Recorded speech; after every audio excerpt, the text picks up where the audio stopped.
Hello YouTube, hello, welcome, thank you for being here. I am going to do some game dev today. I am working on a virtual pet game. It's fine, you know, it's just like a project I enjoy working on. I'm trying to learn how to do game dev. If you're trying to learn how to do game dev, let's hang out, do game dev with me. I do just like learning on my own and just sharing that with you, but that doesn't mean I don't want to hear about what you're up to and how your learning journey is going. Quack! Quack! Yes, quack. Very good point. So, wait, that'd be cool. So, that'd be neat if you could, like, switch to a different animal, get a duck pet. That would be tight. Anyway, I don't have time for all that. It's just a game where you can pet a cat, you can scoop its poop, and things like that. I watched someone play the game yesterday, and they did not figure out the petting mechanic at all. And so I clearly need to make that communicate better. In theory, you film the cat, you record the cat, you edit videos of the cat. It normally doesn't freeze, but we're in the editor, and I'm running a stream, and my computer could use some extra gear, okay? But you film the cat, you edit videos, you make money, and then that money you use to spend to buy things for the cat. So you're supposed to like wave the cursor across the forehead or the red dot, and then it shrinks down and you're petting it. But you know, I see a lot of like mobile games. They'll have like a hand that like shows like swipe or like arrows or something. I don't know. I mean, whatever. I guess I could do something like that. Maybe like a bar. He kept clicking on it, and I was like, ugh. So I don't know. We'll see what happens. But what do I want to do? I mean, this is phone, right? So this phone is bothering me. It's not right. It ain't right. This is just like a little stock image on the background there. Hello from Linux in about 30 minutes. Whoa, look at you! Wait, so you haven't been using Linux, but now you're gonna start using Linux? Okay. Or you have been using Linux, you're just saying, no, I'm literally just gonna be using Linux in 3 minutes. So yeah, so this is just like not the real background for it. It'd be nice even if it was just a gray background, because right now we have like a computer. This isn't actually the background. Oh, it looks like this broke again. Oh, you know, I was wondering why the other day it was in the wrong place. Now I know. It's because I set the window size to be like this big wide window size. And so if I do that, oh my gosh, and then we go full like this, oh my goodness. Oh my goodness. Okay, so I just realized something, why the screen doesn't work. We got things to fix. Oh my gosh, not like this, Fanny. You hate when the mobile games do the waving arrow. I know, I hate it too. I don't want to do, okay, so the computer's broken. The computer's broken. I need to fix that. You know what else is probably contributing to that? The fact that I have it on expand. And the reason why I had the window on expand is because what if I want like vertical or horizontal? No, screw that. Okay, screw that. I don't want that anymore. Cause like this is gonna be a horizontal game, okay? You're not gonna play it in vertical. You're gonna play it horizontally, and that's all there is to it. So it's still gonna be in the wrong place. So I gotta That's crazy. I have to. You know what? It's actually gonna be fine. So anyway, I gotta fix that. And then the phone. Okay, so the phone's a big problem. The screen shows up really obviously. We're faking the screen, okay? That's the way this is. We fake the screen. But it looks a little too fake. And the go back button, I never actually finished this, so it just breaks and nothing works. So I have a lot of things. To work on this, and I just want to like poke at things and get really, because here's the thing with the phone and the computer, it's going to be how you buy food for your cat. It's how you're going to feed the cat, and when the cat gets fed, then it's not starving, and when it's not starving, it'll do little dances and animations, and I can do fun stuff like that, but I don't have a reason for it to do those things because it's starving and I can't help it. Saw a YouTube short, did some pretty good numbers. It sure did. There's a couple that did pretty well. Yeah, and it kind of like scared me away. I was like, oh gosh, and so I never posted again after that. I'm like, no, I like it when there's only a few people around and that's it. But I do have like a huge list of shorts topics to potentially do someday. But you know, that was over a year ago that short went up. And I just never posted again. Yeah. Thank you for the thumbs up. You helped. No, it's crazy. I mean, people come through Twitch and they're just like, oh yeah, I recognize you from YouTube from that short. And it's like, oh my God. So I don't know. I don't know. I just stopped posting after that. I wasn't ready. I wasn't ready for that much. So but I do feel like I can make shorts and they'll get views. I do believe I could do that. But like, I don't know. I like live streaming. I like showing up. I like doing my best and leaving. You know, the like pressure of trying to make good like video content is like, I don't know. I don't know if it's for me, but it's okay. Thanks for checking it out and seeing the short though. You want to screw that, but how about you nail it? Change your mindset. Wait, what did I say screw it to? Yeah. Change your mindset. Oh, the vertical thing? Ooh, whoa. Wait, that's actually very clever wordplay right there. Oh, that's very clever. Whoa, okay, Darman. Oh my gosh. That is very funny. No, screw vertical. Fast forward through, people are making video essays called the Ryzen Fall for Game Dev. Oh my gosh. I mean, it was just of my own making. I just like stopped posting. I went into hiding. I didn't. I'm right here. I'm right here. I'm right here. Oh my god. That's so funny. No, I mean, look, come on now. You know, I just saw another like game dev YouTuber. Like a video just came out. Did you see this? Blackthorn Prod? I was like, oh my god, they're coming for their throats. Like, wait a minute, Jesus, who knew what's going on behind the scenes in the game dev YouTube space? Your normal short views number is between like 0 and 200 or something. One of them hit 20K once. He freaked out. It's freaky. It's freaky, but that's how it works, right? It just like catches on and explodes, and it's intense. What's up, Stonehaven? Welcome. Hey, Justin. Justin! Good to see. Wait, now what? Do I know this Justin? Because YouTube changed everybody's freaking names. And there was a Justin that I knew who was named Justin, but maybe you're a new Justin. I don't know anymore. This just in, YouTube changed everything, and I have no idea who anybody is. What does this say? Cussay. Welcome also. Built that. I'm sorry, Fanny. I had to do it. Well, okay. So, oh my gosh, look at that. This clips through the phone there. Awful. Do I have to really fix the computer? This is the second time I've started the stream fixing the computer. The computer, luckily, is not too bad of a thing to fix. Because it was so weird. Like the other day I had to fix it. I was like, why do I have to fix this? It should be fine. And now I see it was never broken. You know, that's what happens when you're in a rush. you fix things that aren't broke. Okay, so what I did to fix what wasn't broke was we did this scale and this pivot stuff. So hopefully, oh yeah, not quite. No. Oh, anchor it. Okay, anchor it to the center. No. Oh god. All right. Okay, that wasn't all we did. Just kidding. Just kidding. What was it? I kind of want to go back to the old commit because those values should be right there. Let's do that. Bolt that, screw that, nail that, pin that, skewer that. You are Justin that I know named Justin. Used to watch streams frequently during the Alien game development. Haven't been here in a while. Well, welcome back, Justin. It's good to have you here again. Yes, the Alien development. That game, I felt that it wasn't fun. I felt that it was overscoped, so I started a new thing called the Game Like Jam. We actually have another one coming up in January. There are prizes.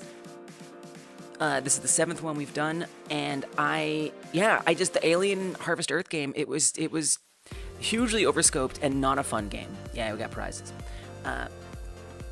But I do want to come back to that world. Prizes! I want to come back to that world because I think it'll be a fun like platformer game like Spyro or Banjo-Kazooie or something. But that's way down the road.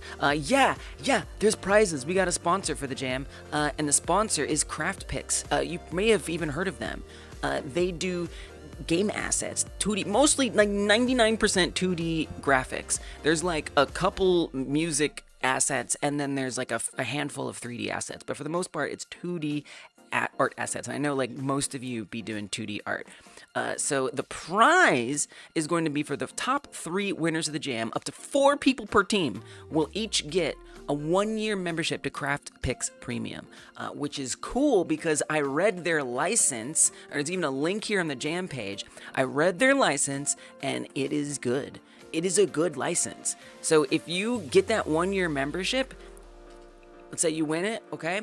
or you buy it or whatever, you can download as much as you want, and then you have those assets. Now you can use them in perpetuity, as long as you don't redistribute or sell them, obviously.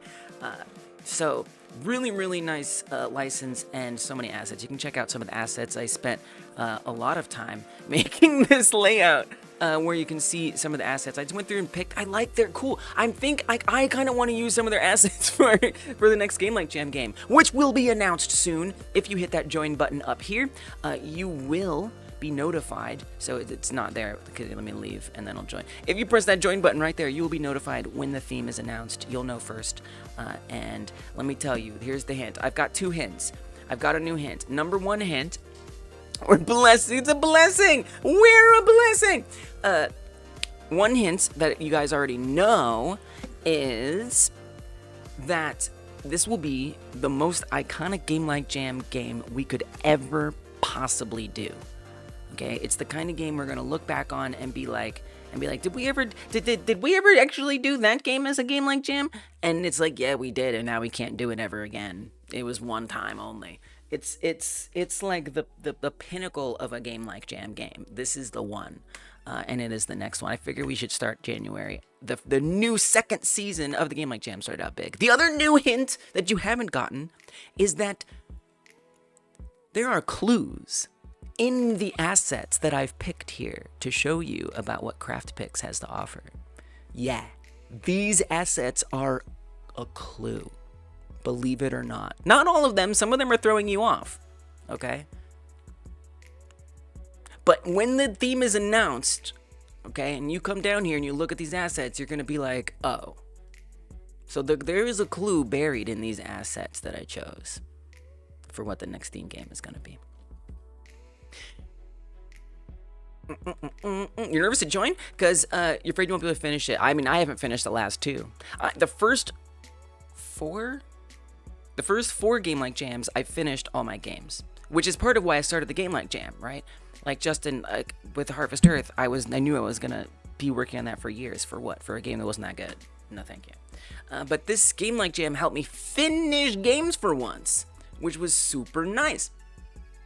And now that I finished a few games, I'm kind of like, I'm starting to regress. I don't know if I'm regressing. I think I just have like higher standards again. And I want to like have good code practices. And I also, the other thing is I'm like coming up with cool ideas and games that I want to see be bigger. I don't want just to be a little jam game. So anyway, all that to say, I haven't been finishing my Game Like Jam games, the last couple, and it's okay.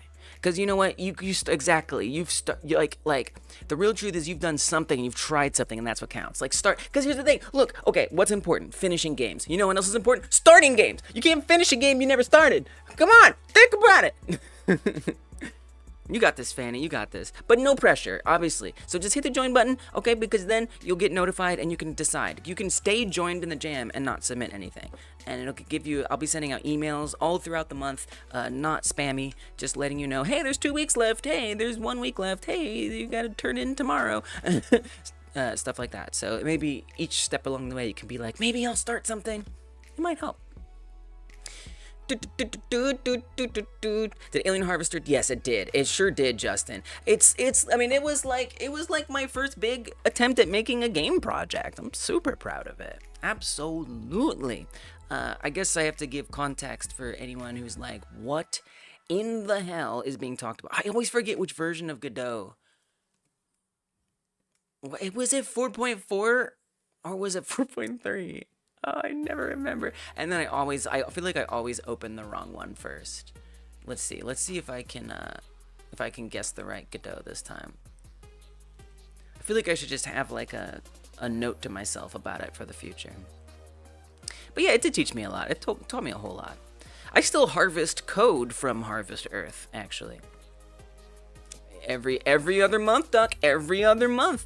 We gonna keep this jam is gonna keep going. Like this jam is gonna keep going. It's not going anywhere. So get ready for it. 4 or 5 more days. Yeah, it starts in 4 days, Toe. It starts in 4 days. You're hopeful to join and to commit to it. No pun intended. Like GitHub commit. Nice. Very nice. 4.3. Wait, why does it not show a warning? This is 4.4. I'm allowed. Yeah, okay, that's what I thought. No. It was 4.3. I don't know if I'll remember it. 4.3. Harvest Earth was 4.3. Harvest Earth was Godot 4.3. Godot 4.3. Okay, now I'll remember. Bigger is always better, but the small ones help us learn. That's true, nerd. You joined! Yay, Fanny! 30% of the time you can't make it. Oh, in truth, yeah, right? 30% of the time you can't make a decision to start these things. Yeah. I know. Maybe don't decide, just do. Don't think, just do. But it's hard, you know. We have like time we want to commit to things, and we don't want to run out of time and all that kind of good stuff. So I get that. All right, it's loading. I want to show you where it was at. So at the very least, there's context to what Justin's talking about, and you're not just like, oh, I don't know what the alien game is. It's so the idea was that there are these aliens who don't have limbs on their home planet. Like where they come from, they don't have arms or legs. They don't need them, they don't have them. But then humans crash land on their planet, and they're like, yo, look at these limbs. These limbs that these humans have are freaking dope. We could do great stuff with limbs like these. And so they eat one of the humans and copy their limb ability. So by eating a human, the aliens get arms and legs. And then they go to invade Earth to harvest more humans so their whole society can grow arms and legs and they can build a great civilization. That's the premise. But it's not just arms and legs that they inherit from the humans. No. The aliens start to find out they also copied human empathy. And they start to feel guilty about killing the humans. And so the game is about only harvesting and killing bad people. Evil people in the game. And rescuing the good people from the evil people. All the while making sure you're sending back humans to be harvested on your home planet. That's the game. So in the game, you start out without limbs, and you gain limbs, and you use those limbs in weird alien ways to do alien things. Not empathy. No. But this game, it's very poorly optimized. I don't think it's fun. I don't think it looks good. But I'm proud of it. And don't get me wrong, like I don't regret doing it. It's just, it ain't it. But I do think the character is really fun. I like the premise. There's a lot I like about it. I don't know. It's like an arcade endless runner kind of thing. I don't think it's the right format. I don't think it's the right format for this. So what I want to turn it into is like a 3D like oops, we got a little debug thing there. Like a there it is. A 3D collectathon, like rareware, you know, PS1, N64 style platformer. That's what I want to turn this into. So you can also unlock skins. You can see the performance issues. You can unlock skins. This is with all of them unlocked. There's even a Godot one. And that was part of the overscope. So like, depending on how good your score was, so badly optimized. I feel like if I shrink it, it'll be faster. Yeah, there's a Godot skin, which is like cool. Like I learned a lot about like setting up there. Let me if I zoom in this way. I learned a lot about setting up a project such that we can do those kinds of things. But man, it just, again, the scope was just out of control, y'all. Absolutely out of control. Okay, let's get the green one, just so we can see like what is normally supposed to look like. The aliens almost sound like a parody of a godlike deity choosing who's mortal enough to be saved. It is messed up. Well, Justin, it is like messed up overall. Like there's even oh, there's also a little the red. That's okay. Even with the empathy, it's still all messed up. Okay, there's a bunch of little debug spheres everywhere. Just ignore that white orb. But so see, some of these humans are like being oppressed by their government, okay? And you can tell because there's these dialogue boxes that pop up sometimes. Let me see if I can find one. Also, the people are just standing around because I didn't get to the point where they walk around. There'd be different levels with different themes. This was the farm area. Oh, there we go. Here we go. Give up now. comply or die. So those are the bad people, right? Those are the bad ones. Isn't it wild to say? It was so long ago. So if I eat a regular human, now I'm evil. See, my evil just went up because I did an evil thing. But I have arms and legs. Wait, let me get rid of that little orb. It's killing the vibe, don't you think? Oh my gosh, and this freaking scene tree, like, just this massive scene tree. There's just, I've learned a lot of better, like, coding and project setup practices. Like, this is not okay. My God, what in the world? Okay, there's the little debug thing. Oh, and then so his arms break off. Now, why do you want arms? Hey, what's up? Thank you, Miraposa, for the follow. These arms let you grab things, and you hold them. And if you don't have arms, you can't do that. So if I grab one of these bad humans, oh, I missed them. And see, that's the other thing. It's like kind of annoying to try to play the game, if I'm being honest. It's like kind of hard, and it doesn't need to be. Okay, so I ate some humans. I got some limbs. Let's play it for real. Enough talk. You can also destroy everything. Everything is destructible. If that wasn't enough, scope-wise. Okay, give me this guy right here. Got him. Oh, geez. Okay, so there I just abducted him, and now he's going off to space. So that was a bad one. But once you're evil, you can never get better. You're evil, you're evil. And really, it's like a difficulty thing, so the more evil you are, the harder the game gets, is basically how that works. Oh, and there's things that shoot you, too. We can bring in a helicopter.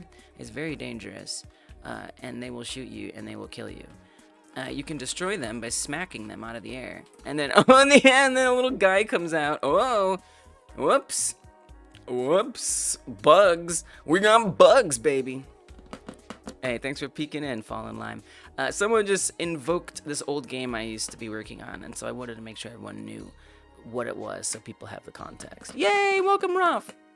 Anyway, so yeah, I don't think the game looks good. I don't think the game plays good, but I had a lot of fun making it, and I learned a lot making it. So I'm super glad that I did start it. And I think that there's some good world building here that we can do. Yes, we were the invoker. There's some good world building here that I really do want to carry on in the future. But today is definitely not that day. Got a godot skin. This is gonna be like a special like pre-order skin or something. I don't know. It's kind of funny because you can't even see the face the whole time. Again, more problems, right? Like it's just problematic. You never see the monster's face. It's got issues. Okay, let's see if I can do a decent run and not be evil. Don't eat the humans, the nice humans. You gotta come catch the, oh god. Oh, and if your head shrinks all the way, you die. Where is the bad guys? You know, I'm not like sitting here. Oh, there was a bad guy. I'm like waiting for a bad guy to show up. Okay, where are they? Okay, it's that one. Eat him, eat him, eat him, eat him. Yeah, I got him. Okay, so now I have empathy. Oh, and then a little heart appears in the center of the character. The more empathy you have. Okay, we're gonna play it correctly. So I'm looking for the bad guys. There's a bad guy right there. Oh, there's a couple bad guys. Bam!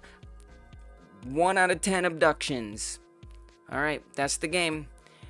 Okay, get this. Oh gosh, but then we're breaking into things and we have no arms. So, you know, it's just, I'm not like having fun. Do you know what I'm saying? It's just like, Good thing to hang out in here, just, yeah, you know, and that's the thing, like, I feel that. Like, I so feel that. I just love making games. I love that y'all come and hang out and co-work along with me. Oh, jeez. I didn't have a right arm, so I couldn't grab him.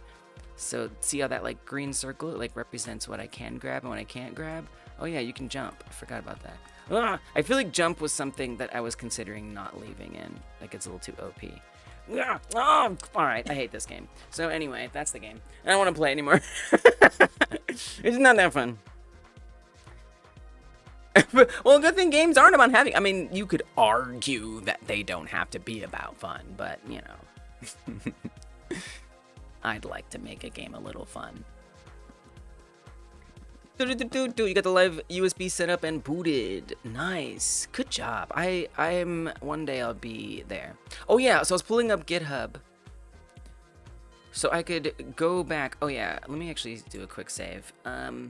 Save system overhaul. Okay, I did that off stream. It's actually why I started late today. I just like sat down and there was a save bug and I just fixed it and it and then I started late today. When there are commentary on modern ethics and moral superiority, fun takes a backseat. Yeah. I know, right? Why not both? Why not both? Okay, computer UI fix. No. No, it was not. It was not a fix. It was a break. It was a computer UI break. Okay, so the scale was this, 0.7558. Okay. 0.7558. Okay. What else was it? Love the GitHub. Praise be to GitHub. 960/400. Okay. 960/400. All right. Now we're back. We are so back. Okay. Anyway, game. Computer. We can go to the computer and we can open up programs, and so you'll be able to edit videos and stuff. I want to make mini games. My next Game Like Jam game is actually gonna be a mini game that you play here on this computer. So I'm really excited about that. Thanks for the follow, Laxcrip. Don't even get you started on that. AAA devs not prioritizing fun is what's wrong with this industry. Oh, okay. That's what's wrong with this industry. Old men IAB. When there are commentary on modern ethics, oh, we talked about that. Justin migrating to Twitch because YouTube feels lonelier. Okay. Do you use git ignore? Sometimes, you know, I feel like the YouTube people come in a little later, and then it usually ends up being a little higher than Twitch. It's a weird dynamic. Yelling at clouds, yes. Git ignore in my repositories. I sure do. I think my git ignore right now is ignoring my exports folder, so I like to export my files. Let's go here. Why do you ask? That's such a specific question. But I sure do. So I set up the like default Godot ignores, which are a thing.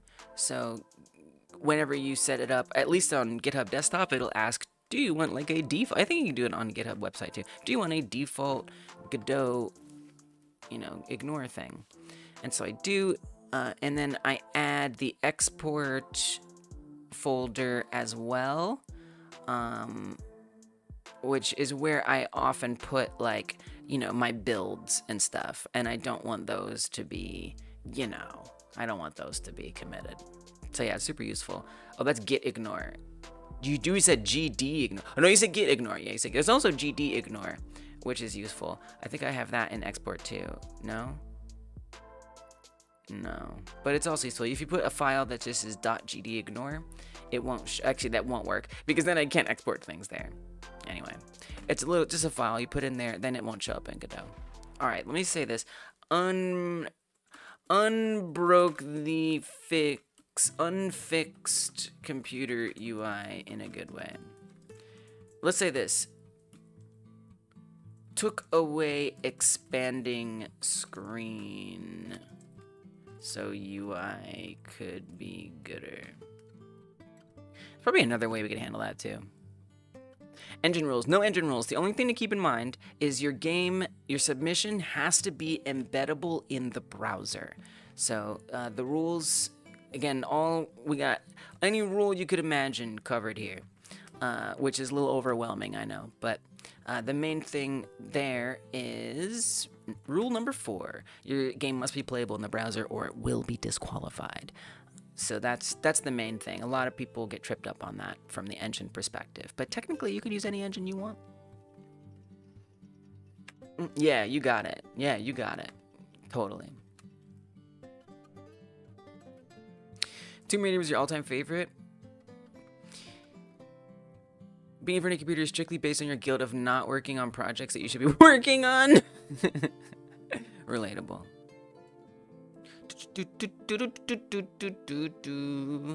Something's on the website. Tomb Raider was your all-time favorite since you were young, and it just got more AAA gross, trying to make me guess enemy patterns like a cat and mouse with the dev, and it completely broke my love for the IP. That and completely reusing maps. Damn.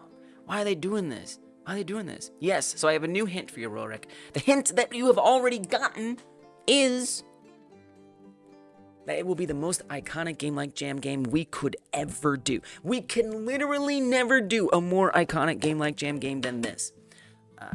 And that's coming up in January. But the new hint is a bit unconventional. The new hint is that there are clues in the free and paid assets that I set up here painstakingly on the sponsor page on the Jam page. So all of these, some of them are red herrings, but whenever the theme is announced, it will be very obvious how these were pointing you towards what the game theme is. So if you're looking for more clues, look no further than the assets presented herein. That's what I got for you. That's what I got for you. I know, it's an unconventional clue, but it's in there. You know, maybe you can put the 2 and 2 together, the first clue and that clue together, and you can deduce. Maybe. Stardew Valley like confirmed. I cannot confirm or deny, because they give you Stardew vibes. I'm not, you know what? I'm not going to confirm or deny. I'm not going to confirm or deny. I won't do it. Yeah, they are unconventional. Yeah, it's not like this game came out in 1945. Yeah. All right. Game dev. Yeah. Let's make, I got some problems with this phone. So you see that phone, it fades in real bad. But you know what's even worse? This go back button. This go back button has an issue. You think you know what it is, but you won't say, you can say it. I mean, I will just, all I'm gonna do is say, neither confirm nor deny. So maybe you shouldn't say, because you don't want to, you know, you don't want to try to read my reaction and doubt yourself.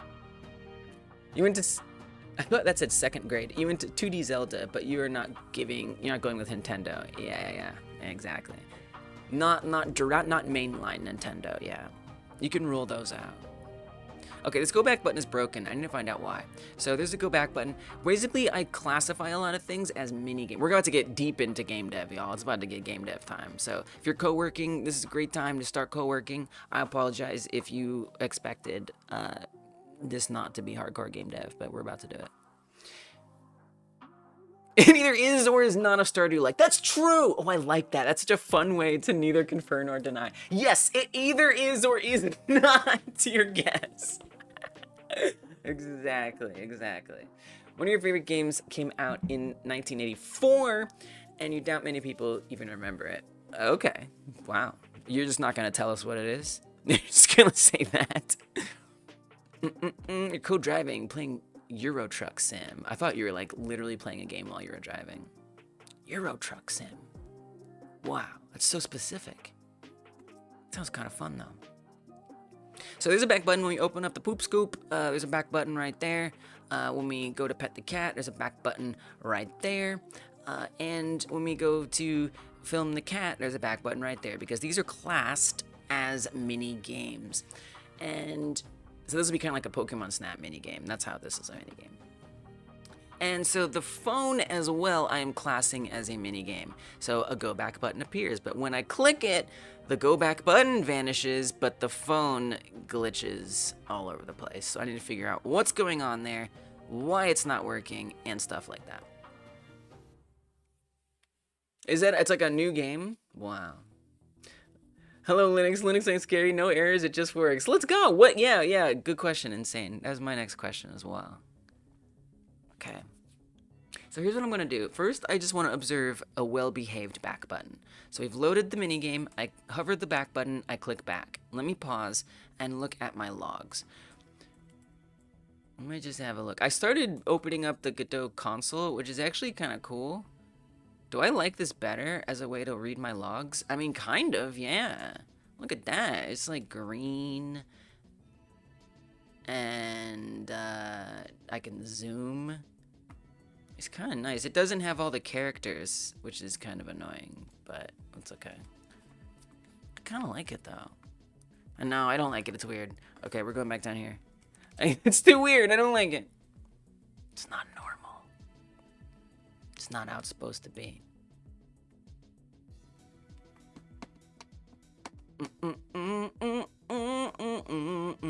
You You don't drive in real life, but in game it's nice. I will say this. When I first started learning how to drive, it just felt like Mario Kart to me. And I believe that Mario Kart taught me to drive more than anything else. Kind of weird, but true. Okay, so I'm looking for what happened when I clicked the back button on that litter box. Because the reason why this is weird, because originally the phone, things like the phone and the computer, those weren't supposed to be minigames. Minigames are supposed to be limited to like the couch, the feeding, the camera, and the litter box, things like that. But I recently tried to wedge it into a new place, and so it's just a little funky town. Okay, so I want to find where we clicked on the litter box.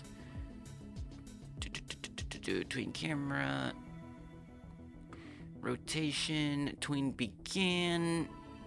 Okay, but where is the give me the words litter box. Help me out here. Help me the hell out here.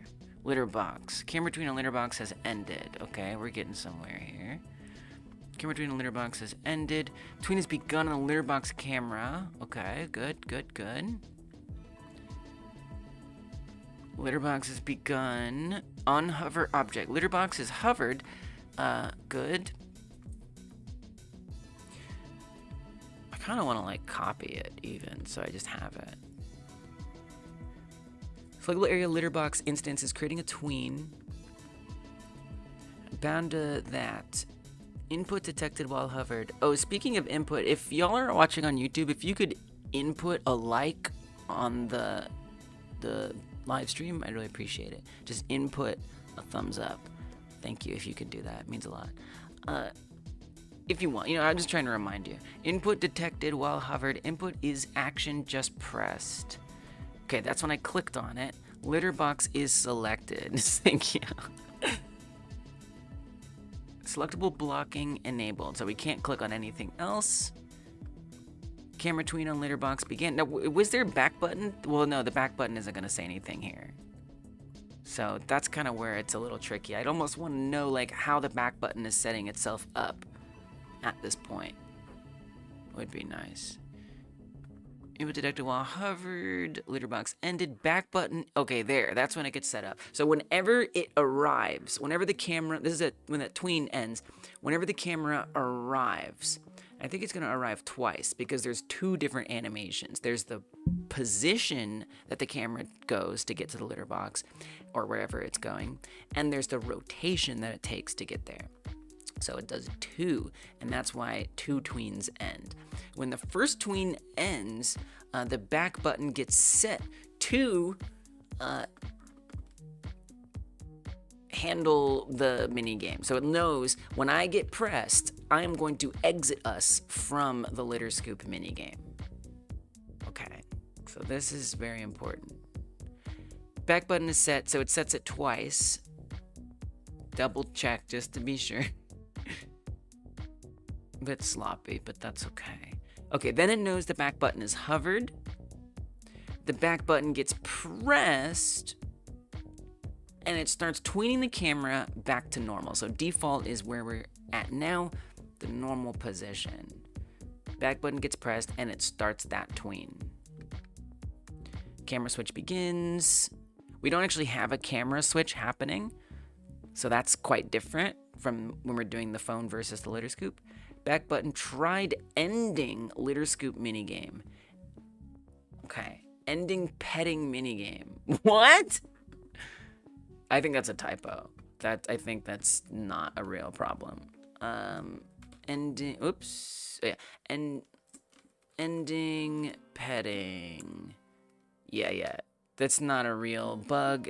I just typed something wrong. We really should just use its name. Ending name minigame. That way I don't have to make that mistake again. Ending name minigame. Okay. So that's not an issue.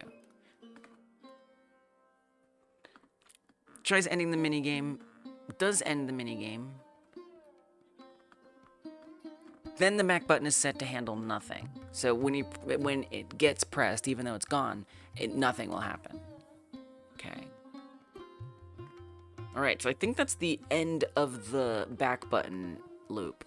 So I'm going to grab... I mean, that is kind of interesting. So that's also, the mini game gets set. We should keep that too. And that ends... Let's go here. So I'm going to copy as much as I can. Probably going to be easier, actually. I don't know. It's kind of hard to copy things from the Godot log, unfortunately. Because you can't, like, drag scroll up. Okay, and it's not, like, got the colors. Oh, it is got the colors. Sorry. Just kidding. So I'm going to copy some of this stuff. Is this not wrapped or something? It is. Can I, like, search on this? Oh, I can. Wow. Well, this is kind of nice. If only the Unicode showed up. I actually could get into this. It's different, but I like it. Different can be good. Maybe I like this. It's nice. Okay, right here. But see, now this isn't yellow. It's weird. Like, some things are yellow and some things aren't. It's inconsistent behavior. Alright. So that's where I wanted to copy from. Oh, now I can drag. This is useful. So where this comes from, by the way, is like when you download Godot, there's like two versions. There's the regular version you can open, and then there's the console version. And I had only ever opened the console version on accident. But I'm kind of starting to realize it's pretty useful. The reason I'm copying this is because I just want to compare to the phone. And I want to see what is not the same. Okay, let's go to here. I pressed copy.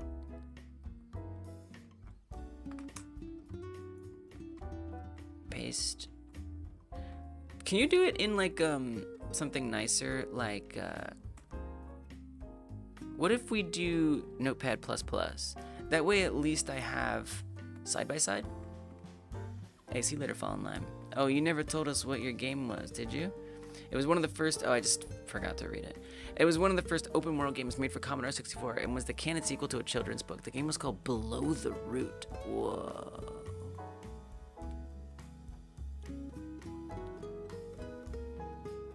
Learning how to drive is not a problem for you. You reckon you would be a great driver in theory. You know all the rules and how a car works, but as a passenger in a car, the driving around here is awful. You don't know if you could drive defensively against others. That does sound stressful. Driving is stressful. Driving just like is stressful though, actually. What was it called? Would you say it was Below the Root? Below the Root. You made it sound very cool.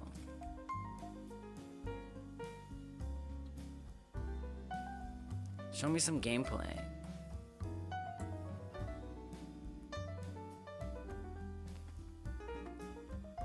I like old games, in theory.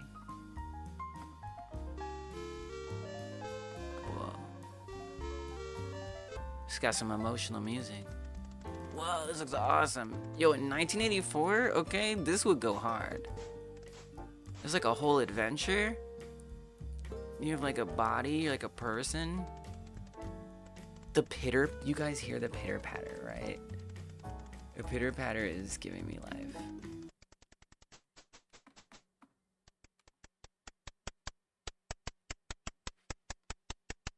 Go fast again. He's climbing a tree and talking to a bunny. Look at all these options. Okay, real talk, Fallen Line. This looks amazing. What is he doing?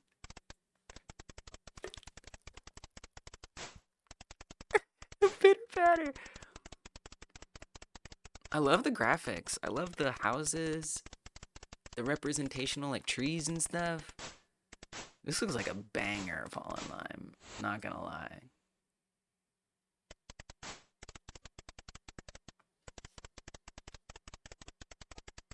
There's a version for the Apple II and MS-DOS, right? Welcome, QQ.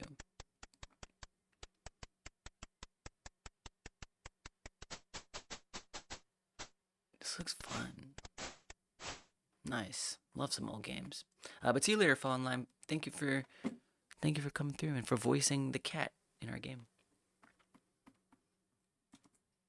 The game is called Below the Root, by the way, if you wanted to look into it. It looks cool. Alright, let's go back to brain hurty stuff. So, I was opening Notepad+, so I can at least have these side by side when I analyze it. Now we're gonna do the same thing, except for the phone. Okay, here we go. So I'm gonna hover the phone, I'm gonna click the phone, now I'm gonna hit go back. And we're gonna pause, and let's check the log. See how it's different.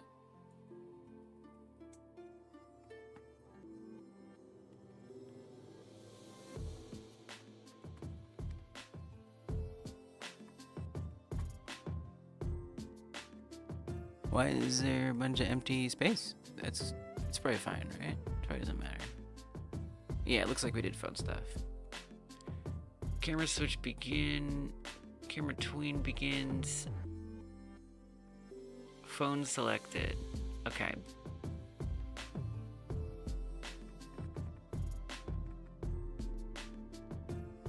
Phone selected. Weird that happened twice. Okay, this was probably when we were letting it sit there. The cat moving to different waypoints. This is when poop spawned. Oh, this is when the game starts. So when the game starts, it loads in all the poop in the box. So this is actually that, not waypoints. Okay, so that's when the game started. We hovered over the phone. It knows it's hovered. So that's where we're gonna start the copy from.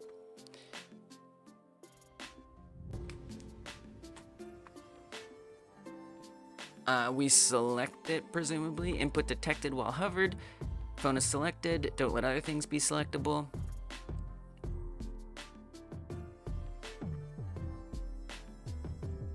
This is cat stuff happening in the background.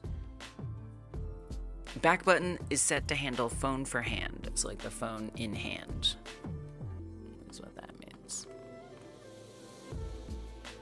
Current minigame changed to phone for hand. Oh. Back button hovered. Input detected while hovered. Input is actually, this looks different already. Input is action button pressed. Input detected while hovered. Back button pressed. A camera tween. It's weird that it does do a camera tween.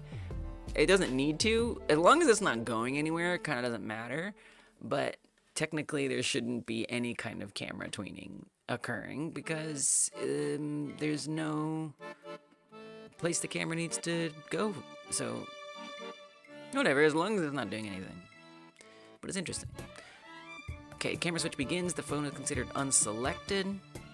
It looks to me like just everything isn't set up for what's supposed to happen when the phone gets gone back from. Back button tried ending phone for hand minigame. So this is one thing, right? We don't see a ending petting minigame, ending phone minigame. Like that doesn't show up here. And like when that does happen over here,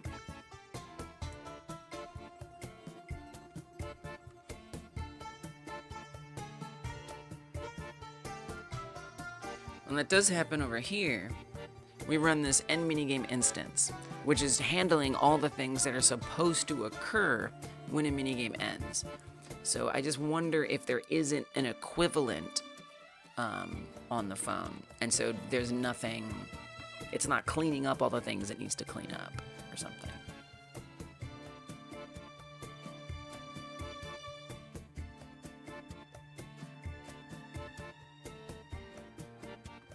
Okay, I think that's it. So now we're gonna go here and select up to when the phone first got selected.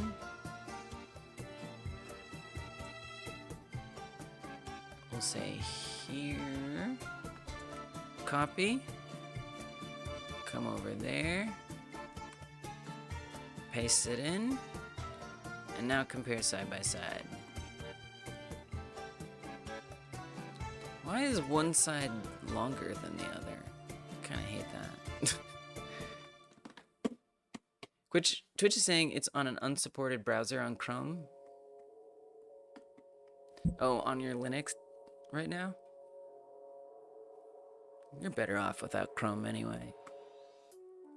Sometimes it is useful. It's good to like check if you're doing web dev and stuff, but... Alright, so we have same things happening. Selectable aerial object, on hover object, litter box is hovered, phone is hovered. There's a lot of extra stuff happening here. So the timing is always weird. It's like it starts input detected.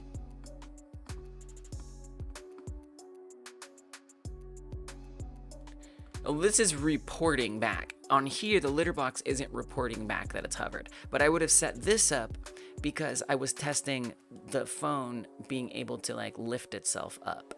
So that's why that's different. So when I hover over the phone, it's like boop, boop, right? So that's the reason why that's interrupting that, is because that's helpful to log for me, which is not as helpful right now on the litter box.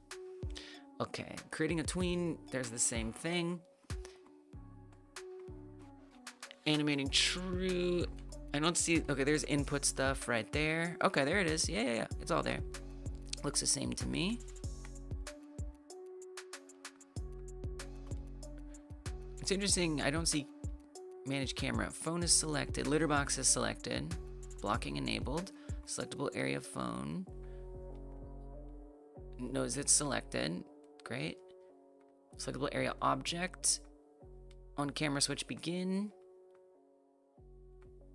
Instance is killing a tween. Okay, so it just kills a tween. It doesn't, I guess, okay. Oh, I guess, well, I don't know. I'm not sure what that is. All right, I bet that's something. Creating a tween bound to selectable areable phone. I mean, this just must be like for the animating the phone like to its position. So when we click on it, it goes there. I feel like that's the tween starting and stopping and killing. Hover A block, hover A block. Okay, we're caught back up, I think. Selectable area objects. Input detected while hovered. Okay. I'm gonna skip past some of this.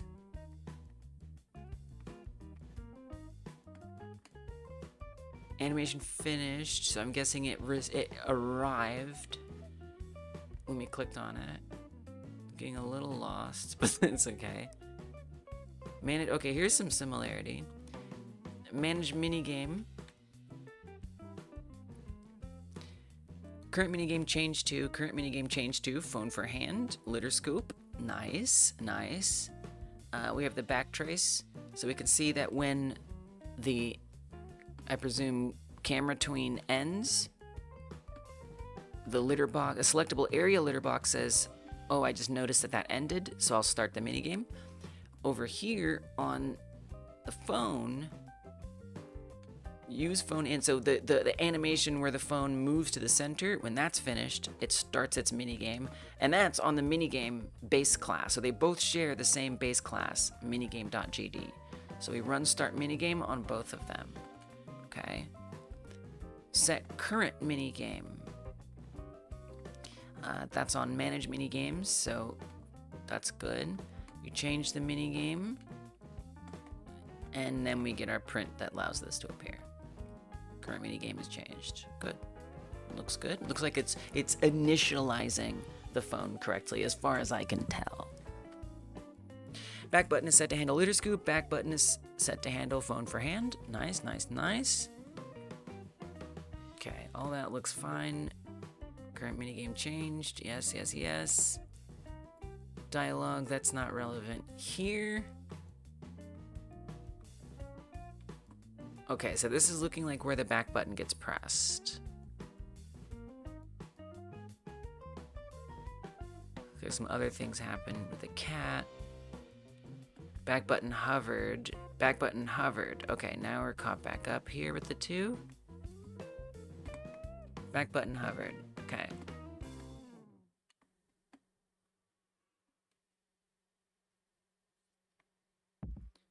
Input detected. It's definitely being different. Input detected while hovered. Input is why does this happen, but it doesn't happen elsewhere? This is interesting. What is that? Input detected while hovered. I certainly consistently notice that only on the phone side. What is it? Input detected while hovered. What's this about? Oh, decoding one's own code. If hover state set to hover state hovered, and this is what this is on is selectable objects. This is the base class for the phone. Well, not for the phone. For the thing that you hover over to select the phone. It's different. So like the litter box. I mean, it's not. It is and it isn't. Okay, so litter box is base class selectable area. Phone base class selectable area. Couch base class selectable area. Camera base class selectable area. And so it's a text that we're hovering over it, it's a text that we've clicked on it, and things like that. That's what that script is.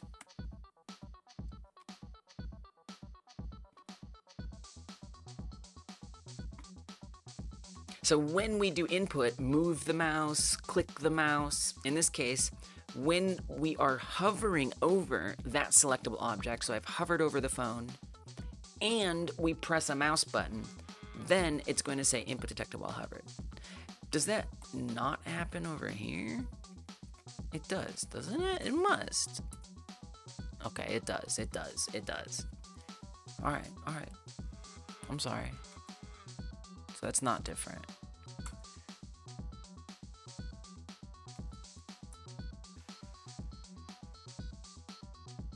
It was only in there a couple times.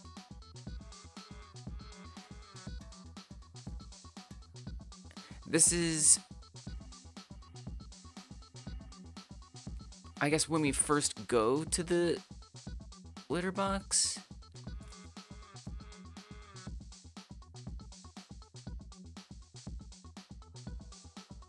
It's definitely different, which is weird. So I don't know what's up with that. Because why would we be hovering the phone when we're pressing the back button? Like, that seems strange. Like, right now, we shouldn't be hovering over the phone. But does it think I'm hovering over the phone right now? Let's see. Oops, I made myself big. I meant to make that big. Now I'm gone. Goodbye. I'm back. Okay. So, if I click here, look, it's doing it right now. So it thinks we're hovered. Okay. All right. Okay. This is not correct. This is just wrong. This is very wrong. Oh man, sorry I missed all these messages. I was locked in, you guys. What the hell? How long did I miss? Oh my gosh, that was like... No, that was 2 minutes ago. Okay. It's a prank. You're also learning game dev. What's my game called? My game doesn't have a name yet, but it is a game about taking care of a cat. Hey Rosa, welcome. It's a virtual pet game, and your cat talks, and you are going to try to make money off that cat since it talks by filming videos and posting them online, and then buying fun stuff and seeing your cat be cute, and that's the game. But it doesn't have a name yet. I started it for the last Game Like Jam we did. We do this game jam every other month, and the last theme was Tamagotchi, and I quite enjoyed what I was working on, so I've just been working on it. You know, I'm not like thinking too deeply. I'm not like, oh, I'm gonna put this on Steam, and I'm gonna make a demo, and I'm gonna make sure blah blah. I don't know. I don't really care about that right now. I'm just vibing, you know. You're learning game dev. That's cool.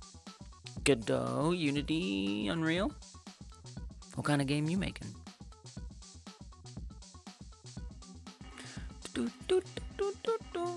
Wait, why did you say goodbye? Fanny, goodbye? Okay. So this is crazy right now. Why are we hovering? Why are we stuck in a hover state? Like, okay. Oh yeah, the game. All right, no, we're out of here. We're gonna leave right now. Goodbye. Take care. Just kidding. Okay.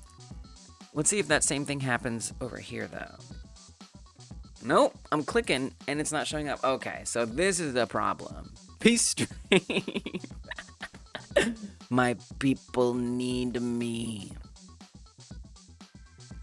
This is wild. So what sets it into the hover state would be my next question. Why does that happen? So ideally, I have a change hover state. Do we not have a change hover state? I hate that. Oh, okay. See, this is why we need a change hover state function. Do it now. You don't start a proper project besides the ones you're making for learning purposes only. Still in the very early phase. Fair. Nice. All right, cool. Yeah, I'm always interested to hear about where y'all are at. Sounds like you're on the right path. Okay, so I don't like not having a change state function. It's just something I like, and so I'm gonna make it. Let's put it here. Function change hover state. It's just like a nice way to contain all of, it's like a router for a very important thing. So it's gonna take in a new state, and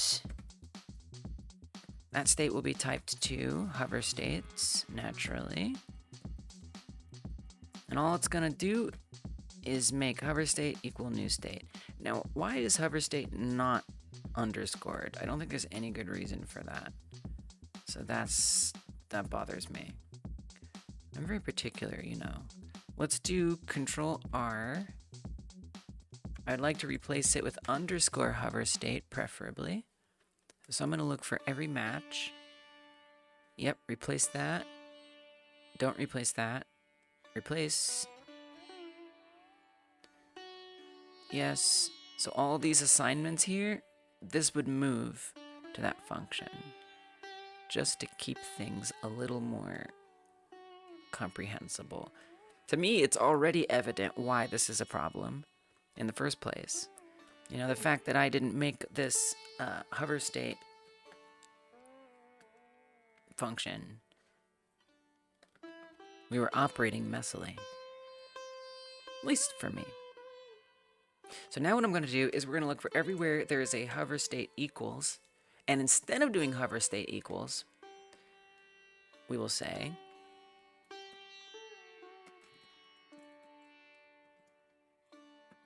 change hover state, in this case, here to hovered. It's not much, but it's just a way, and again, this isn't going to fix my problem. But what it does is it gives me an opportunity to just become more familiar with all the places we're changing the state, and in the future, have an easier time debugging and making certain things happen when states change. So it's really just a way that I'm combing through it at this point. I've made all of the assets myself, except for the cat. The cat is an asset that I purchased. The phone background is a stock image before I make an official one.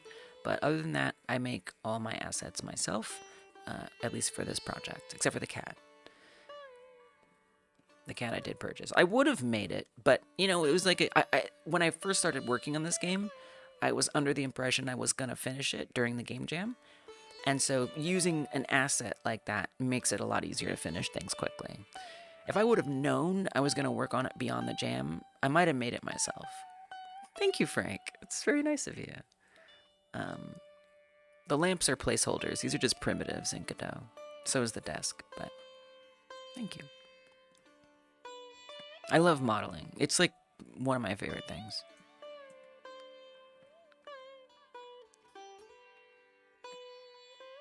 So this is when we hover over something.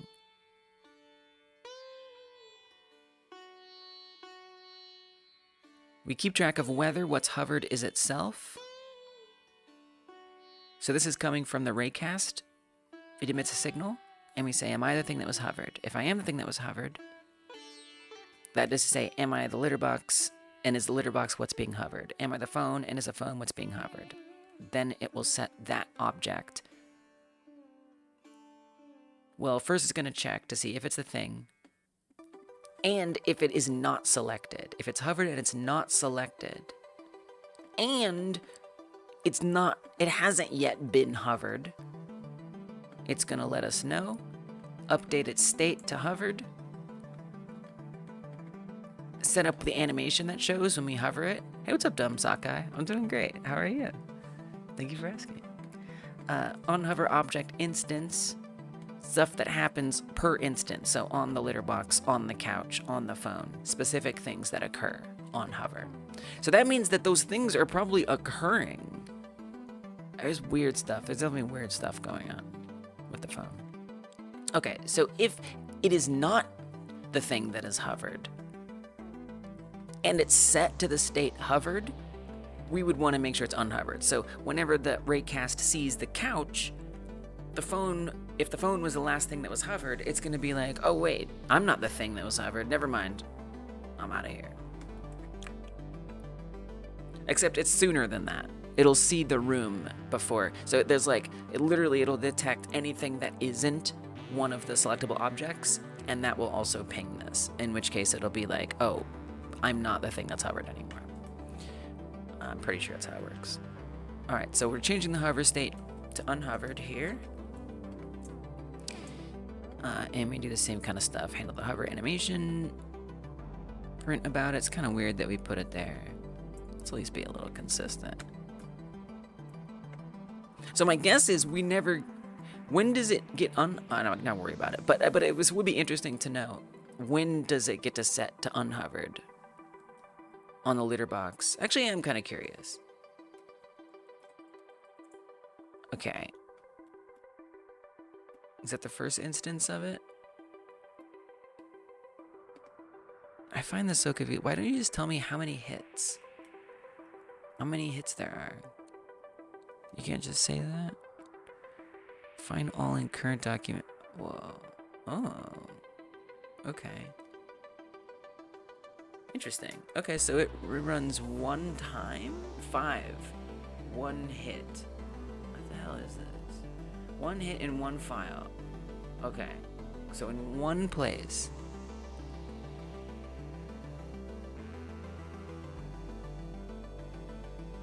And what moment is this? When we click on it. After we've clicked on it and we teleport into it, that's when it gets unhovered. Okay, and what about over here? Oh, it's not even in there. Literally unhovered never happens. So that's a problem. Good to know. Okay. Anywhere else we have the hover state being set. That is not set, that is a check. Alright, so hover state function created. So why are we not considered hovering it? Are we truly still hovering it? Or did it just never run the function about it to become unhovered? Is my question. Let's try, I could do collision shapes, I guess. It could also be interesting to see what the raycast is seeing.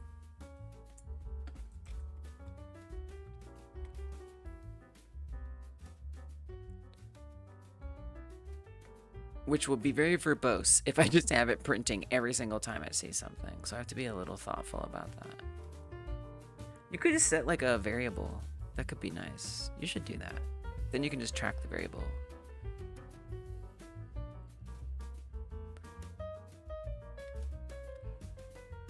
So this is the one, hover ray object. This is what looks for the couch, the phone, the litter box, etc. This would print an inordinate amount of things. So what I'm gonna do is I'm gonna have a variable debug ray results. We could do a string, maybe.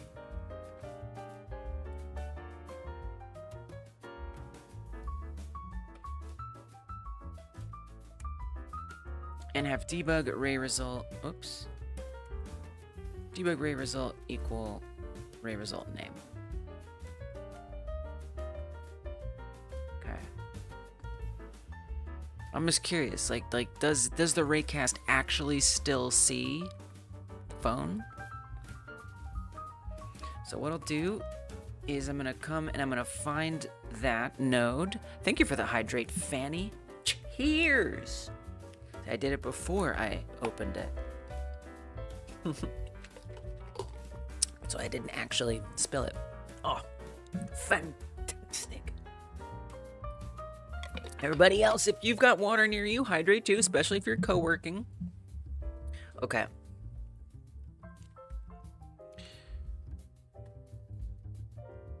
And if you don't have water, go get some. Sip, sip. Sip, sip, baby. Hover rate. Yeah, it's still kind of some effort. It's still taking a minute to load it. Okay, debug array results. So I do see that it's not updating it. Oh, there it goes. Oh no, there it goes. Yay. Okay. Selectable area tripod. Nice. We can try to zoom it. Okay. So right there, it sees a tripod. Hover over the couch, it sees the couch. Hover over the tripod, litter box, phone. So as you can see, it sees all those things. Now it doesn't actually tell us if it sees something other, which is kind of annoying. That makes this a lot less helpful to me. So I'm gonna see if I can find a way to make sure that that gets reset when we aren't hovering it.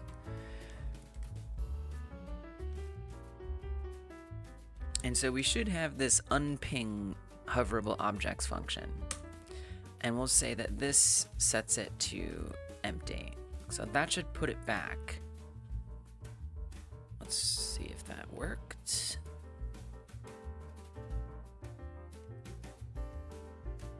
Nice. Okay, so now it's hovered. When I move off of it, it's unhovered. So now we'll know. Okay, so I'm gonna click on the phone. Oh, it's never getting unhovered. It's constantly hovered. Why? I mean, I can see it. So I turned on collision shapes, and I can see very clearly that the collision shape, you know what? You know what I think it is? The raycast is coming from the center of the camera, and it shoots outward. I think the phone is blocking the raycast, and so the raycast is hitting the phone before it can, like, you know what I'm saying? Like if I move over here, it's like passing through the phone. It's coming from inside the house. Literally. What's up, Q? How you doing? Welcome.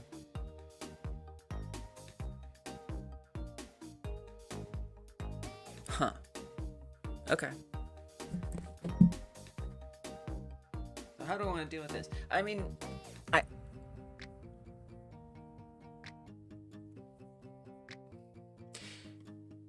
So okay. Let me say something. When I click on the tripod, for example, and I hover over the couch, you can see I'm hovering over the couch. Let me go back to our hover check here. So you can see, wait, but it does the same thing here. Wait a minute. They all do that. The phone is not special. It is not what I think. It is not coming from inside the house. Because it's still staying set there. Even though you can see I'm hovering over other things. So it looks like... Oh, but the couch does it. So, okay. So what am I supposed to do here? Use your blinkers? What are you talking about? Are you talking... What are you talking about? Welcome, Dungeon. Good to see you. So this actually doesn't have anything to do with anything. What is high fetch? Should I know what high fetch is?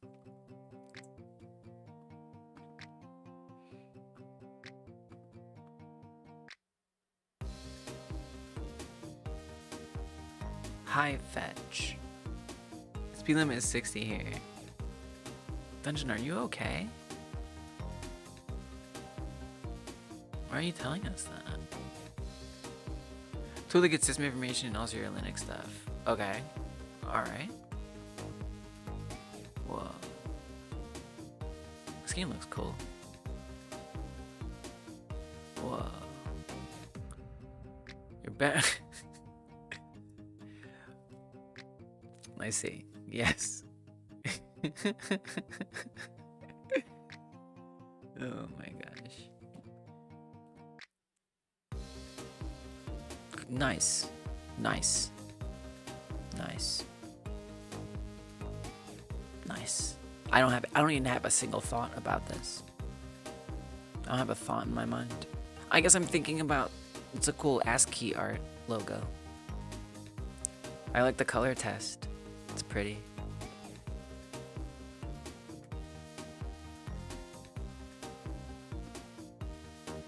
Linterbox. Also, no, again, it doesn't even matter if we're hovering it. So this just might not actually be an issue. I might have chased down an issue that is not an issue. Okay. So be it. Hey, at least I understand things a little better than I did before. I'm gonna call that a win. Let's keep looking for things. If it's not a problem, I'm not gonna worry about it. You know what I'm saying? Okay.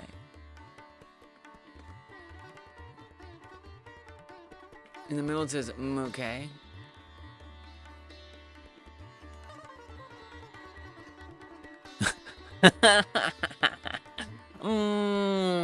Okay. Like a monkey got something good.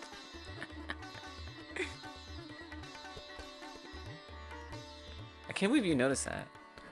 It's just like I just did not even register that those could say something. It's impressive. Back button pressed. Where's back button pressed over here? Okay. So this was a red herring.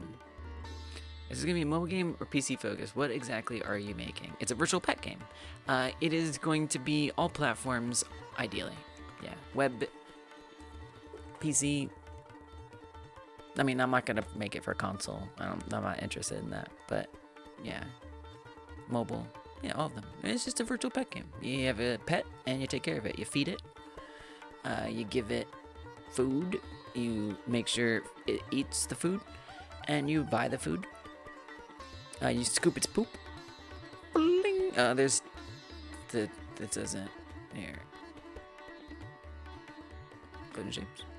It's very much a work in progress. It is not much of a game right now. There's not much to do, but I'm enjoying working on it, so I'm gonna work on it. There's gonna be a way to play with the cat as well, scooping his poop, petting the cat. So for me, what's gonna, and this isn't even here yet, what's gonna be the most fun part of the game is going to be making your cat happy, and your cat doing little dances and fun things for you. Still working on feeding the cat and how that's gonna work. And then there's gonna be mini. So then the other part, your motivation is to keep the cat happy, see your cat be happy, dress up your cat, change the colors of your room, add in furniture and posters and crap like that, and then play mini games. So there's going to be mini games that you can play to earn money. So, you know, again, I keep showing this one mini game that I have in here that I made a while ago that I just slapped in as a proof of concept, really. But there'll just be various mini games on the phone and on the computer that you play to make money, and then buy stuff for your cat. So it's kind of just like a mini game. While also getting to see your cat be cute. What happens if you're offline too long? That's a good question. Cameron's playing a smart fridge. That's a good question, Q. Thank you for the follow, by the way. That's a good question. So I thought about it. Now, you that could mean two different things. You could mean offline from like posting videos online in the game world, or you could mean if the game isn't running. So it is set up to potentially track time when the player isn't there. But I don't know that I want to punish the player. I kind of want this to be sort of a feel-good, cozy, fun game. You know? I mean, if you think about something like Animal Crossing, yeah. Right, like it's not the end of the world, right? There's weeds. You have to pull weeds. Not a big deal. But the stakes are a little higher here. In theory, if the time keeps going, your pet would die. So it just kind of feels like, I don't know. It's just, I don't like the vibe.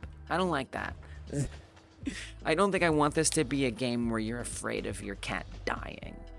I think that you should get to enjoy an eternal life cat, and you can just pop in when you want and do fun things. So I'm thinking nothing. Yeah, it's Neopet style. They're starving forever. Not even Neopet style. I mean, but I see. Actually, it kind of is. Yeah. Well, and so yes. So Neopets actually is a huge inspiration. But I will say, so in Neopets, it would just change like your pet's text to like red, right? And it would be starving. And if you went to the Battle Dome or something, right? The Neo Battle, whatever the hell that was. Neopets was awesome. I did not use the Battle Dome very often. I feel like that was the only place that it actually mattered. Your pet wouldn't be able to battle, right? I feel like that was it. Maybe there was some other place. But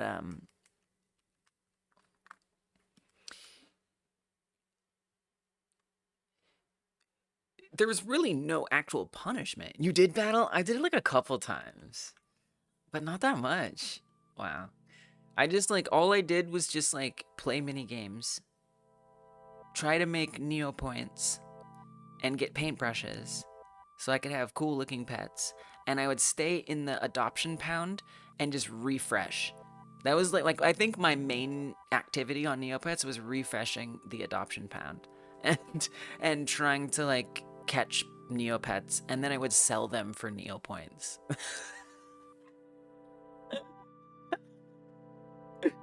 That was near the end. That was like for me like when I was starting to like move on from Neopets. But it's just like I was like, what am I doing? I'm just sitting here refreshing a page. I got like an auto refresher. Oh man, good times. But ultimately, there was no punishment. Yeah, your pet was starving. In this game, the cat is going to be very, very annoying. So this cat talks. There's a voice actor who was here earlier, Fallen Lime, who has recorded voice lines for the cat. It's likely I'll ask him to make more lines at some point, probably, if he's up for it. But the cat is going to just be very negative. Is going to say not nice things to you. Is going to just be annoying. Like you're not feeding me. I hate you. You suck. Not those words. So the punishment is more the bad vibes, not a game that a cat dies. So sort of Neopet style, but a little more consequence. Oh, guilds! You're right, I forgot about guilds. Yeah, the webpage. How many of us learned HTML on Neopets? Maybe if it wasn't Neopets, probably MySpace. You have cool paintbrushes, and at some point donated all your stuff and deleted your account. Wow. So I never played again. Wow. They scrubbed a bunch of accounts, actually. I heard. They like mass deleted people's accounts. And I didn't read too deeply into it, but from what I like gathered from the rumor mill, and I could be just spreading a rumor here, okay? Was that like people on staff wanted like, because there were like a lot of dead accounts, right? Because a lot of us moved on. There were so many dead accounts, and they wanted to remove them so the value of their own stuff would be worth more. So they somehow convinced upper people, coders, management, I don't know, to delete old accounts. So you know what? Honestly, Rosa, it probably would have gotten deleted anyway. Unfortunately. Because I can't find my account. I remember the name of my account very well. And it's not there.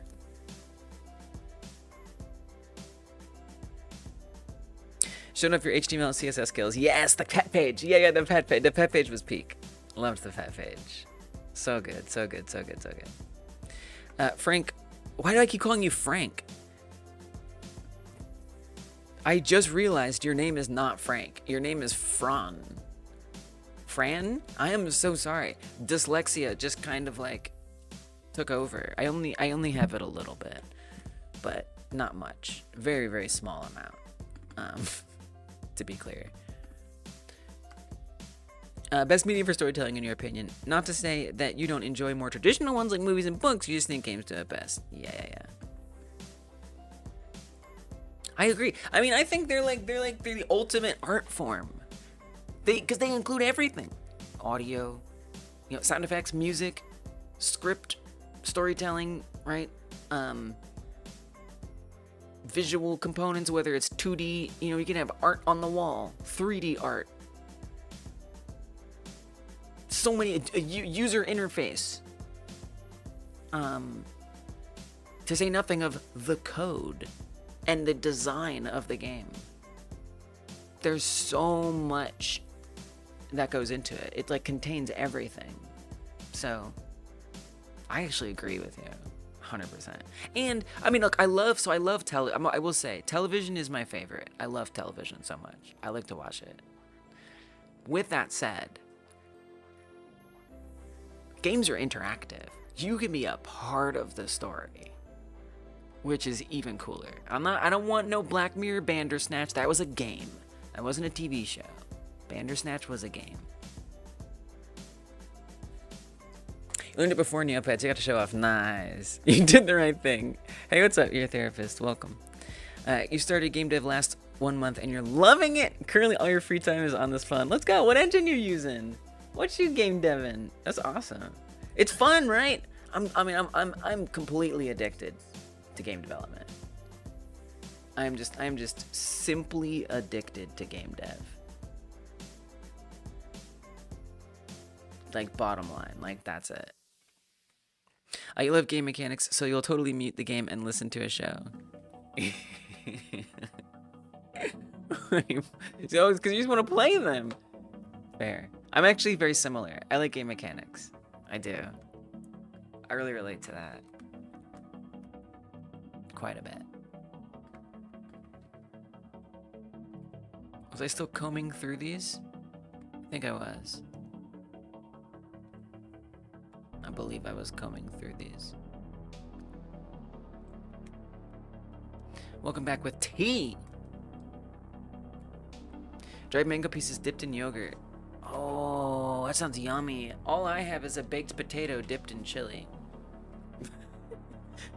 So I feel on the dipping front, cheers. To the dippers.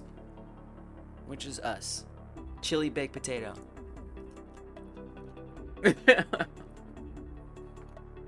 We be dipping. Exactly. Why not? Why not? Using Godot, developing the incremental clicker farming game, where you farm a bigger and bigger and bigger farm with bigger and even bigger numbers. It sounds like a good early project. Nice scope control. We gotta do a clicker game for a game like Jam. Cookie clicker like Jam? That'd be a really good one. There's a song for this. When I dip, you dip. Just like that.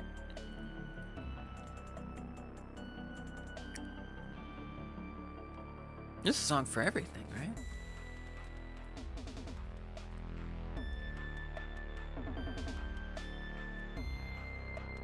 It is weird that it starts a camera tween for the phone. I don't quite get that.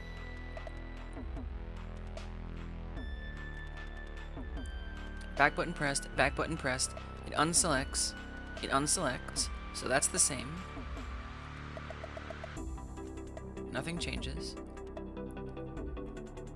Hover ray updates to all. I mean, it's like the same. Everything is the same. So I think, well, but there was the end minigame thing, remember? So we're not through yet. Camera switch, blah blah blah. Hover ray, blah blah blah. Tween camera. Well, see, there's no tween.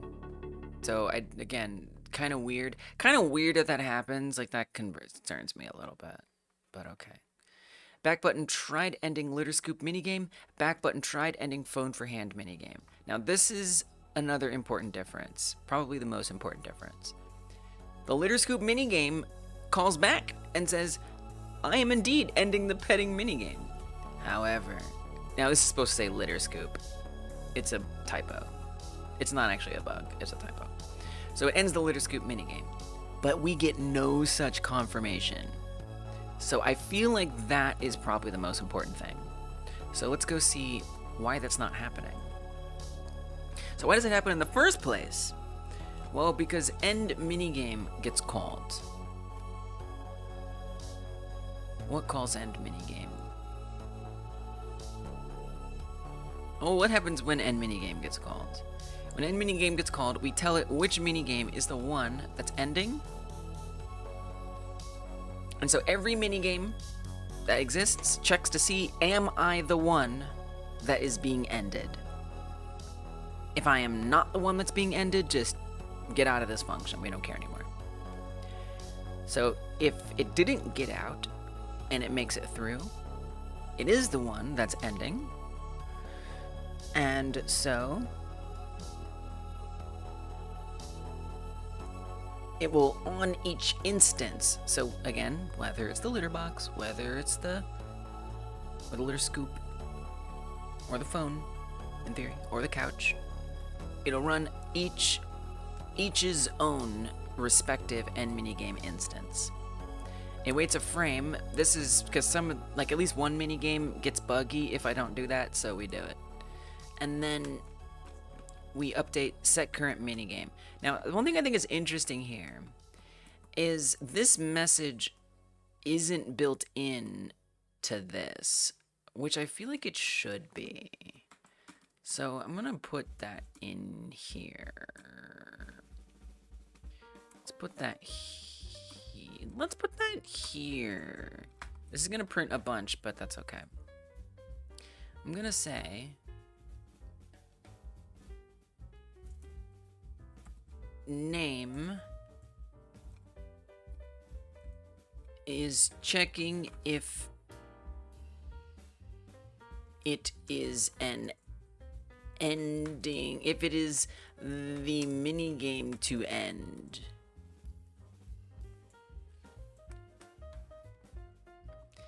If it doesn't return, name is the minigame to end.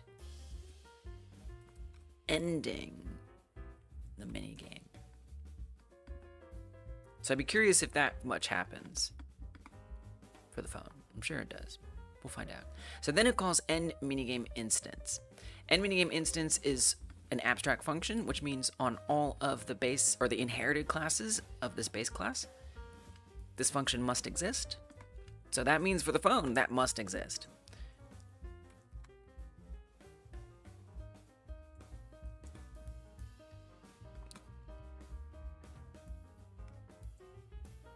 Let's refactor this a little bit if you want to have that. I mean, I don't really see the point in doing this, if I'm being honest.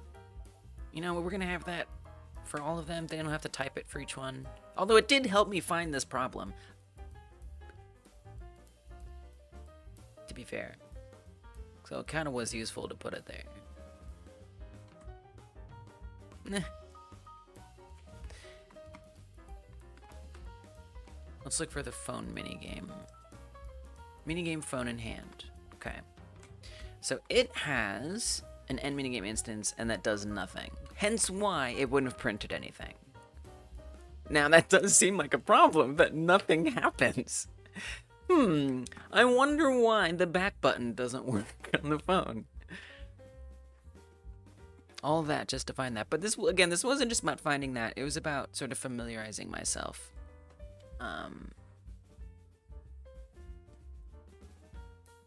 With the code again. Universal paper clips? What's that mean? I'm surprised by how much I've been mystified by everything you've said until it makes sense, and then I understand. Oh, increment. Yeah, but nobody's heard of that. Everyone's heard of cookie clicker. User plays a role of an AI program to produce paper clips. Maybe I have heard of this, but not like by name. Initially, the user clicks on a button to create a single paperclip at a time.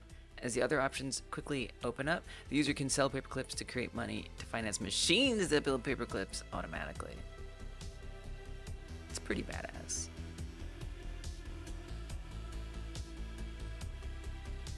Bennett Foddy mentioned.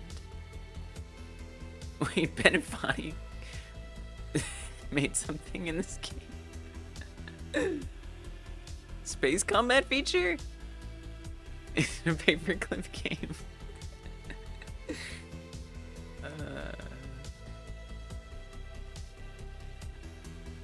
Interesting. So what things need to end? What gets started? That needs to end. Well, for one thing, the phone is in the way. The screen is still there, and the phone doesn't return back to the correct position.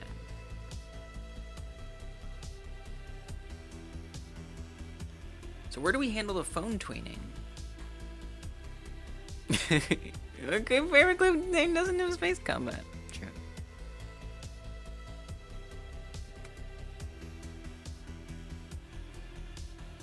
Tween phone. Nope. Thought it was something like that.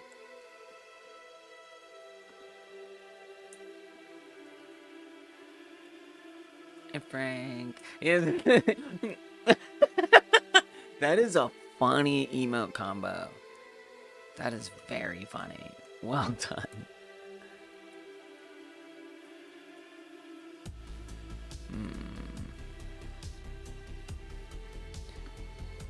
Where do we tween the phone? Can y'all tell it's been a while since I worked on this? If tween, create tween. Thanks for the hydrate, Frank. Cheers! Screen on screen. That's for the computer. It could be more clear. We have a lot of tweens. I love tweens. I'm a tween queen. Okay, now that needs to be merch. Tween queen. No, that's bad. No, it's not. You know why? Do you know why that's bad? Tween has another meaning. Nope. Can't do it. Nah.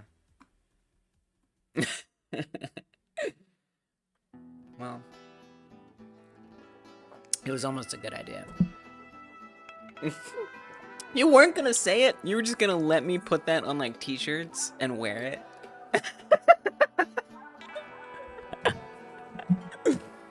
Oh man.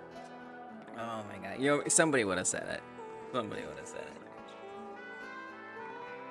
It's very unfortunate that it shares that name. Most unfortunate, really. That's okay. I feel like Flash was the first. Is it just me? Is that true? Macromedia Flash. I feel like that was the first time I heard the word tween.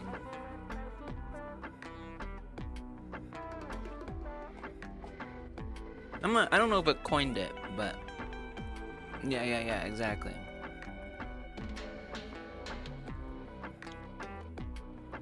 I bet that predates the alternative meaning as well. It's just a guess, though. This was a very inefficient way to find the phone tween.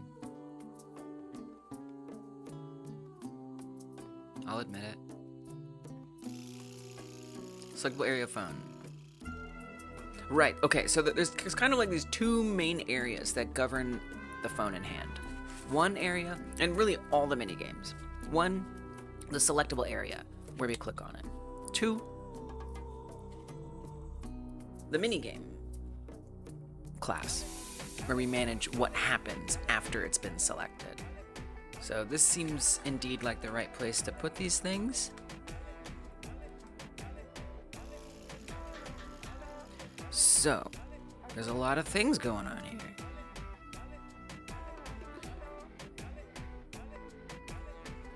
Get selected, On unselect, nothing happens.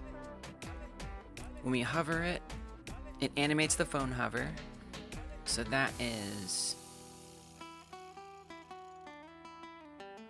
this. So it does that. It animates it. It makes sure we're not already selected. So if we're in the selected state, it doesn't bother doing the animation. That is, if I click on it, nothing else happens. We can't hover over it again. Well, it won't animate it again anyway. So I'm not even going to worry about that function right now. Animate phone use. What? What does that mean? Does that mean putting it in the center? I hate that naming convention. Can we change that, please?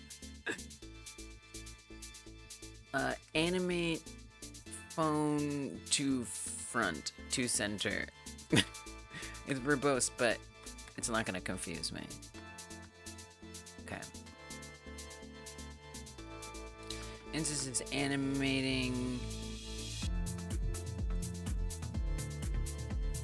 it to center.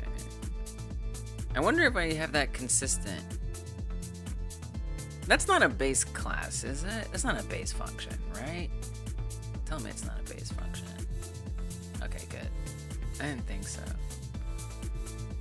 It's funny when you name something and feel like it's very clear what it means, but then later on it doesn't mean yeah. Oh, it happens so often. So often. It's like a constant journey. Like, I haven't decided yet if it's something I'm gonna get better at or not. I don't know. Not sure. I'd like to think I'll get better at it. But maybe there just is no perfect name. You know, then there's like putting comments to explain everything. But sometimes I don't understand the comments either. You're worse at naming things.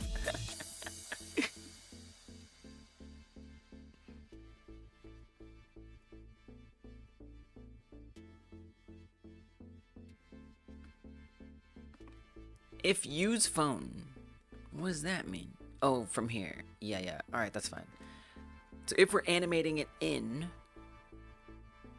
I kind of want to call that to center though. That's what I want to do. So we're at least consistent.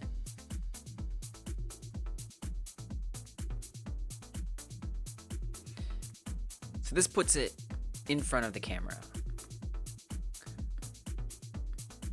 I would like to know, is this else occurring? Instance is animating it to center. Okay. Let's see if it's trying to run that. It should say true or false, basically. So I want to see, is there an instance is animating it to center false? Is that even attempting to happen? I think it is. And it's just doing a bad job of itself. Okay, now I'm gonna search to center. There's no false. There's only a true. So it is literally never even making it go away, which is, that explains a lot. Okay. So where do we call animate phone to center? We call it in one place, right here, on select instance. I just never finished setting it up. Jesus. Okay. I would say, and this is an end minigame thing? I don't know. I could go a couple different places.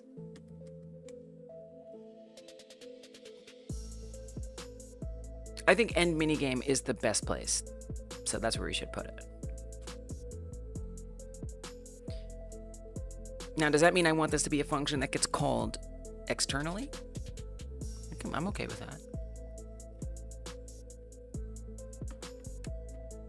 Let's do it.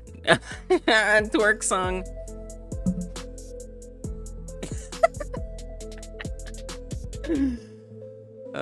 Just like a little mysterious, a good slow bouncing beat. butts! Butts everywhere!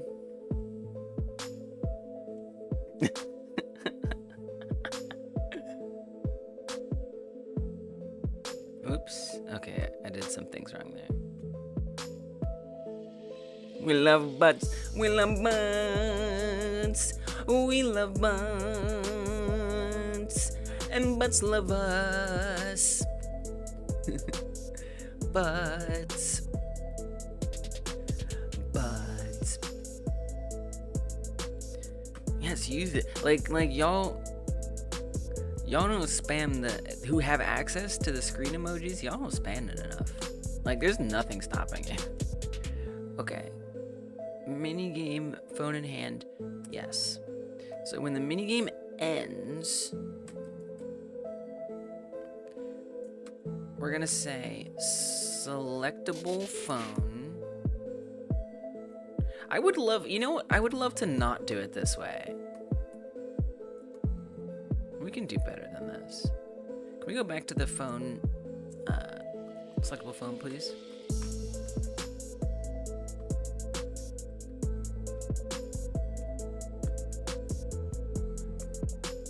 Let's not make this a public function.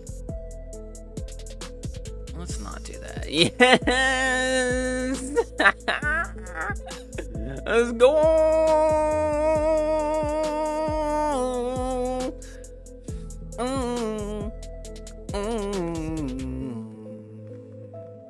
Look at all those. Look at all those. It's beautiful. It's incredible. It's fantastic. It's alive.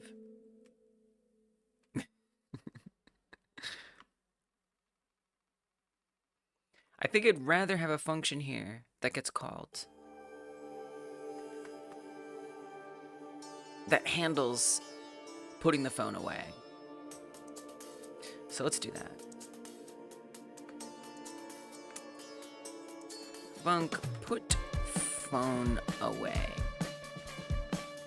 Again, just to make sure it's all in one place and we're not just like grabbing things from random spots. We did, Dungeon. We did. It's not, now look. It's an unconventional hint. Alright? Unconventional hint. So hint number 1 for the Game Like Jam, to recap. The next Game Like Jam starting in a few days.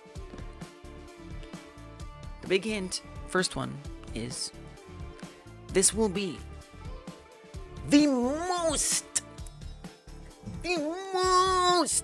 iconic Game Like Jam game we could possibly do.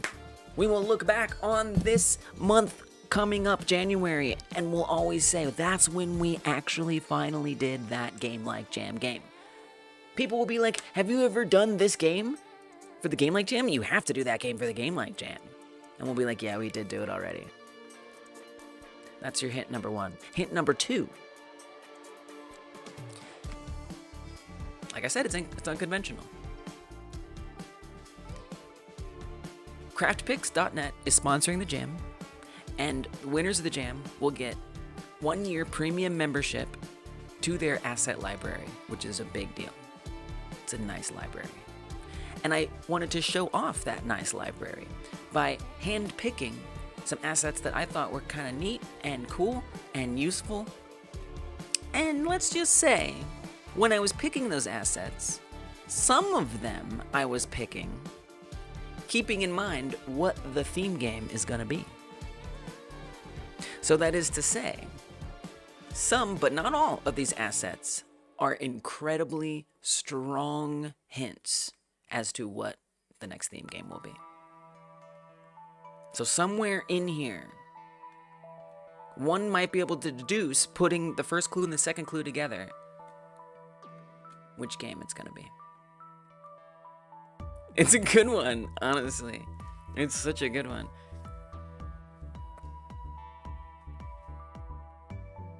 So yeah. That's your second clue. Let me put a link in the chat. So if you do want to go ponder on it.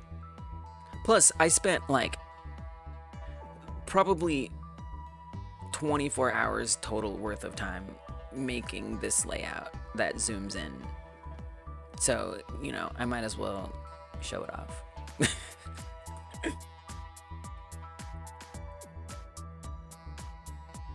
Wait, where's the Twitch chat? Oh, there it is. Thank you, Fanny. Thank you so much. There's so many little things. Like, originally they would grow from the center, but then it would get cut off on the sides because everything is an embedded iframe. Thank you, Dungeon. So, like, if it expanded beyond on the left, it would just, like, disappear. It was, I don't know why I did it. I just did it. I was just inspired. Just like looking at all these fun, cool assets is all so colorful. I was just like, let's just do this. I also made it like match, like the website. So this is like this freeze blue. The premium has a crown and it's orange. If you go to craftpix.net and you look at their assets, they use the blue free and the orange crown.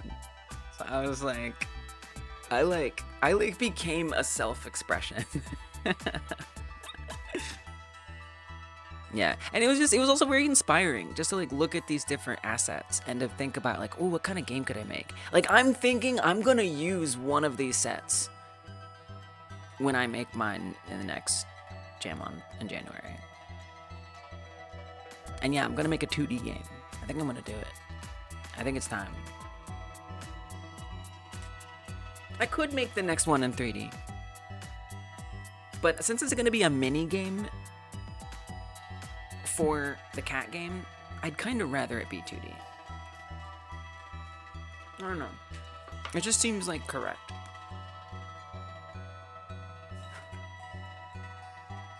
Plus, the game is so iconically 2D.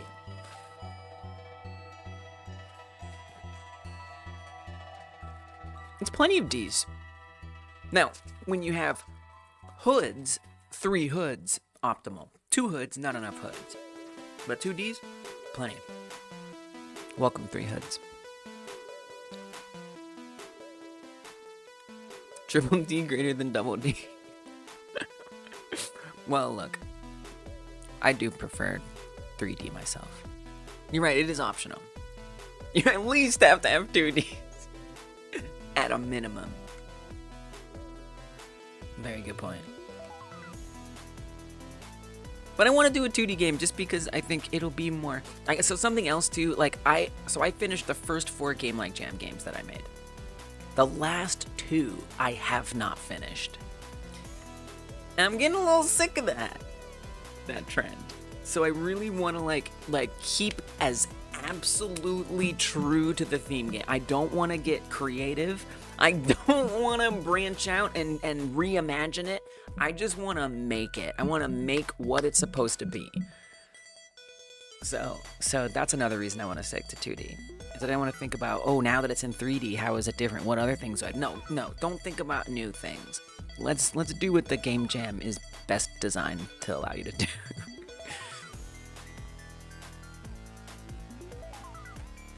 Alright, let's see if at least running this, putting the phone away, animating it away from the center, if this at least fixes something. And we're doing this via ending the minigame. So we'll say selectable phone, and we have .ref, which is our static variable reference to the selectable phone.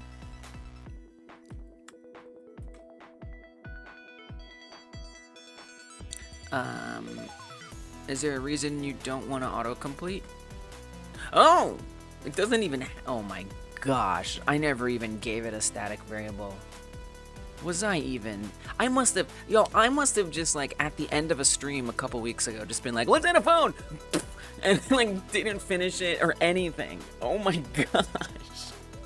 I didn't even have it be accessed by anything else.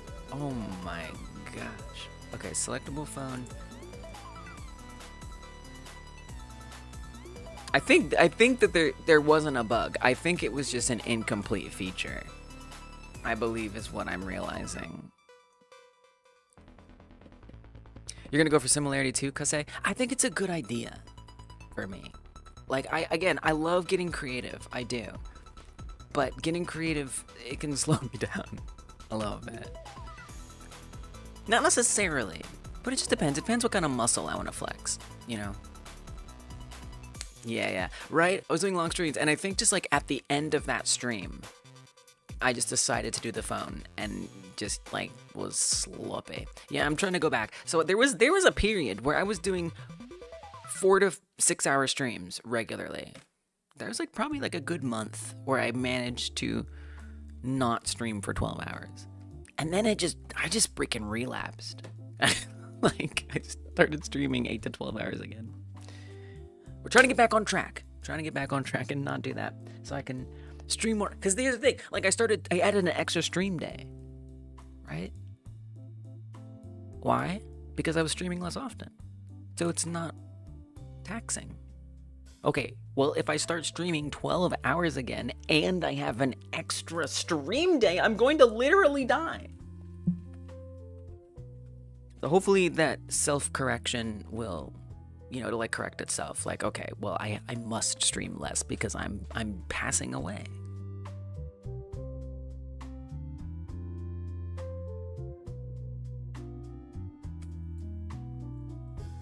All right, end minigame. Phone in hand. What is that? Is that being on a phone? Is that being on a phone? Are these your emotes? I like these emotes. They're so cute. It looks like a Sips tea emote, except with a phone. Sips phone. Instead of you burn out and then you're gone for... Yeah, that's what I mean, yeah. Yeah. Well, I mean... I never go. I haven't... What? There's an F in there? Oh, it's holding an F. Oh, I see. I thought that cut into the F was a hand. Got it. That's actually adorable. F.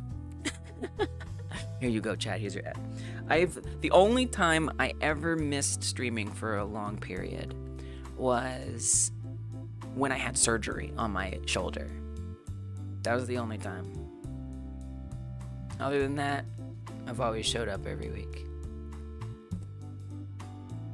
Because if I don't, I get sad. And I don't like being sad. I love the art style of them. They're very unique. I feel like a lot of streamers' emotes just look the same. Like they all got the same Fiverr artist, But these almost look like book illustrations or something.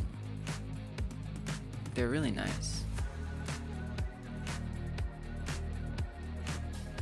I like because I like the color scheme. They're like soft, They're not like super vivid and like trying to like blah, like get you like a dopamine explosion. It's like they're calming, This one is peak.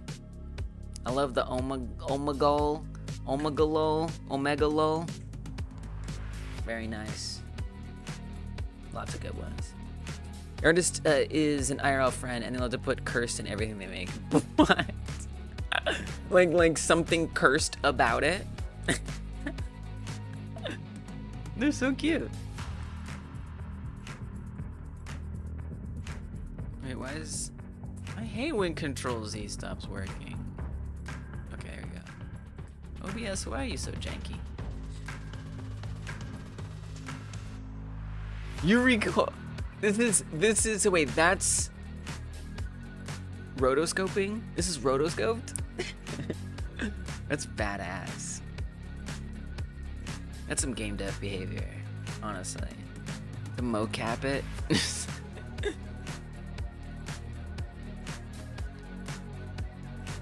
Yeah. Referenced.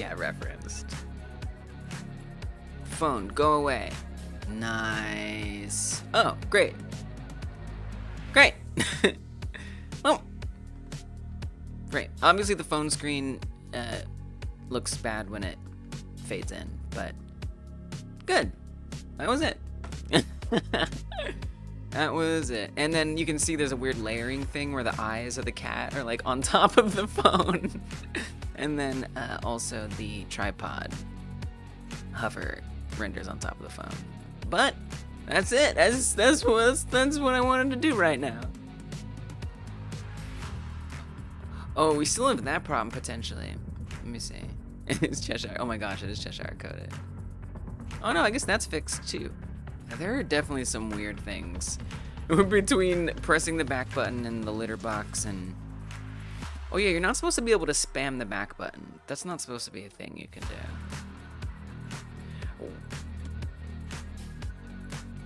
I can't do it on any of these. I managed to fix it there.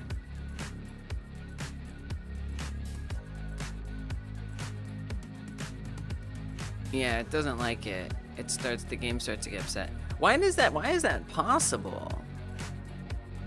It's actually not really causing any bugs, but why does that happen?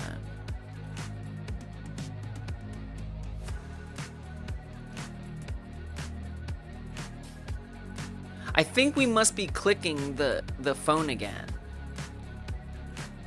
I think we're just reselecting the phone. Oh!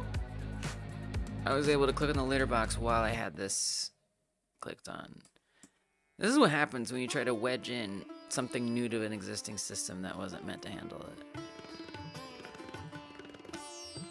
I mean, you can still hover that. I think that's probably your main issue. But isn't selecting blocked? I thought we blocked select. Well, it might have gotten... Okay. Hold on. So there it wasn't hovering it until it went back. And this is me behaving. Let me show you my clicks so you can just see what I'm doing. So you're not in the dark. So I click it, we're good. Click that, click this. It starts hovering it after it goes back. So that's good. That's correct. However, if I click and then click again, it does that. So the equivalent, I believe, would be if I clicked on the litter box, went back, and then clicked on it again before the camera returned. But I actually can't even do that. It's not even possible with the litter box. So why is it possible with the phone? I can't do it with the couch. I can't do it with the tripod, no matter how much I click. Doesn't happen. But the phone, it does. Why? Well, there was the theory that the raycast, but it shouldn't matter. It shouldn't matter. Why does... Okay. I guess what I have to do is figure out why the... How does the litter box and the couch and the tripod avoid getting selected again? And then once I figure that out, I know I did this pretty recently, but I already forgot. Once I recall how I did that, then I would want to find out, does the phone have that same protection? I mean, obviously it doesn't, but well, does it attempt to have it and it's failing, or is it just missing entirely? All right, let's make a commit, because that was a literal specific step forward here. I do wonder if I don't want to comment out the hover ray debug thing. It's probably fine, honestly, but I don't know. It just feels...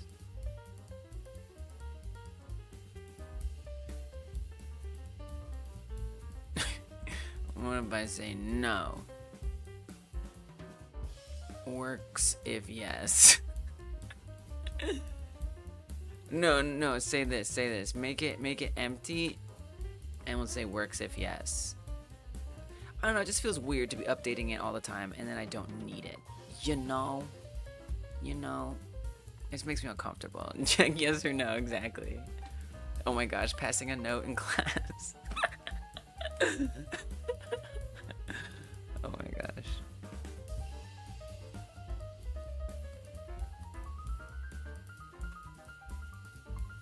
I'm lost. I got lost in here. There. If... That's not a good idea. This is a bad idea. I wouldn't do that. Because then it's gonna break. Just trust me, it won't work. Because we're already setting it to nothing here. So that means it'll break every time we get there if I make it nothing. We have to actually say no. If debug ray result, yes. Do that. That doesn't work either though. This is a bad idea, at least. I just want you to stop. Well, if you say if not, if debug result is not set to no, that would be the thing you'd want to do. All right.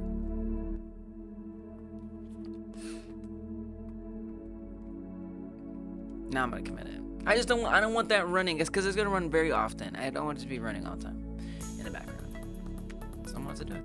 It's a matter, probably not. I don't care. Phone minigame now. Tweens the phone away when the minigame ends. Okay.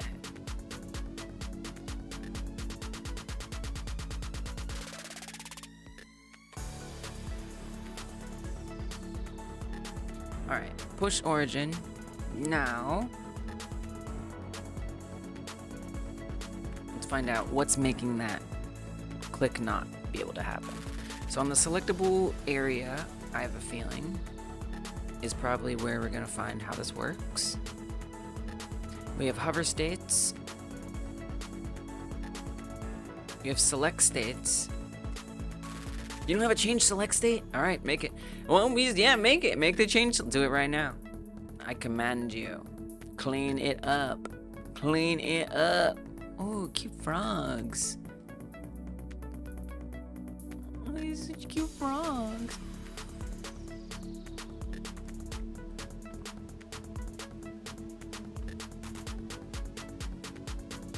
Oops. We're gonna say change select state. These are things I should have always had done, but we're doing them now. I'm also not sure why these aren't private. I can't fathom that we're using them anywhere. You can check. I mean, you can see. That just doesn't matter. I mean, you could check. You could. Come on. What? Like what? Here, do this. Do ref dot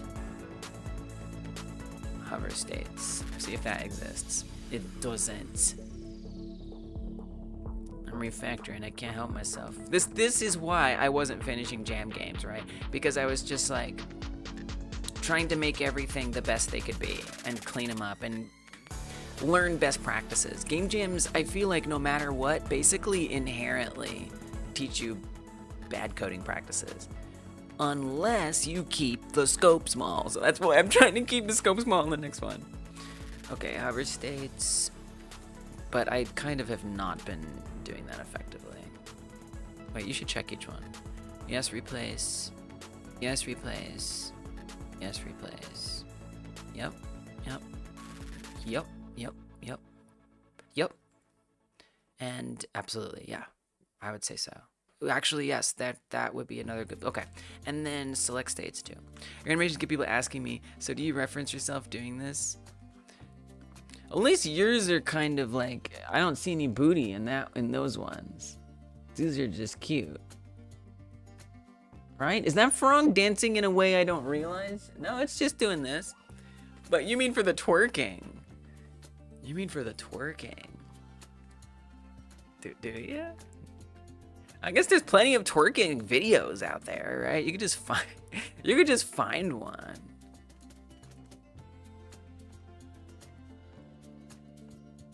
But maybe if you embody it, it helps you have a deeper understanding of the twerkage. and therefore is worth doing. I see. Hey, Derek.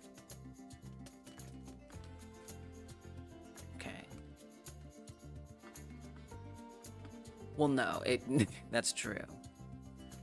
Select states. Oh, I gotta put an underscore there too, because I insist. Select state, not there.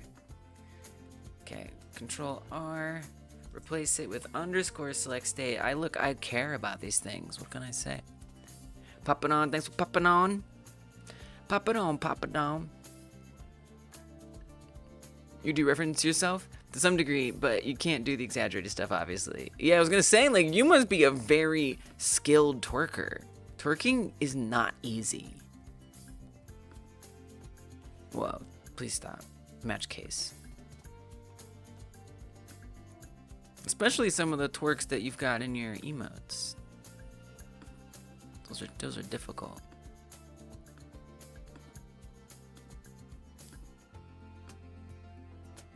Those are backup dancer to a best-selling artist twerking movements. Okay, change select state. Now this works. Beautiful.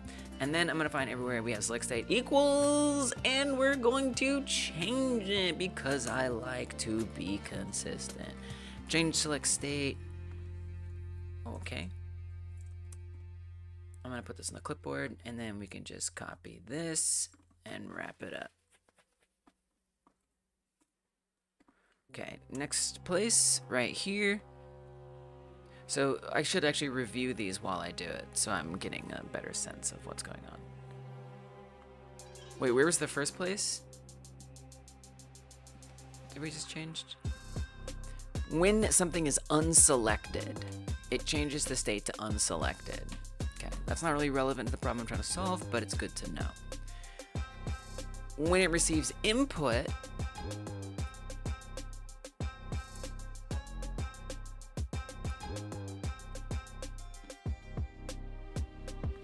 the action button is pressed while we're hovering something, and we haven't selected anything. It'll change to a selected state. So after that is when we should not be able to select anything else, including itself, until whatever animation represents the end of that minigame is finished. So for the litter box, the couch, and the camera, the animation that signifies, oh, it blocked your message, that signifies the end of the minigame is when the camera returns back to the front. For the phone, there is no camera that returns somewhere. So for the phone, it's when it goes back to here. I have a feeling it's just that. It's just another thing that, well, it's not even set up. Anyway, I don't know. We need to make sure we put it back to unselected after it returns, basically. You break yourself, your spine is too degenerated to dance like that anymore. The reason AutoMod flagged that is because you said degenerated. By the way, if you were wondering. Apparently that is. Why didn't I get a fork? Why did I think? Well, because the baked potato was easy to eat with your hands before it got tiny.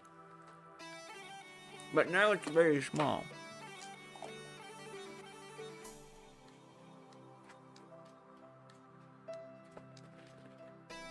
It's a bad word. It's a bad word, degenerated.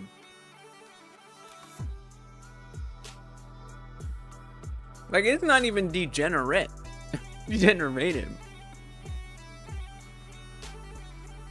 Okay, anyway. Change sex slate equals... Okay, great. Clean that up. Nice.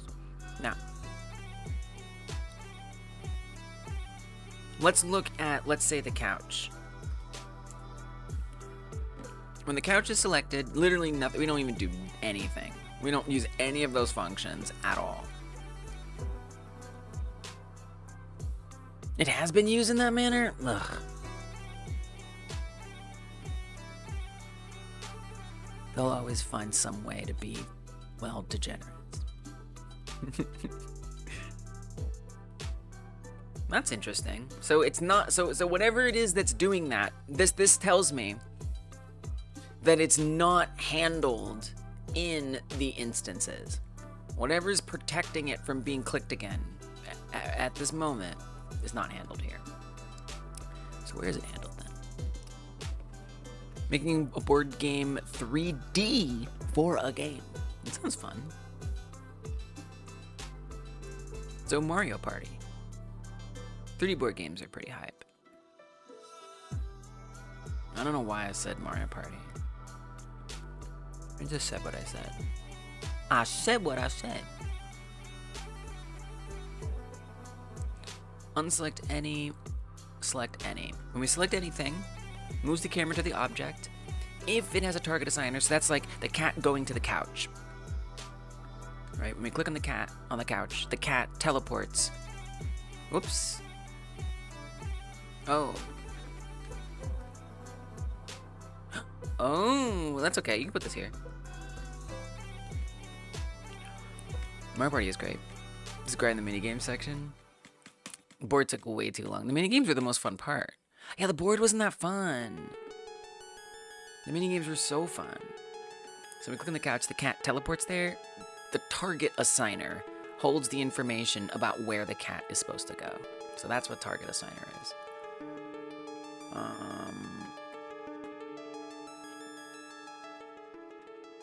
So we select something, moves the camera to the object. If there's a target assigner, it sets it up.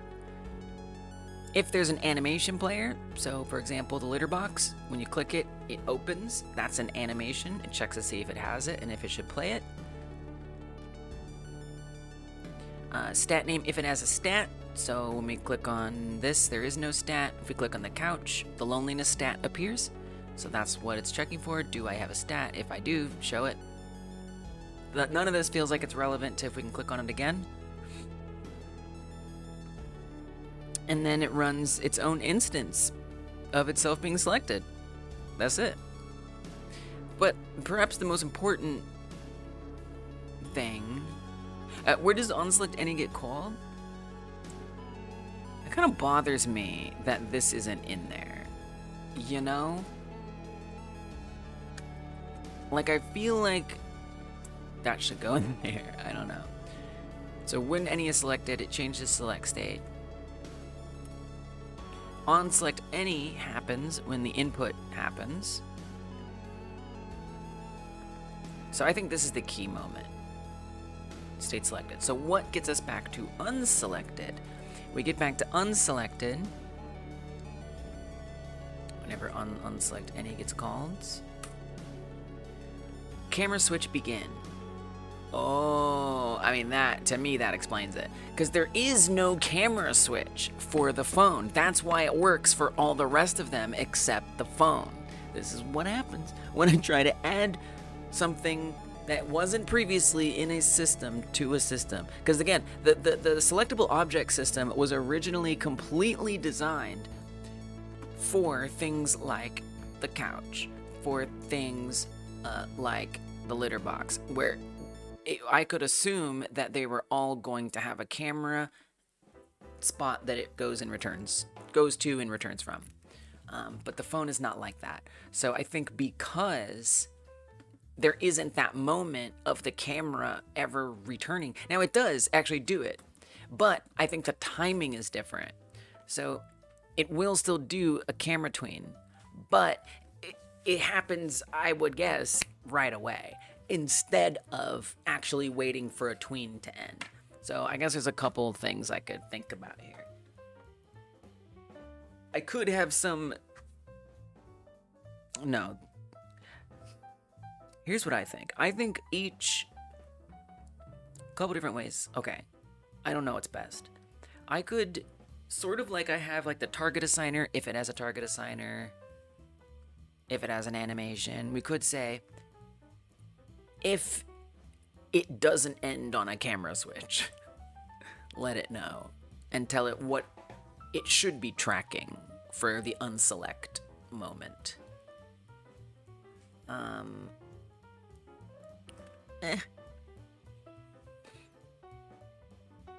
I could also, for everything, have it set an unselect moment. Meh. I could check to see if it's in... Well, so, okay, I think I also understand why I did this. Actually, I don't. Look, because there's no phone in... So this dictionary is on the manage camera script. So what this does is when I click on the couch, that's the position it goes to and the rotation it changes to. Litter box, position it goes to, rotation it changes to. Tripod, and the food bowl. Notice there is a computer. There is no phone in here. So potentially, and yes, this is coupling systems where things could change and everything breaks, but potentially, we could say if... So, and by the way, the way that it finds the camera that is supposed to move is it uses the name. So it says, what's the name of me, selectable object? Well, my name is Litterbox. Is my name present in the Manage Camera Dictionary? It is. Therefore, that's the animation I'm going to use for the camera. I'm not sure what happens with the phone. Actually, not really sure how that works. So that's something to look at. But, you know, we could say if it isn't in here, now we know that it isn't going to have that ending moment. So then what is the ending moment? Something has to be defining that.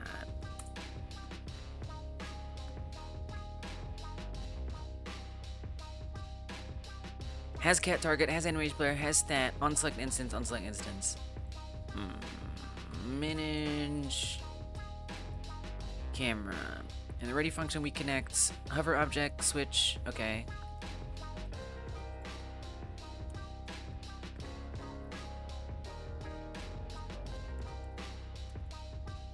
The only other place we do it is move camera to object. Object name. So that's what I'm talking about. Object name. So this looks like this runs on the phone. We know it runs on the phone because it's running a camera tween, even though the camera tween is going nowhere.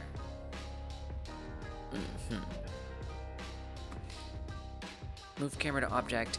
After we select something, it runs move camera to object. So how does it handle the phone? Is in... Oh, this is a Boolean. Oh, so it just does nothing. Okay, so just nothing. Well, that's there you go. That's the problem. We need to make sure something happens. I mean, it's weird because some things does still kind of. Okay, let me investigate here a little bit. Two things. Number one, let me put this print that I need in here. Number one, I want to know. We're gonna do a highlight. I want to know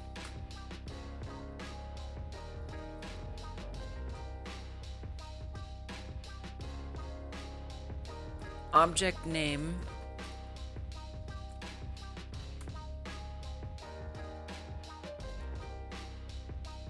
is going to move its camera to itself. Is going to move the camera to itself.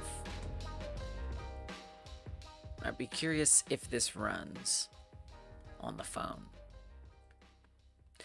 Before I finalize that, I'm gonna select this, and we're gonna find this all over the project. 13 places.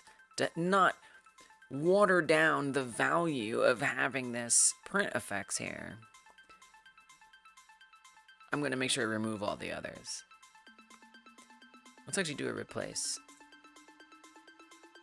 And then I'll actually include the parent. I want to make a plugin that lets you do this more easily. I started working on the plugin. A very basic version of it for my print stuff. That's it. That's the whole sentence. Okay, so this one, yes, replace. Yes. The only one we don't want to replace is the selectable object one. This one. don't replace that. We just made that, and we like it. The rest of these, get them out of here. I hope I did that correctly. I did that wrong, didn't I? Did I forget the parent? I sure did.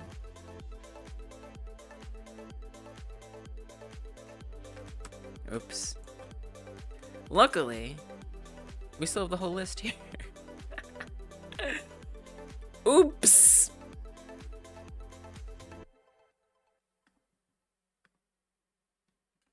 Oh god. Oh, I messed this up real bad. I made mistakes. I made terrible, awful mistakes. I really need to get that plugin made. Okay. So in theory, I would love to be tracking all the print statements, and then you could go through and like check them on and off. Like if they're gonna have highlight or not. That is a very ambitious idea, of course, but that's okay. It's fun to think about. As the sole user of this system, someone has to analyze how it could be better.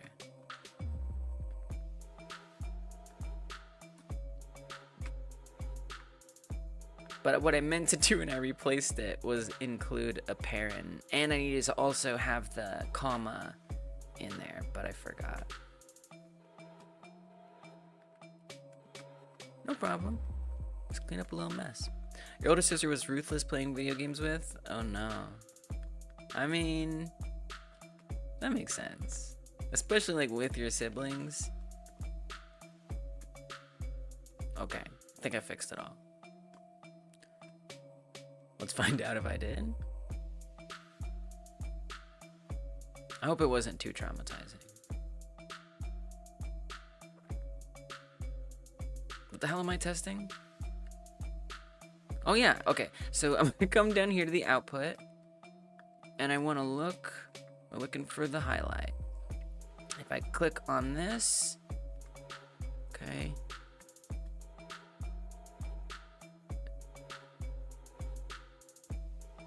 Wait, there's still highlights left somewhere? Where? Oh, I guess it was just set up like different. Oh, there's still 6 more highlights. Well, this is the one you want. Oh, I didn't account for all the ones. This is why I need to make that plugin.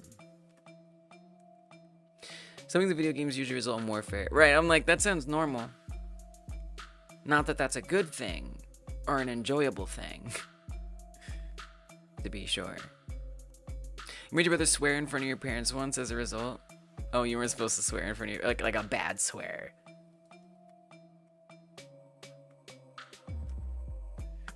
You do like making people swear when they play either your game or something with you.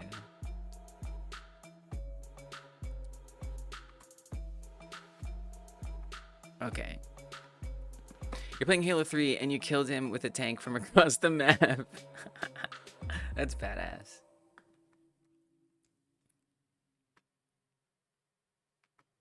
Okay, couch is going to move the camera to itself. Great, that's what I was looking for. So this is what should happen if it has a camera. Great, good. We go back. Now I'm gonna go to litter box, click on litter box, and we should see the same thing. Look for the highlight, there it is. Litter box is going to move the camera to itself. Now let's try the phone. Click the phone.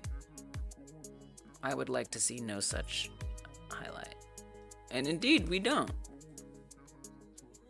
The phone never tries to have a camera move to itself. Good. So knowing that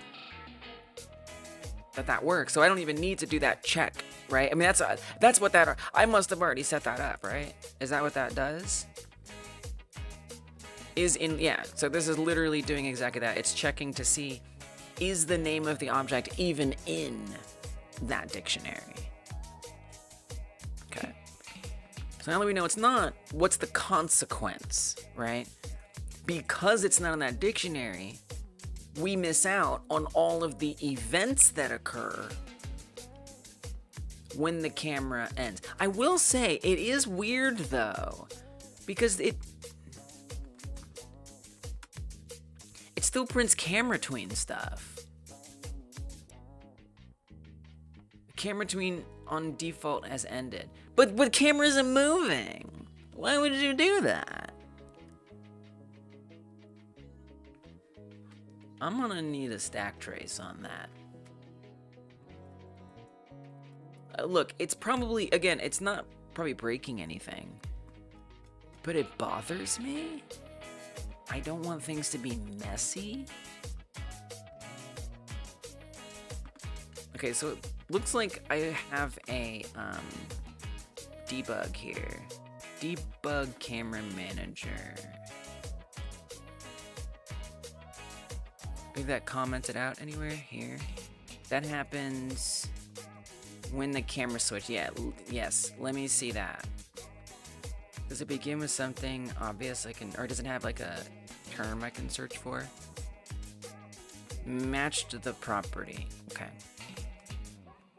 The reason why I don't have that commented in is because I think it spams a lot of text. Okay, matched the property. Okay, so click on the couch. Match the property tween rotation degrees with requested type tween. There's no backtrace there. We actually can't do it that way. I gotta come in here, unfortunately, because there's more info here. Couch camera. Match the property tween position with requested type tween and updated that position. Okay, so if we go back, it should run that again. Switch camera to the default camera, which match the property tween position. Okay, now click on the phone. Does it also say that?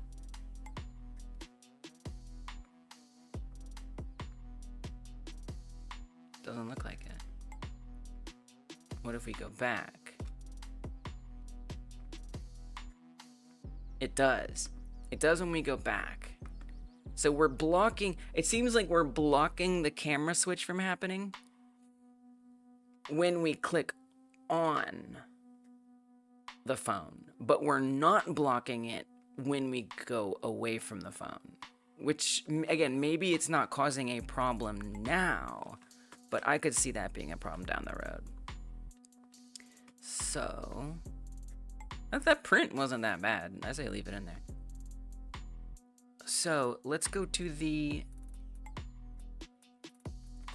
selectable object.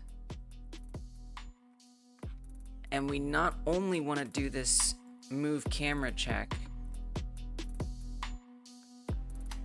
if the camera is in location data, not only do I want to put that there, where else do we switch the camera? I don't know. I don't know.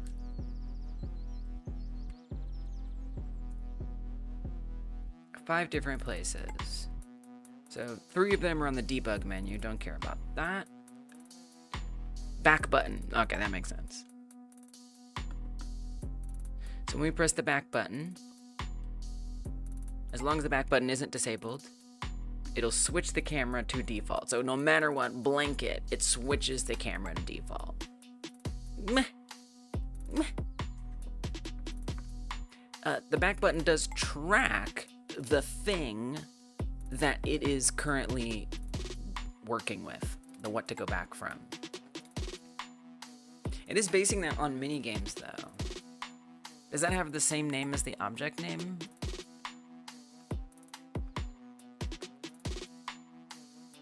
Nah. Because I was gonna say, we'll check it, okay, if it knows the phone. Well, you could also assign the object name to it. But I was gonna say, if it knows that the phone is the thing that it's gonna go back from, it can just go check to see if that's in the camera list and not run switch camera. Why not just put it on switch camera?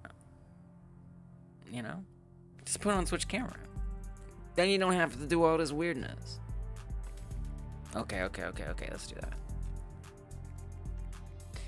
So, over here, we're just gonna run switch camera. Just let it do its thing. Okay. When we get to switch camera, oh my gosh, you even have a public function ready to go. Beautiful. Hell yeah. Okay, put that there. And we're gonna say if the camera target name is in there. Beautiful. I love it. I love this is what I love about setting up systems that I know I'm gonna be glad to see later. It's just like the best dopamine hit. Okay. If is in camera location data, instead of object name, it's camera target name. Great.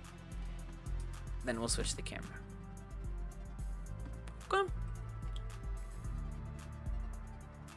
We could do it like a guard as well, if not return also, alternatively. Okay, so then it's a little more cleaned up and it shouldn't be trying to run a camera tween. So here we go there, we come back. Can we search for the, oh, I forgot what it was, what the wording was already. Something of property, method of property, matched the property, match the property. Okay, so if we come back here, I click on the couch, you see rotation and position appear down here. We go back, it prints out 2 more. I click on the litter box, prints out 2 more. Go back, prints out 2 more. If I click on the phone, doesn't print out any. Let me go back. It still prints them. Well, that's what we were trying to protect against. You know why? Because when it goes to switch, that doesn't work. Because when I go, first of all, okay, let me say this. This is still better to have the if is not in. This is definitely a better place to put this, regardless. With that said, when we go to switch the camera, it's not coming with the word phone, it's coming with the word default, which very much is in there. So it doesn't actually help us here at all.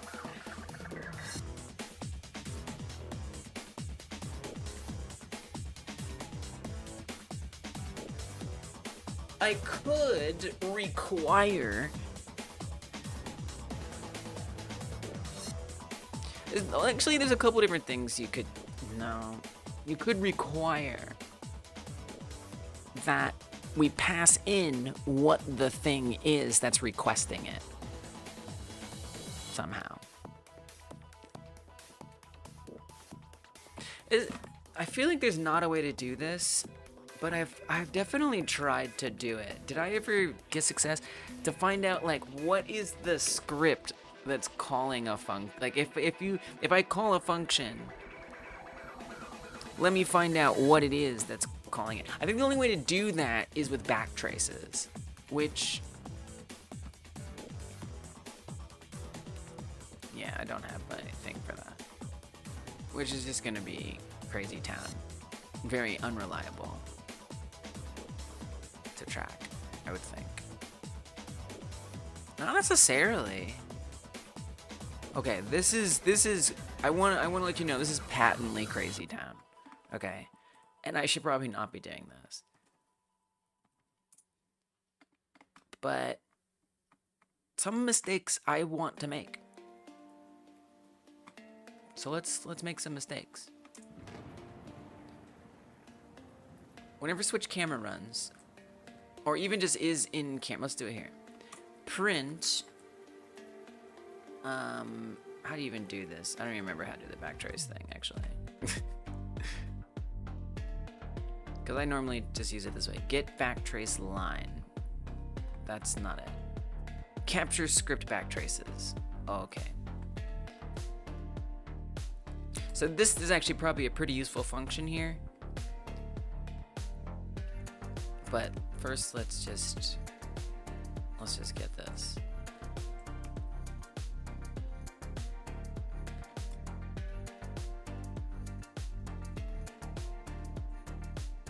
Okay, so I want to see when we call that. Oh, and let's make it a little easier here to find.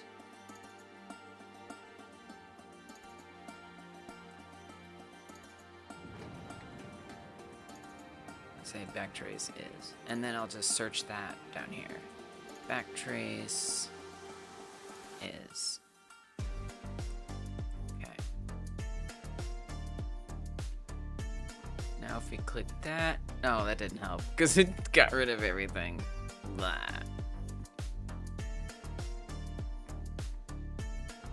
I wonder if the overlay console is better here, or the window. I mean, it has search. Oh, there's no underscore. This is kind of OP though. Nice. Wait, it searched both backtrace is and...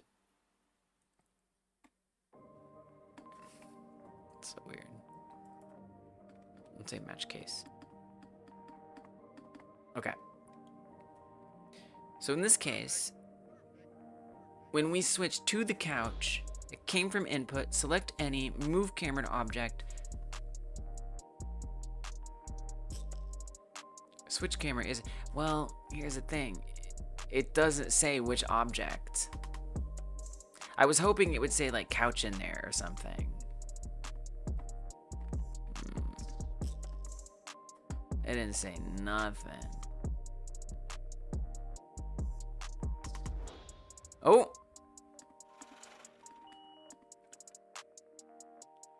Jesus, okay, sorry. I'm sorry, Godot. Forgive me. Oh, it closed the console? No, it didn't. That's okay. As long as the whole engine didn't crash, I'm happy, actually. And then this probably... Yo, but this keeps every log. So this is actually not that useful. It keeps every single log for the whole session. That's a bit much.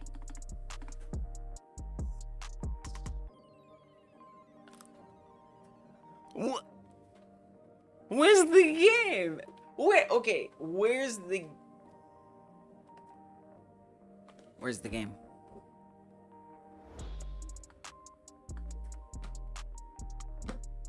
Jesus, okay.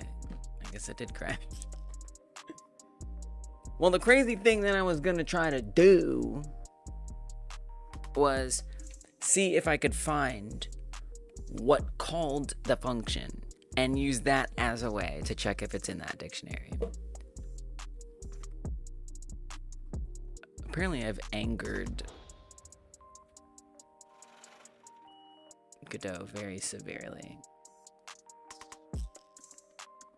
I'm gonna pretend that the cause of that was the console.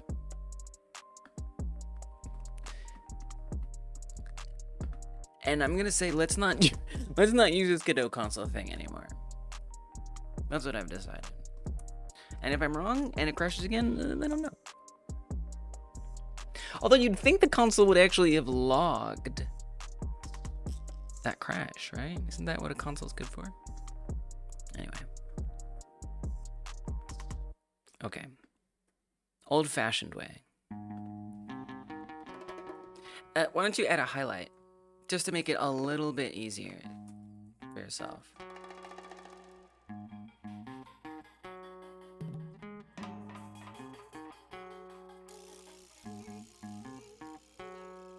Okay. I told you all, we're heavy in the dev today. Heavy in the devy. Okay. Whoops. Hey, I didn't mean to make myself large. But since I did, if you're watching this on YouTube, have you pressed the like button? Because if you haven't, this is your opportunity to do it. Because you might have wanted to press the like button and you forgot. So I'm reminding you. If you're on Twitch, I can't tell you to press the like button because there is no like button. There is other stuff on Twitch. There's like a follow bell you can do and it'll notify you. Just You're fine. I like you, Twitch. You're doing a good job. All right, back to our regularly scheduled game dev. What I meant to press was this. Okay, so I want to find that backtrace. When we click on the couch, it should be highlighted. There it is. So yeah, I mean, it doesn't have any identifiable information, unfortunately. What happens if we click the phone? Well, it's not when we click it, it's when we click away from it that we are be interested in.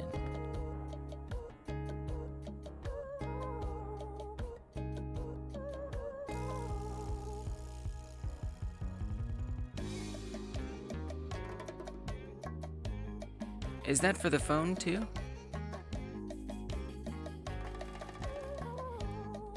Actually, I'm not sure. Let me clear this. Try that again.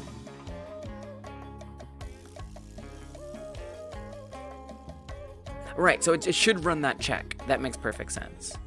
Yeah, I would run that check. Let me press back.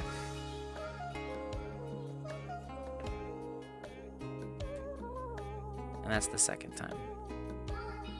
But it does not have anything to do with the phone. Base classes. Base classes can be a little mysterious. Or classes that inherit from a base. They're actually kind of harder to track down. More so than I expected, at least in a situation like this.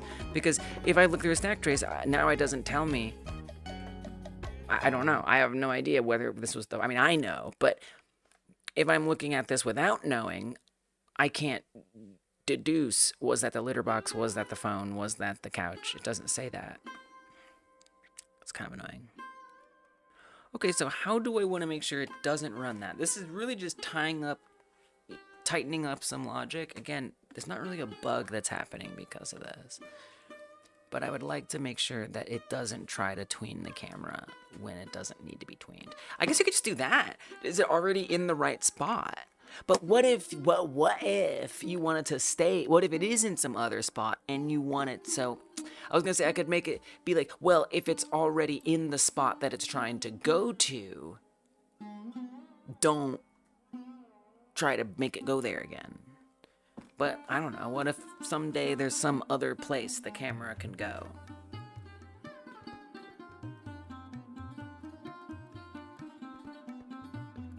You know what? I'm not gonna worry about that. I think I'm going to... I'm not gonna worry about that. That hurting my brain, so...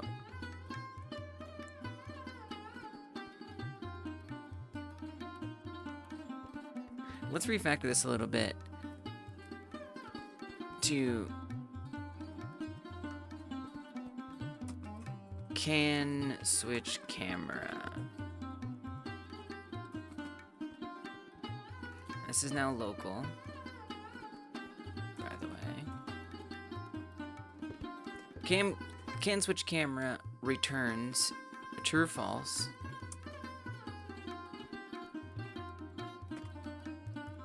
If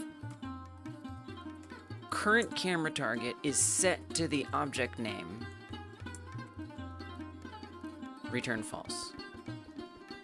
You don't have to do that. You could even just say return. That's fine. Let's do that. And then it will also do this. I think this makes sense.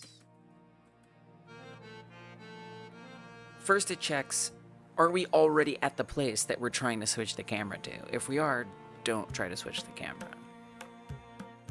If we're not already at the same place, does this place even exist in the location data? That's it. This is the way. Okay, well now that this isn't a public function, let's move it.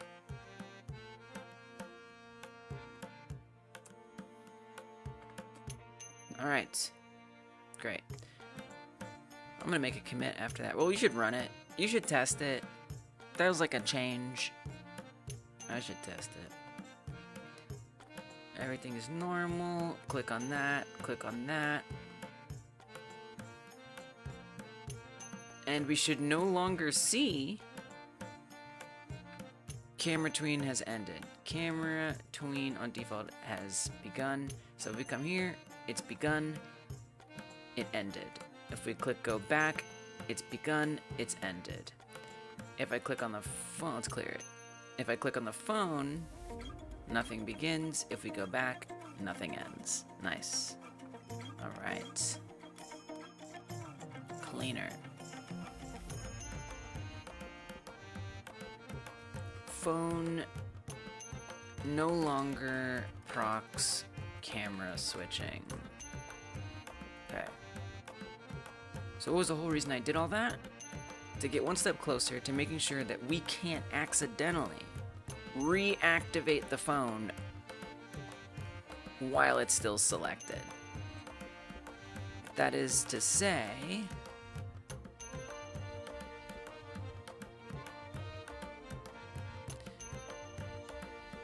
if I click on the phone and I click go back and I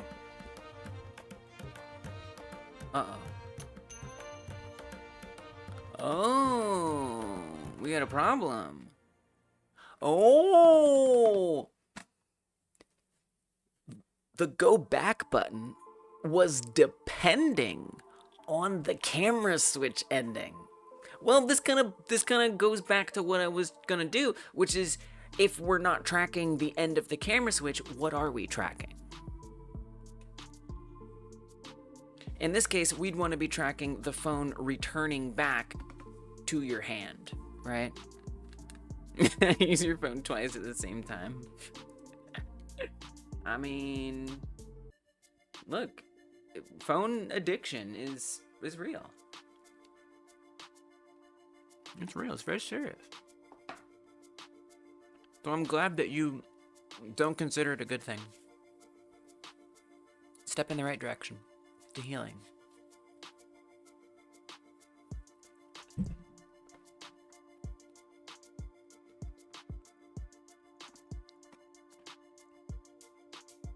Now I'm a little conflicted.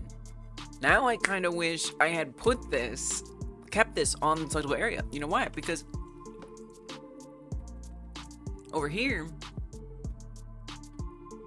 if it checks, can I even switch the camera, and it fails, now I can know, oh, we need to find something else.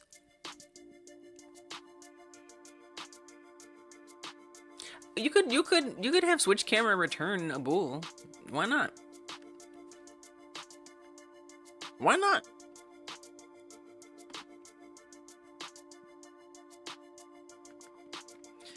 I feel like that's bad practice. I feel like some people would backseat in the chat like you shouldn't have a function return something if you're not always gonna get the thing it returns. And I would just be like, shut up. Shut up. Disagree.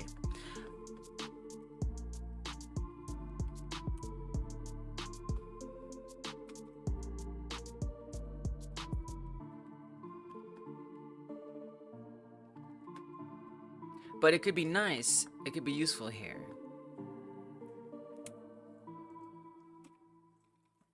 Optionally can be checked.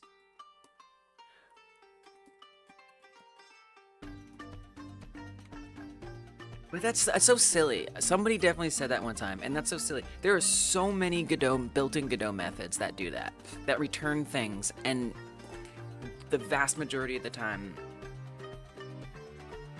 you would never expect it to only be used for returning something. It's so stupid.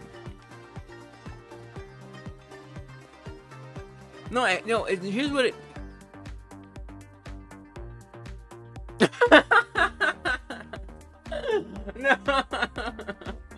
No, look. Okay. You got me, but also...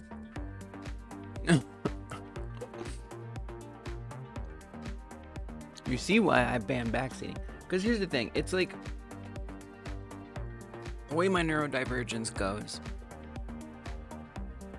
the way my personality goes, You know, if someone comes through and they say, you shouldn't do this, or that's bad, or you should do this, it'd be better if you did that. I don't know. I don't know. And I tell you what, I don't feel like going and looking into it and finding out. But generally, off the top of my head, I don't know the truth. Right? Hence probably why they're saying it.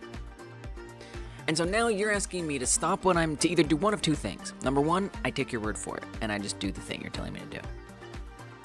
Number two, I have to go now do research to find out if what this person is saying is true.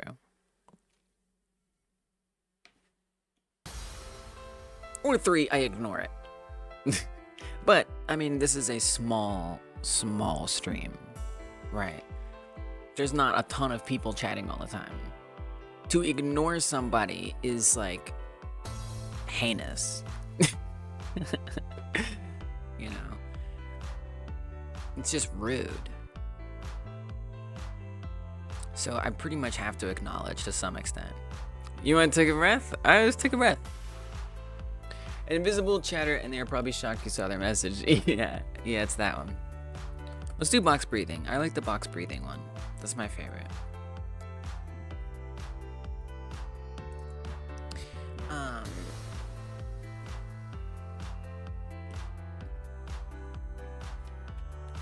And so yeah, you know, it's like somebody definitely has said that before, and like now I look back and I'm like, wait, that's ridiculous. That is such a ridiculous thing to suggest, that you shouldn't have a function return anything unless every time you call it, you're going to try to get the thing it returns.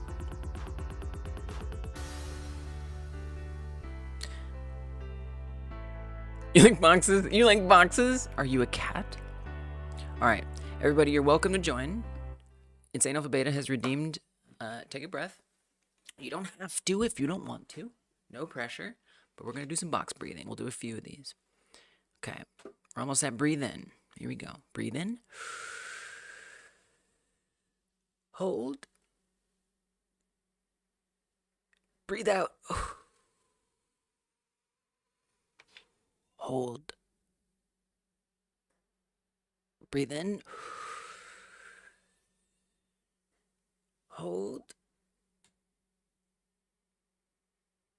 Breathe out. Hold. In. Hold. And out. Do two more. Hold. In. Hold. And out. Hold. One more. In. Hold. And breathe out. And hold.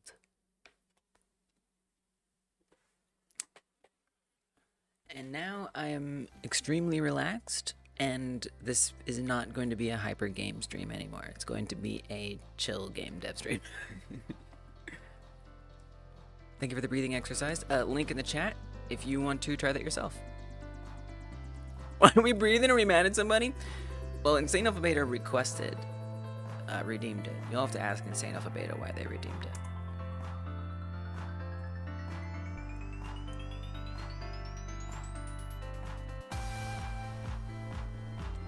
So I'm gonna let this return. I don't care what somebody has said before that I now realize is ridiculous. And the invisible chatter, I needed a breather.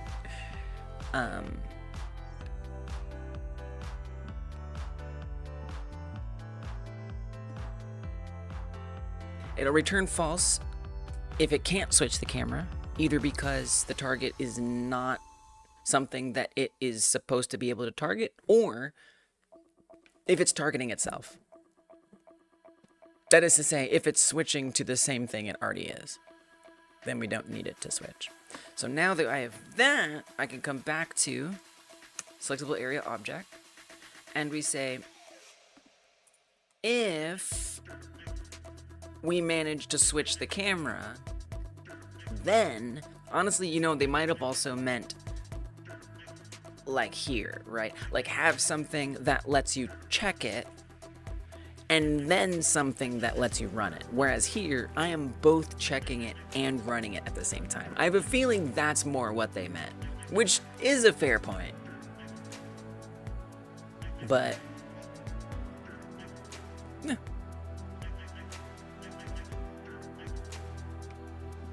So if it did manage to switch the camera, then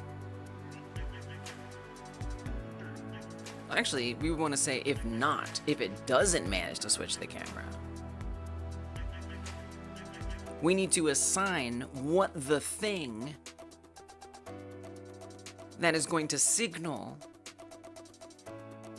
that its animations have completed will be. So in here, we have some signals that are connected from the camera. We have on-camera switch begin and on-camera switch end. So whenever we click it and the tween starts moving towards the object, and then whenever we press the back button, not when it starts moving away, but after it lands from having moved away. Once it goes, boop, that's when this happens. And important things occur at those two moments. I still want those two moments, even if a camera isn't moving to and fro. So it looks like it does nothing, but it's handled on the instances. The phone specifically is one that has it, which is funny.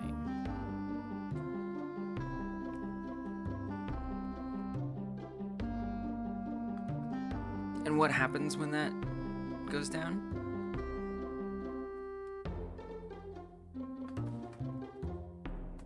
Nothing?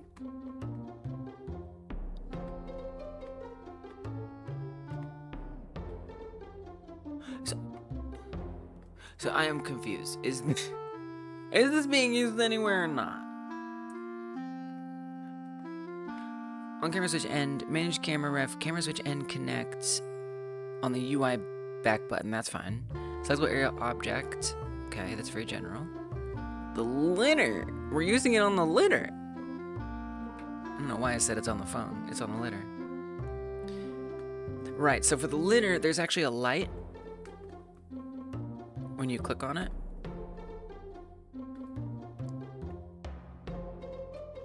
Oh.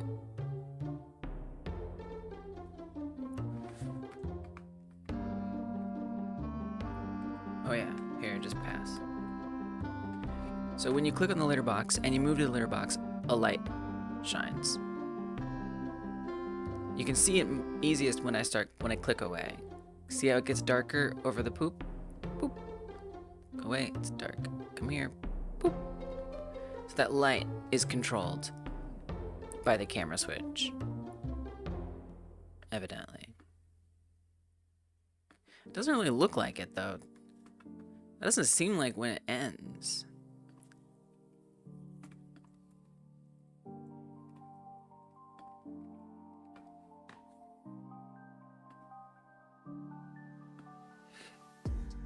Right.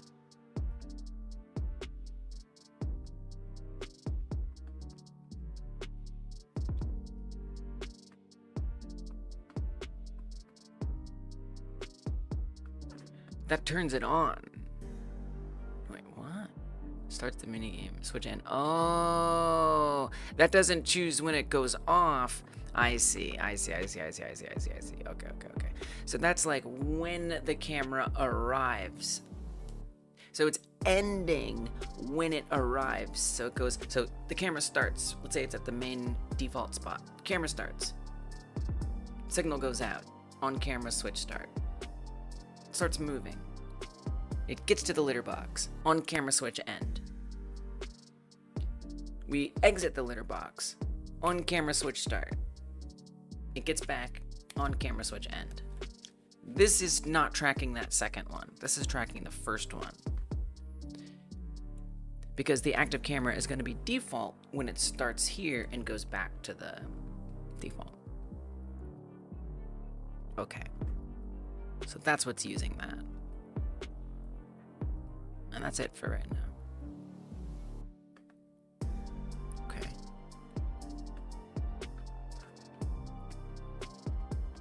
So technically, this is litter box, if we're gonna be technical here.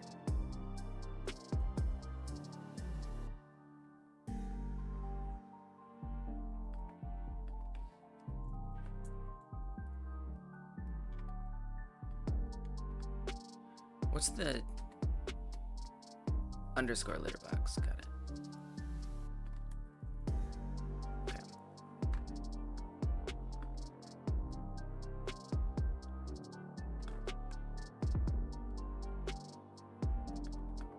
So then why does the back, well, you know why. It's right there. Back button minigame. Because since we're not if it's the phone, since we're not allowing a switch to occur, this never runs on the back button. That's what it is. We never get that camera switch end here. So this makes me think we need like a function that handles, you know, end of minigame events. Well, we do. We actually do. But this is like a more general thing. This isn't like a specific minigame, it's like any minigame. Well, that's what base classes are good for. So what I think is that this behavior should not be handled on the back button, but it should be handled by the minigame itself. Maybe. On camera switch end, if the current minigame is none,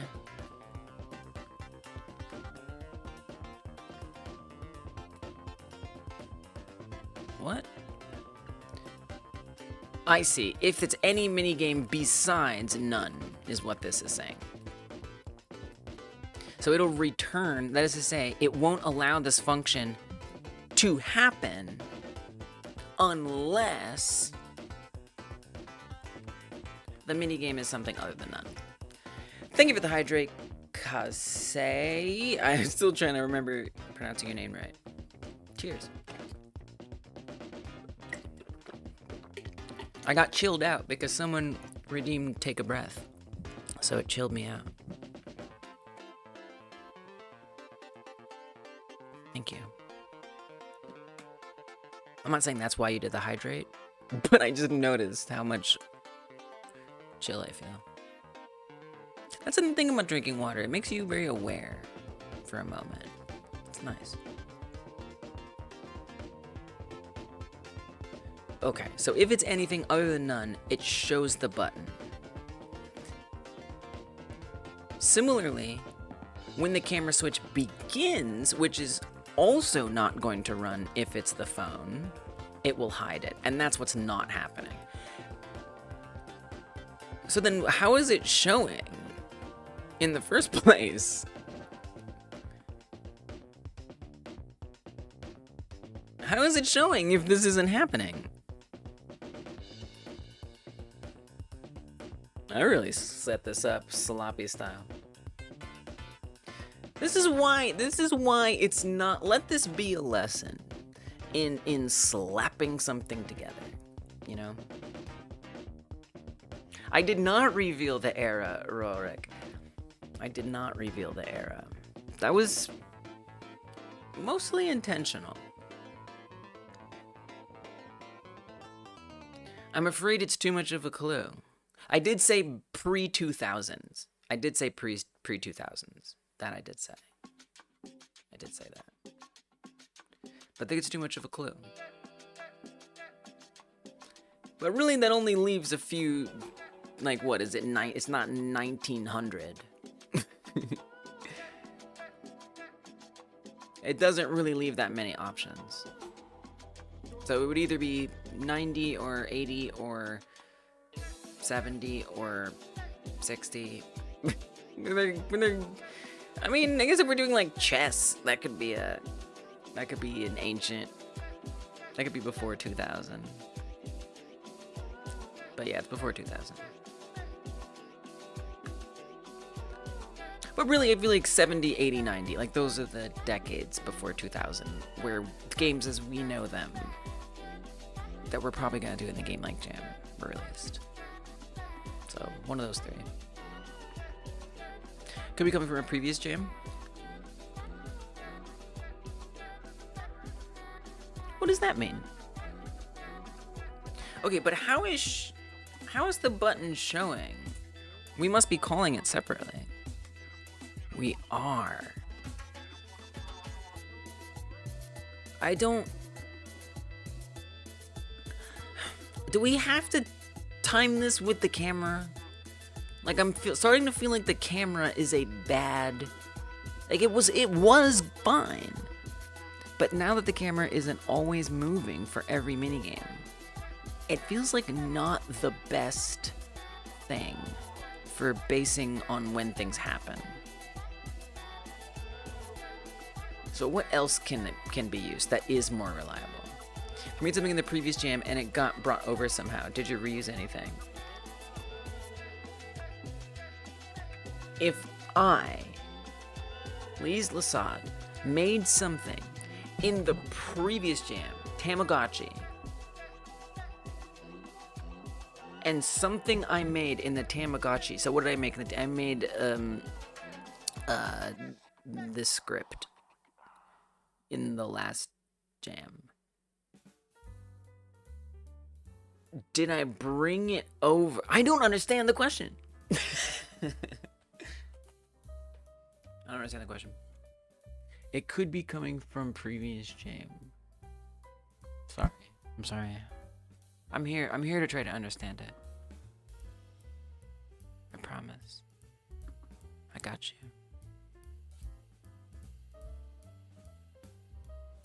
So what else can I use besides the camera?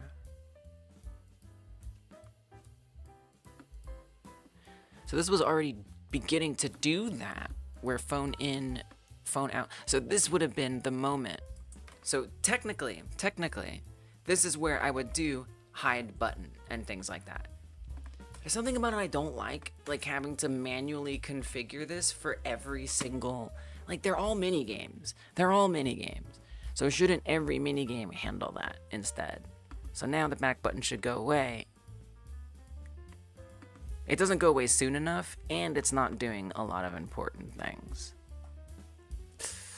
Yeah, I don't feel good about this. I don't feel good about this. I have broken things. I mean, it was already broken. So on the minigame itself, what kind of moments do we have that ideally are not camera dependent?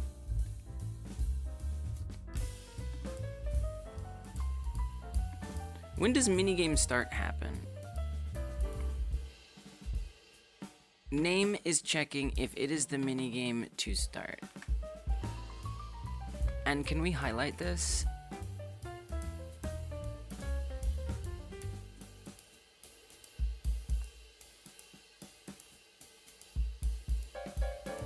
I showed up today like, y'all, we're gonna do some debug. I told you it was gonna be a serious sesh.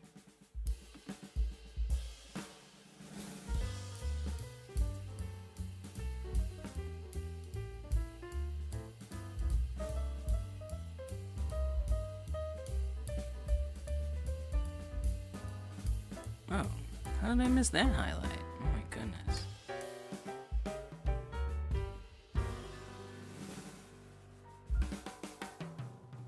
Okay, we're keeping those. Those are the ones we want to track. That one's commented out. It's commented out. You can keep that one. Okay.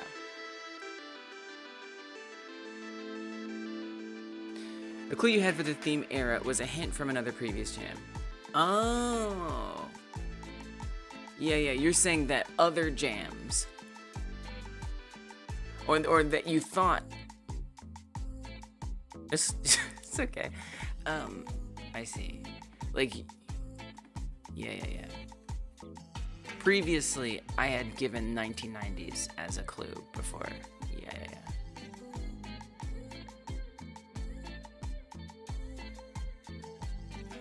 Okay, what am I checking? I am checking.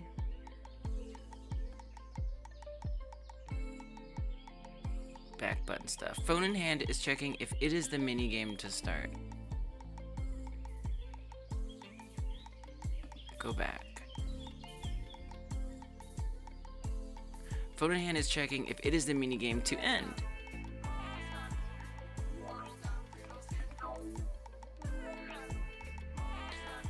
Hank? Honk? Honk.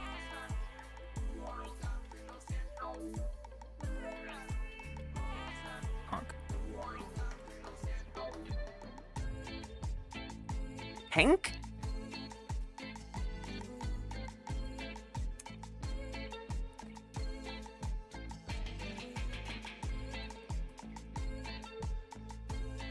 Oh, we should highlight this too.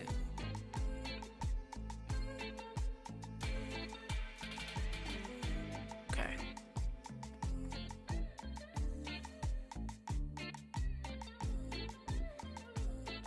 What I'm trying to ascertain is like the timing here. If I can replace this with the camera check. So I click on the couch.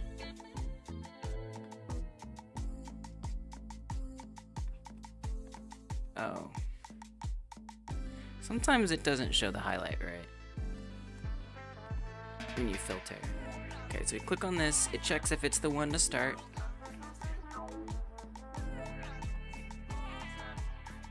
We go back. They're all checking if they're the ones that are supposed to end. But the only one that actually landed on being the one that's supposed to end is petting. Click on the litter box, same thing. Litter scoop is checking if it's the one to end. It's kind of weird, it's like different.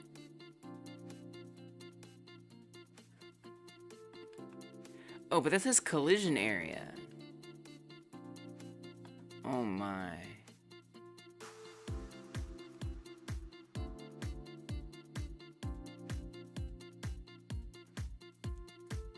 Well, but the name doesn't matter. The name is not important.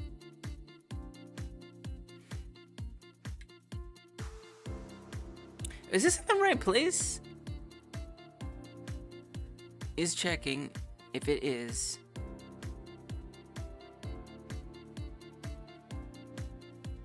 Litter scoop is checking if it is the minigame to start. Is minigame to start. Checking. Wait, I'm very confused right now.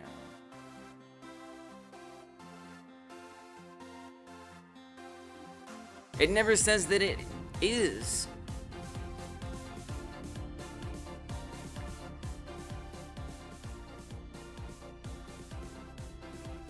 Is that because we didn't put it? Because you didn't make that for all of them.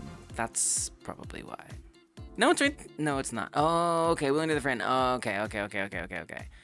Oh my gosh, I was so confused. Okay, put this in here too. Is the minigame to start? Okay. That was very confusing.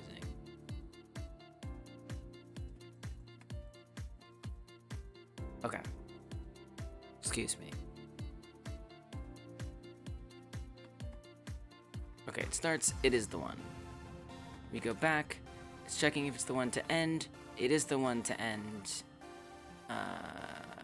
Here. Okay, good. Click on the phone. Check if it's the one to start. It is the one to start.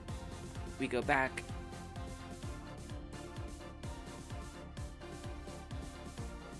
It checks if it's the one to end, but it never decides that it is the one to end. Oh, it is. Nope, right there. My bad. Yep. Okay. I can't read. But timing-wise, I don't know how I feel about this. Because if I click here, it's when we hit, that's when that pops up. When we go back, it hits immediately. So that's not on camera switch end, right? If I click on the phone, it's when it arrives, that's when it starts the minigame. When we press go back, it's immediately. Whereas the animation end would be a moment where we would have that kind of delay, which is what I'm looking for. So I could, no, because the minigame end is what moves all that stuff. Yeah, the camera's the way. We have to use the animation. It's the way, because it's like how we get the timing. So therefore, I need some neutral place where every possible selectable object keeps track of how do I know when my ending animation has completed. So I think we should have a signal on selectable area. Can you, it'd be nice if I could have an abstract signal. It's okay. I don't know, we probably can't. I feel like I've tried that. It's still a funky abstract signal. Exactly. Abstract cannot be applied to signal. Okay. I thought I'd check. See, we can still do that though. We can have a way to do this, maybe.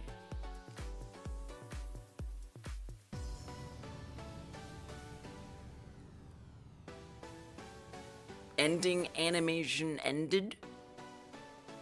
Exit animation finished.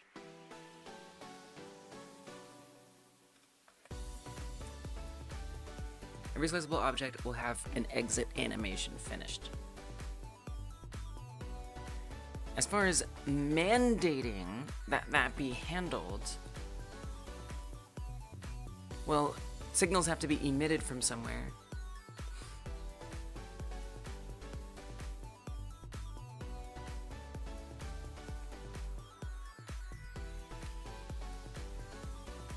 Something about it I don't like. I don't like it.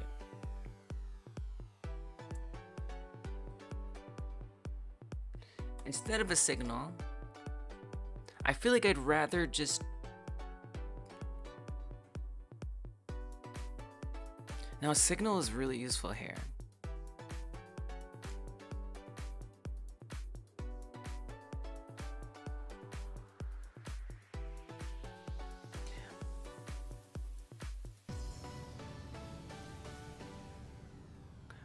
I think what I'll do is not a signal. I'll make yet another abstract function on exit animation finished. So I'll hook that up ahead of time. We could even potentially do this on a per object basis.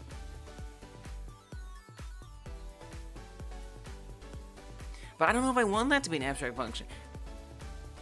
No, I do. Well, yeah, no, I do.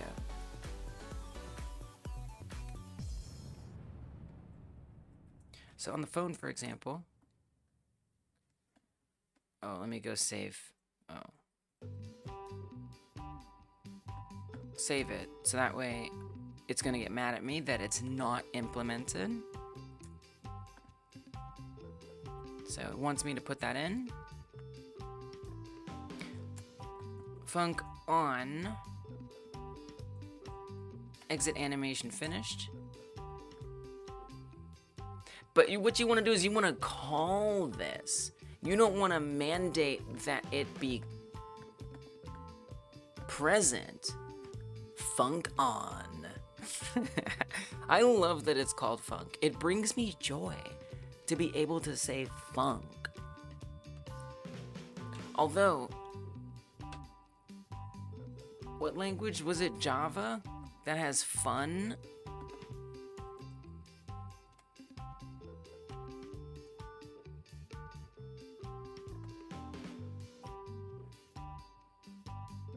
I can't remember which language has fun. There are no functions. What the hell's wrong with Java? I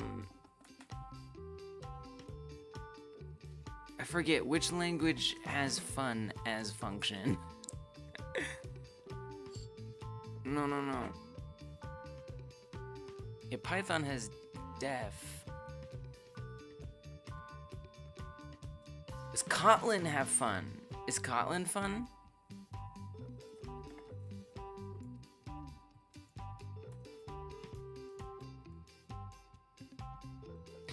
You may be weird for this, but you were so bad that you could do either func or function. That's fair. It is Kotlin that has fun. Scala, Python, use def. I love that. I think that's fantastic. This is hilarious. This person complaining. I know writing code in Kotlin is productive and fun, but seeing the word fun appear so often in Kotlin code is distracting and reduces code readability.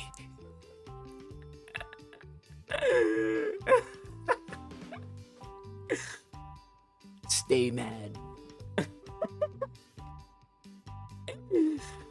Oh man, yells at clouds. Oh my gosh. Kind of insane though, is saying they want the word function.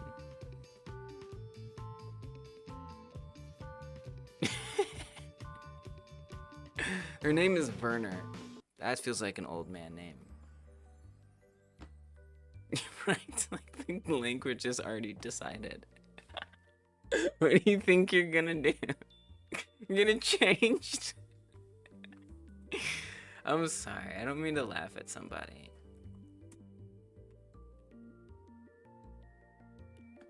Look, they're not alone though. I'm like, this is delightful. It's delightful.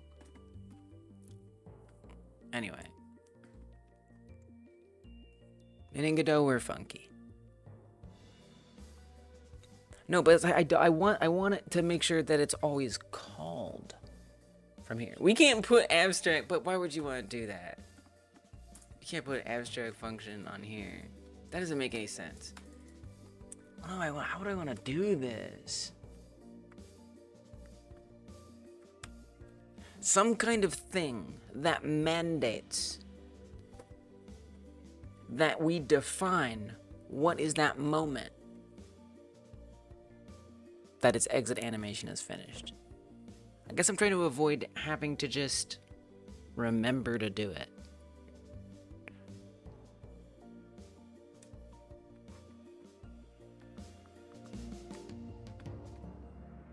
Here's what I think.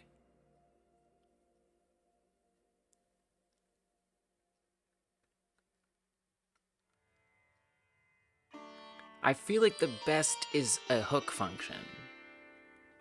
Or something. Or like a function that exists on the base class. What if...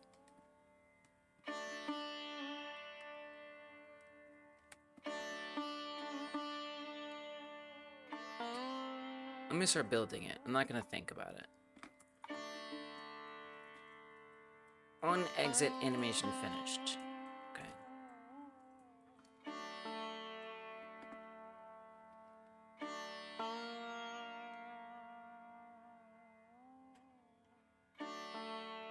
When this runs,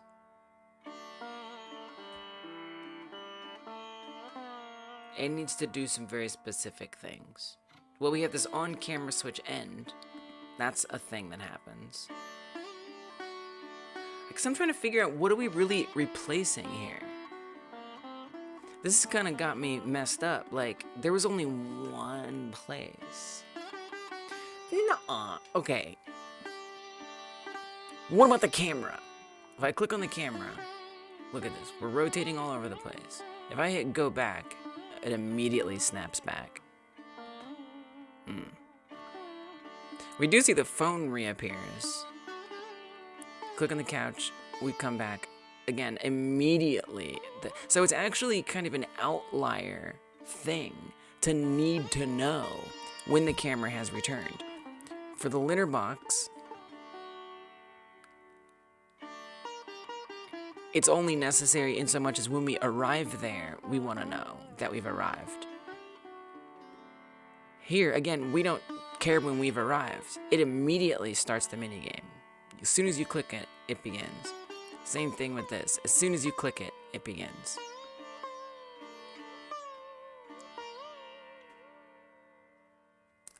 So indeed, the litter box is an outlier in that it is using the camera to track events or to fire certain events. And now the phone as well, tracking when it has arrived back to the hand position. But is that true? Because look, I can spam. I know we're going in circles, but I forget. I forget everything. I'm neurodivergent as hell today. So I click on this. I'm showing my mouse on screen. Spam and clicking, right? We're good. And we'll click back. Click back. I'm spam clicking. It doesn't do anything, right? The story of your life. Oh my gosh. At least I'm not alone. Wait, we're in this together. Oh my gosh. The game doesn't run this badly exported. I promise. Okay.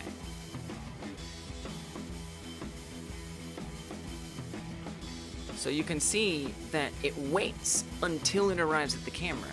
So if it's waiting until it arrives at the camera, same thing here.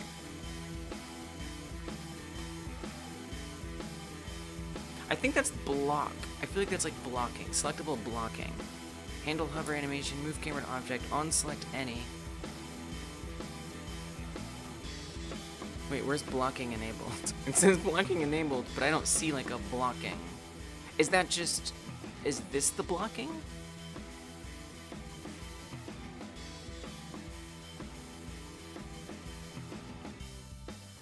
It must be old. It must be like a holdover. I feel like that's actually just the select states. Man, leaving like trash in code is so real for me. I'd be leaving crap behind. There's so much crap just lying around. Okay, so this will change the state. We should print that the state has changed. By the way.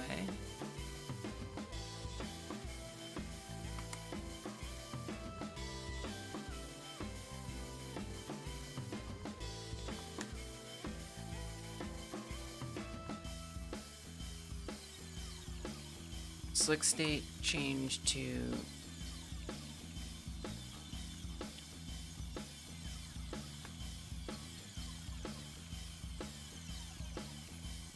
select states, find key,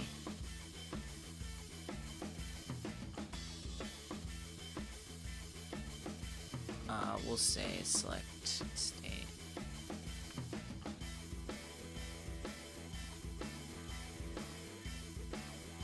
And do the same thing here, except this is for hover. Oops.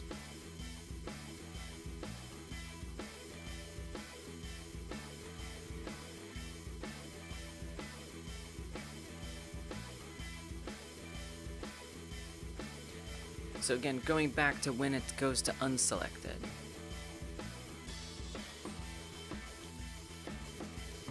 We unselect any of them. It announces that it's unselected. It changes the select state. When does onSelect any run? Deja vu here. Camera switch. It is camera switch based. But that's not when the camera switch ends. That's just when the camera switch begins.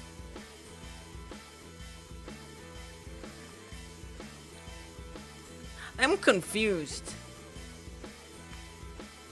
Let's go to remote. And let's look at the couch. Wherever it is. Hey Fanny, nice to meet you.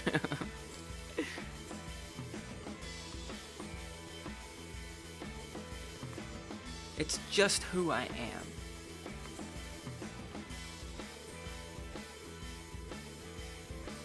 Okay. So unfortunately, it's only going to show up here in numbers.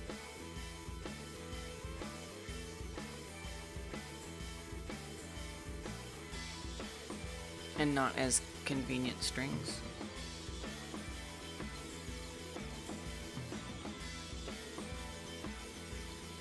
We have our hover state and our select state. So 0 is unhovered and unselected. If this becomes 1, then it's hovered or selected. So if I hover over the couch, it becomes 1. If I go away from it, 0. If I click it, it's 1. Now if I press go back, is it going to immediately become 0? Or does it wait until I've arrived at the final destination? Immediately it becomes 0. So how does everything know not to click on it while we're in transit? So that's not how it knows.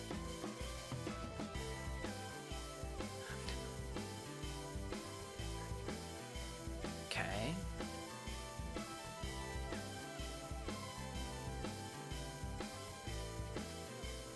Well, I guess I have to look at what allows the hovering to happen. I remember setting this up. I completely forgot why it works the way it does.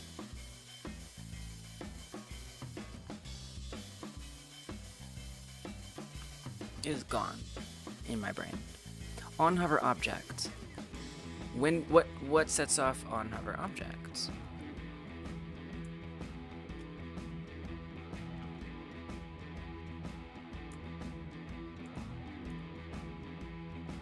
Raycast. Right. I feel like we're actually turning off the raycast. Gotcha. Okay. Is debug pop-out visible? Okay, I don't care about that. Is block state? Oh.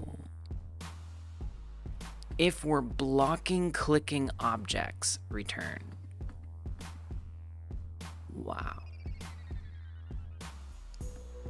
Hover ray block state updated. Wow.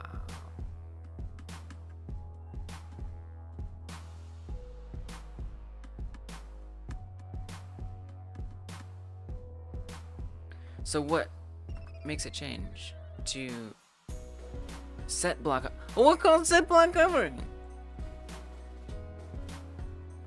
It's a public function, so I know it's outside of the script.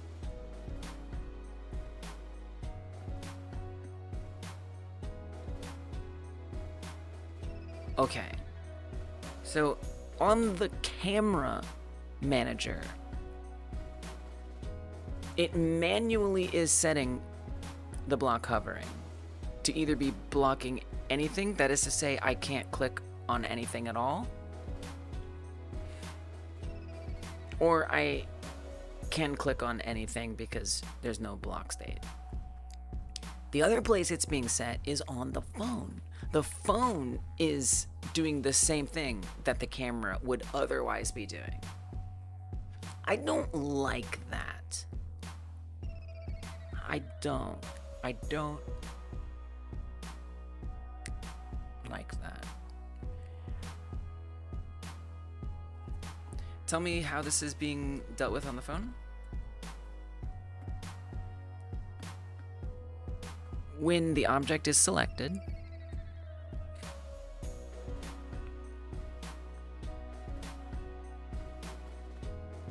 and when the phone animation ends.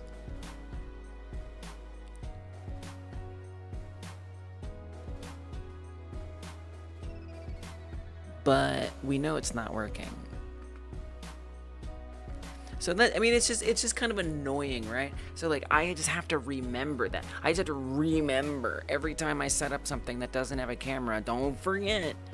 I hate it. It's so chaotic. I have to remember, don't forget, you have to make sure to tell it to tell the raycast not to work. It's very frustrating. Okay. So here's what I'm gonna do now. I want to monitor to see is that block state changing? Because if it's changing, if it is blocking all input while the phone is animating away, no, it's not.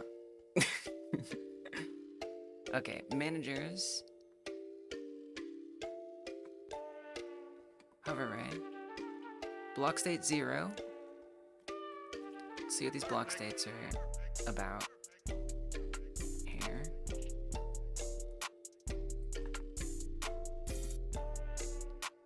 Zero is none. 1 is block all. And 2 is object. 3 is petting, apparently, as well. But, so we'll see it ostensibly go from 0 to 1. I don't know if we'll ever see it go to 2. I'm not sure what to expect at this point. Okay.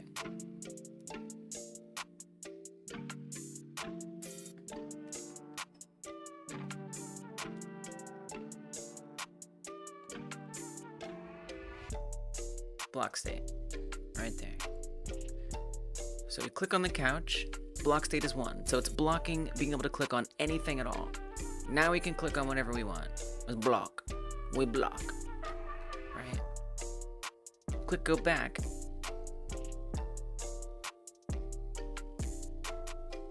Okay, I see. So it's not blocking, it is blocked. So in transit, you can see in transit, it's blocking. Click on the couch. In transit, it's blocking. Once it arrives, it unblocks. In transit, it's blocking. It arrives, it unblocks. In transit, arrives. In transit, arrives. In transit, arrives. In transit, arrives. Okay, phone. What do you do? In transit, never arrives. Okay, that's kind of fine. This is actually correct. I feel like this is why I set up that enum, because now I can't accidentally click on the litter box until we go back. Okay, I did not mean to do it that early, but whatever. Okay, so it's blocked. Now I can't accidentally click on this litter box. That was by design. This is good. It should not switch back. It is interesting though. Like if I click on the litter box, it almost feels like we should do it. Okay, but how does it work here? If it's not blocked, why am I not clicking on the couch? Look, how does it... Why is this not consistent? So like, look, block state is 0. That is to say, it's not blocking anything. But clearly, I'm not able to click on this.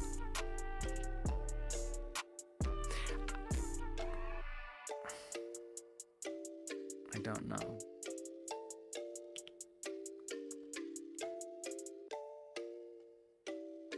Does it detect hovers? Like if we're hovering over something?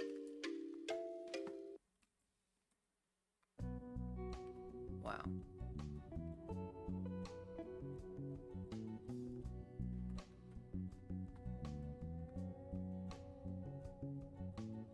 Doesn't appear to know that it's hovered.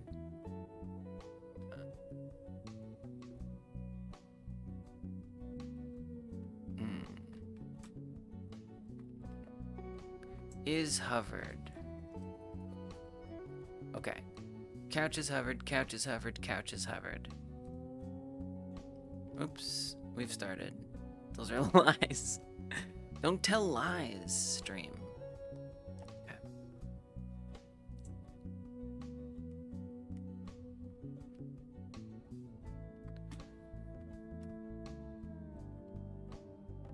The keyboard is blocking. Or what if we make it? There you go. Okay. Couch is hovered. Phone is hovered. Tripod is hovered. Litter box is hovered. Okay. Click on the tripod. It doesn't see the couch being hovered at all. Somehow. I don't know how. Click on the phone. It also doesn't see anything be hovered.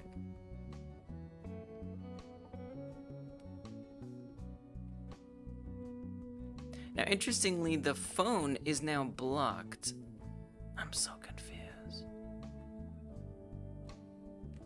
I feel nothing but confusion. Oh, then it works. If I...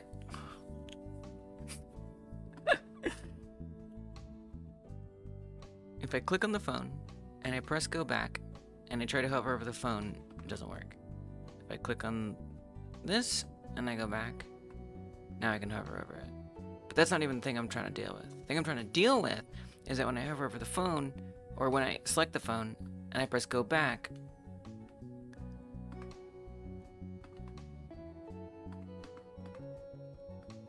wait, what?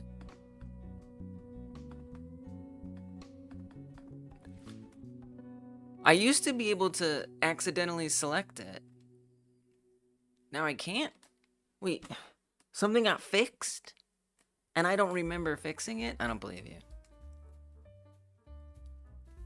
When did that get fixed?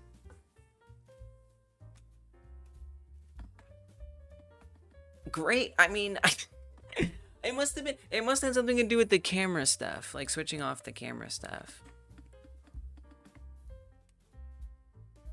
Because before the problem was that when I pressed back while the phone was selected, I could reselect the phone.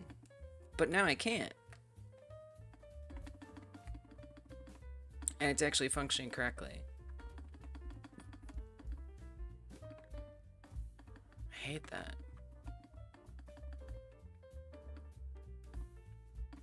It's actually almost working pretty well.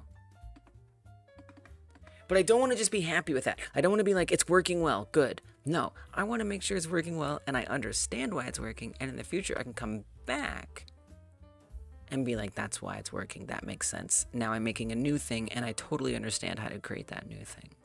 This is what I want.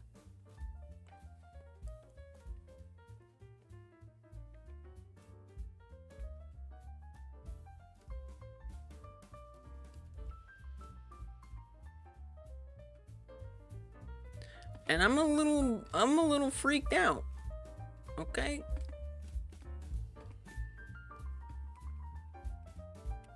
Block state 1. We hit go back. Block state 0. I mean, that's good. Click on the couch, block state 1, in transit. Come back here. 0. I still don't...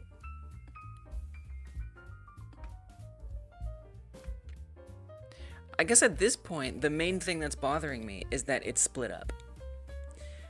That the block state is not sort of automatically connected to any selectable object. That instead, I have to make sure that if it doesn't have a camera, it needs to manually be added in how it blocks. Well, think about this, please. You set up that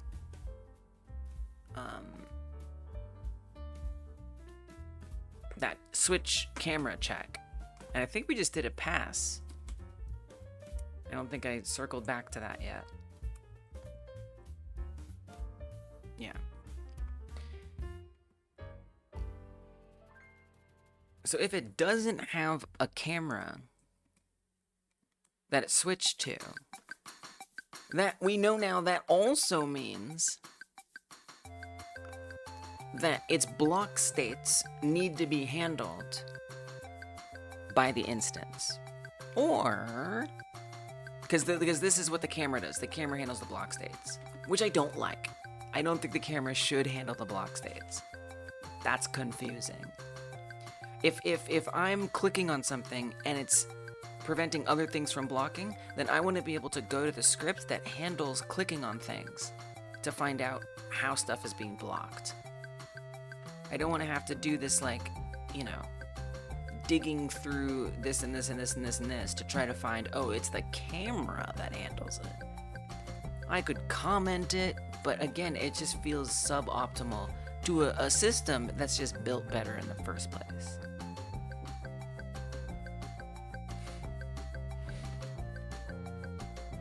Again, this is why I'm not finishing jam games, because I want to figure out the best ways to set up systems that I can scale and then I can reuse.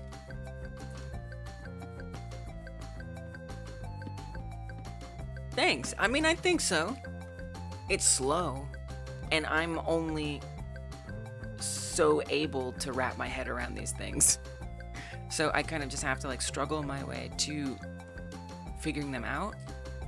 But the end goal is that in my next project, I now have a reference point of a system that's optimal, of a system that I know I can reuse and scale.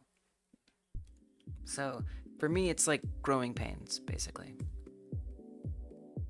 And I'm more interested in that. You know, I'm more interested in having those growing pains than having a game released during Steam Next Fest and I, you know, get a popular streamer to play it and now I can release DLC and make money. I don't know, like, I don't care about that. I mean, not at this point. I just want to figure out how to build good systems.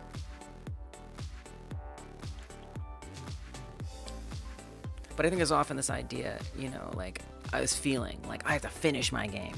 I have to make sure, but I do want to finish my game. But I do, and I will. Next game like Jam, I'm gonna finish my blank like. I'm gonna finish it. I swear, I'm gonna freaking finish it. No matter the cost. But I still need to learn how to build good systems. I don't want to develop bad habits. Be working on the best game I've ever worked on, and the code is a mess. When I'm working on, you know, the best game I'll ever make, I want it to be clean. Not clean code. That's different.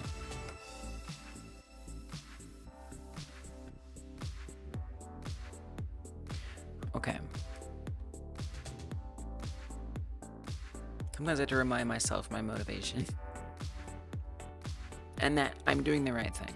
Even though the progress is slow, in terms of the game, the progress is not slow in terms of my own growth.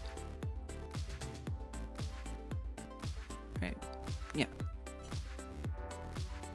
So how do I handle this differently without relying on the camera? You're in a similar boat? It's complicated. Making games is hard. And it's so doable to just slap something together. We can do it, and I don't think it's a bad thing to do. Also good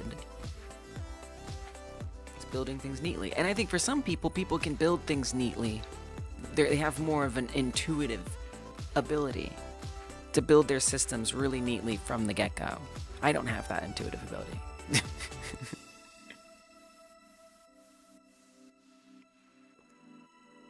So I just have to like grind and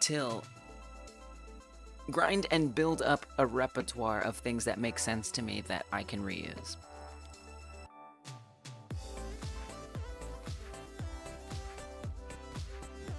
Push yourself to learn before you make. Your main weakness is to jump into projects without knowing how to do things, and then you spaghetti things together. So now you're just watching tutorials, reading documentation, learning a lot of core stuff before you actually start something. I like that. I feel like the research part, I think you're right. Also, and Jack, I think what you're saying is true. I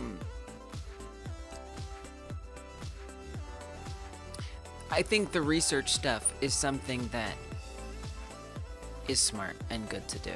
And to Anjak's point, can be part of not just experience, but researching can lend to that. So I guess when I say intuitive from the get-go, I mean, I should reword that.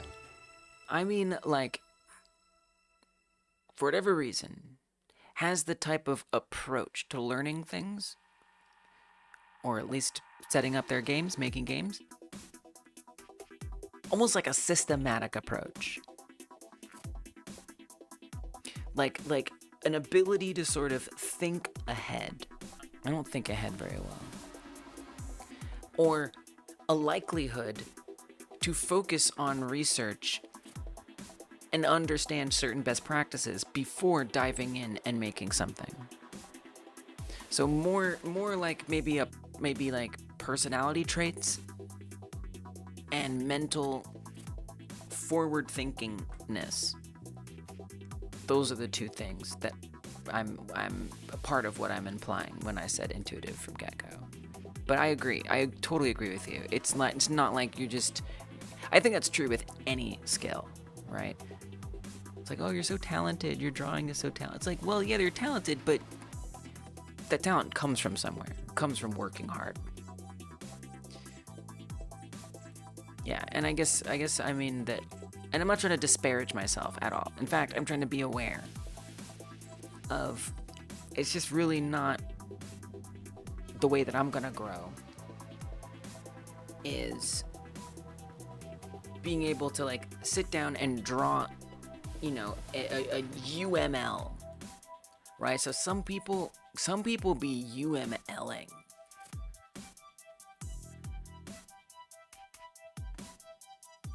Is that what it's called? Yeah, it is called that. It's a diagram, I guess. I don't remember what it stands for.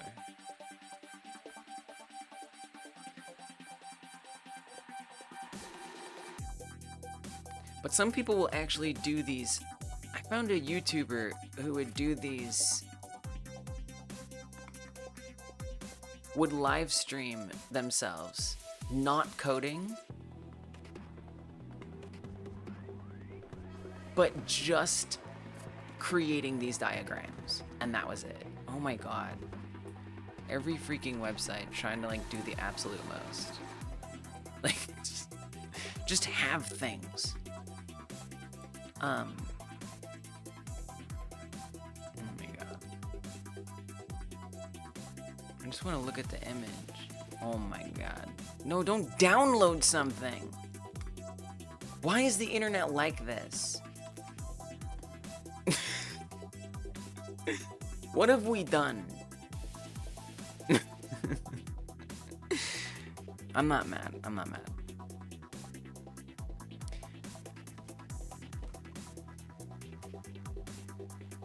They're all over the place, Rosalani. They're all over the place. It drives me nuts. It drives me nuts. I just want to have one to show you. Okay. So some people making games, making web apps, which I think is where this is a lot more common, is like software development. But literally making an entire diagram, an entire chart that it's basically pseudocode for the entire project, thinking completely ahead, planning everything out, figuring out like, oh, logically, if I do that, I have to do this, and I have to make sure I handle this and I handle that, and breaking the whole thing down through pseudocode. I wish I could find a good example, but not an intuitive ability to do this. This is actually your case in point, right? You can't intuitively know how to do this. You have to learn how to do it.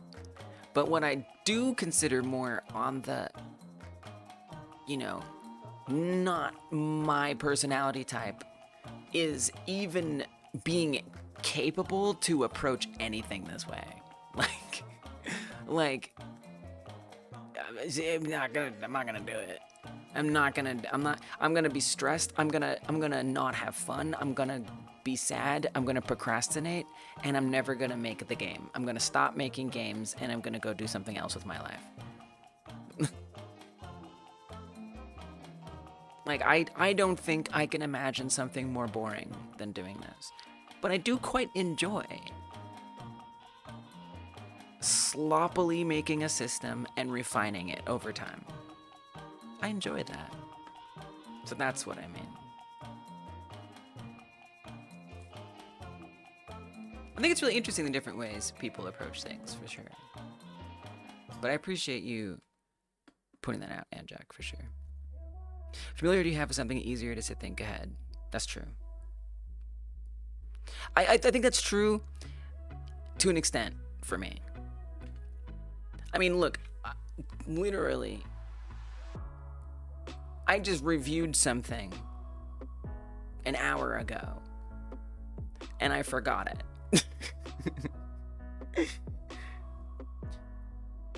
But I do agree with you in a general sense. I do. But I feel so much like I don't want to rely on me being able to think ahead. I've demonstrated to myself that thinking ahead is not a skill that I have much, very strongly. And again, I'm not trying to talk down on myself. I'm just saying, I'm knowing thyself. So if I can have a system in place that doesn't require me to think ahead as much, you know, it's almost like a stand-in to help prop me up. Like an assistive device, an assistive system to help me be able to build complicated systems, is to refine systems that do make sense to me generally and reuse them over and over again. Still, I agree with you. The stream was like, Lees, you need to take a pause. Wonder what that was. Let's see if I can deduce. Probably not.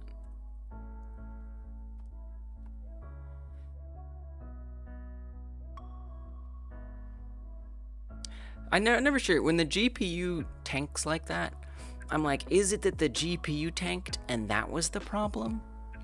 Or did something else freeze?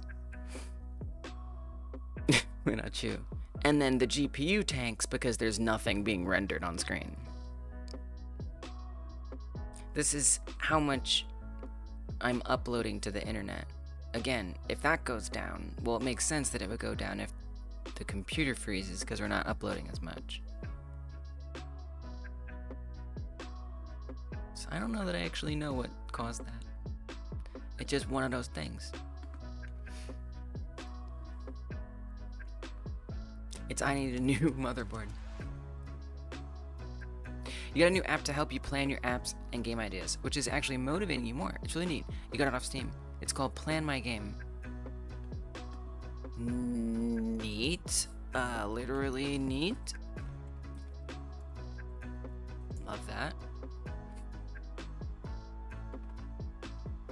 Oh, it's on sale. It's on sale. Internet speed monitor. Yeah. We actually do. I do have everything being monitored. I have like a lot being monitored.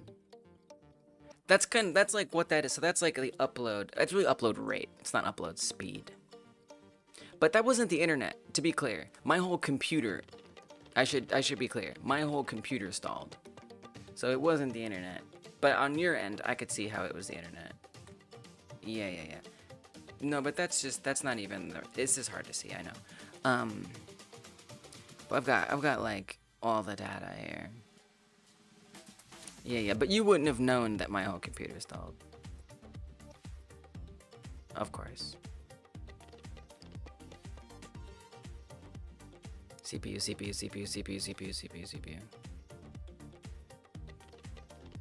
Memory, CPU. Motherboard. Well, it'll only start tracking long term if I pop it open here. Read, write. And it's like, which ones do I even want to track? Like, I don't even know. GPU.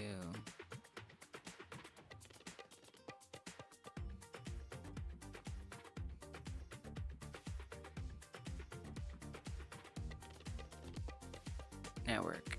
Oh, there it is.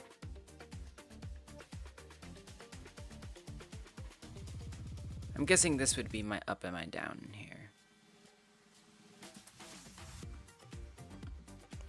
Anyway. What does this Plan My Game?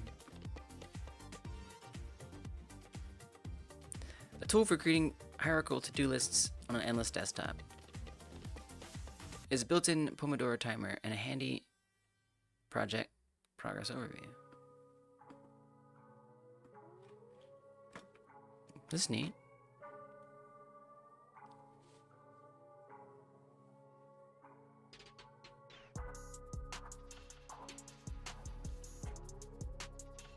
So we got mind maps. Seems like a nice system for expanding it, keeping it neat. Love that. Really nice UI. The pluses on each side. That's cool.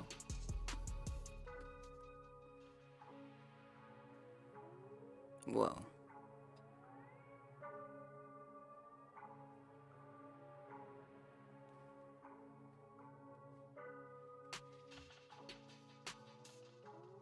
Okay, what else you got? What else you got?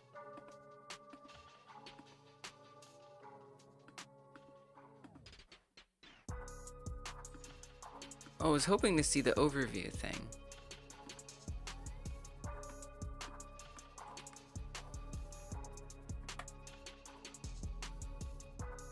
Oh, and then it tracks the percentage. Neat. And days. Interesting. That's pretty cool. Game development is hard. I know that's right.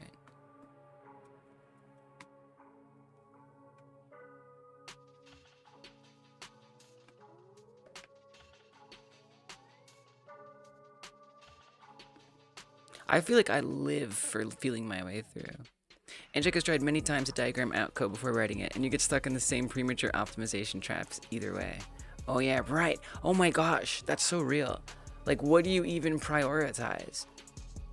It just becomes like a mess to try to prioritize everything. We need a wireless memory booster for our brains.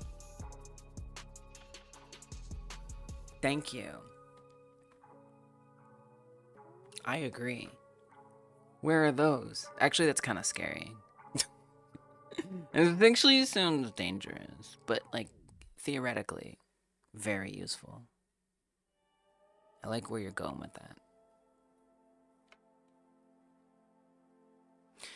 Anjek thinks that a lot of people who demonstrate diagramming and pre-planning code online have either a formal a formal education in coding, or more than a decade of experience writing the same stuff over and over again, or both.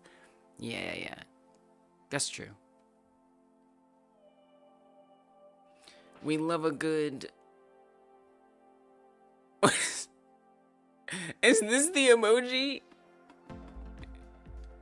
Is this an error, or is that actually the emoji? No, it's right here. What the hell? I was like, is the emoji a broken image?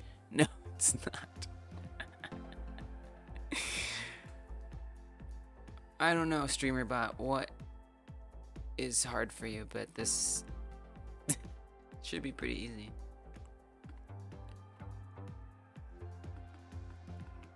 Self-organizing, yeah.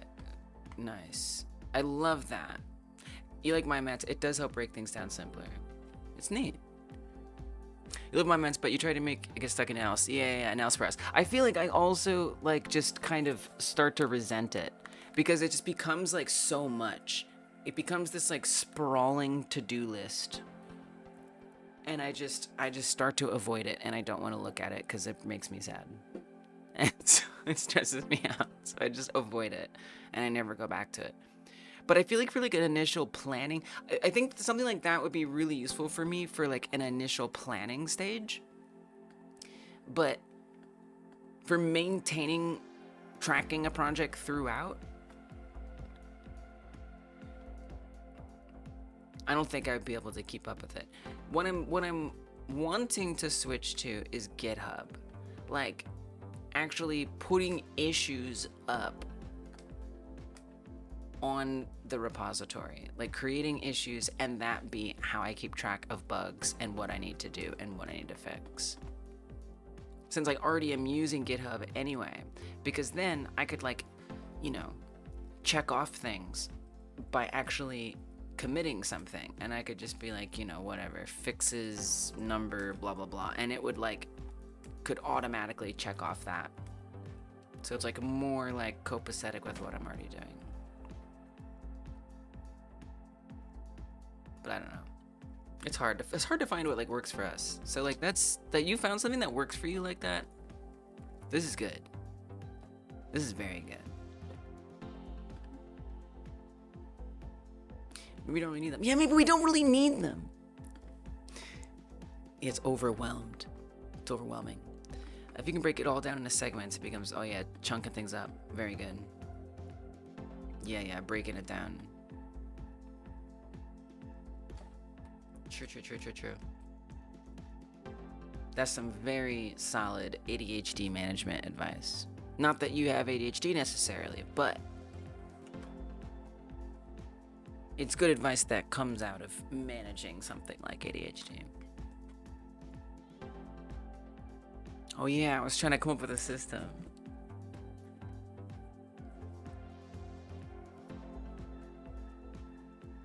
That doesn't rely on the camera moving to determine if things are happening. I mean, what else can it be? It has to. It just has to. I feel like what I would want. Okay, I'll draw. You know what? I'm gonna draw. Okay, let's draw. Let's do it. Just a little bit. So I would want a system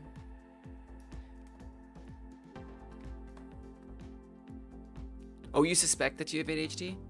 Yeah, ask, find out. Because as soon as you know, you have access to more like resources, potentially medication and things like that. It's worth finding out for sure.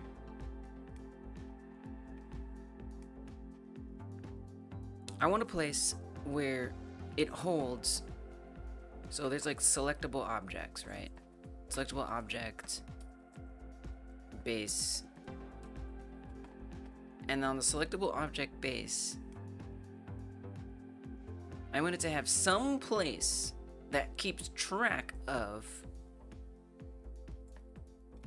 inherited objects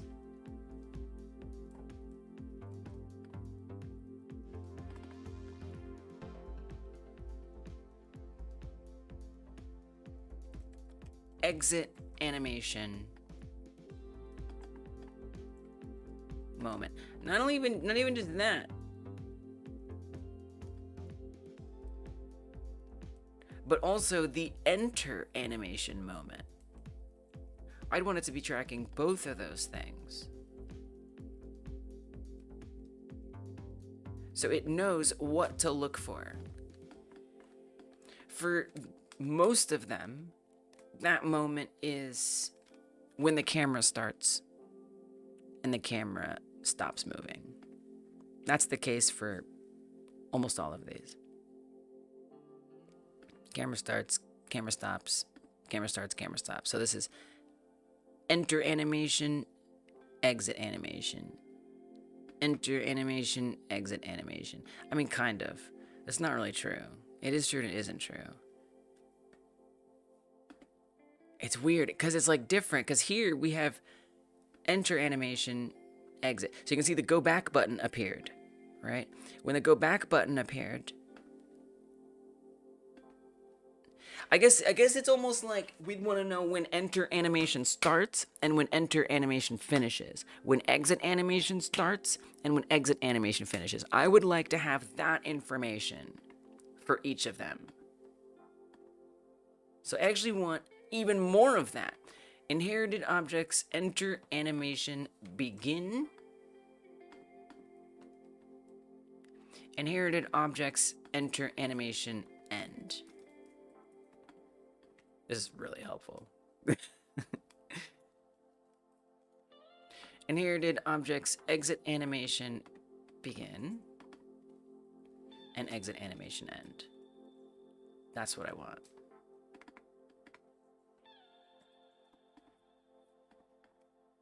I'll make them a different color.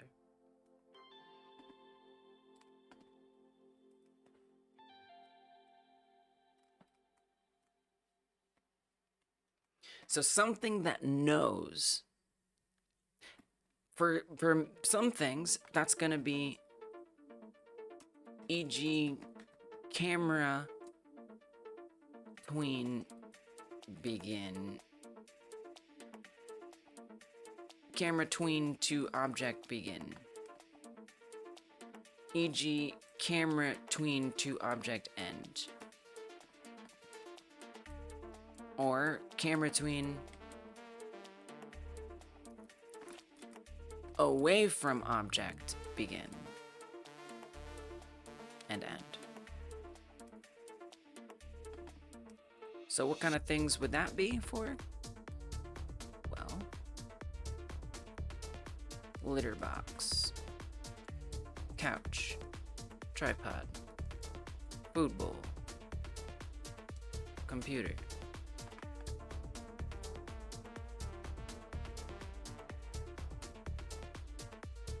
That's all those.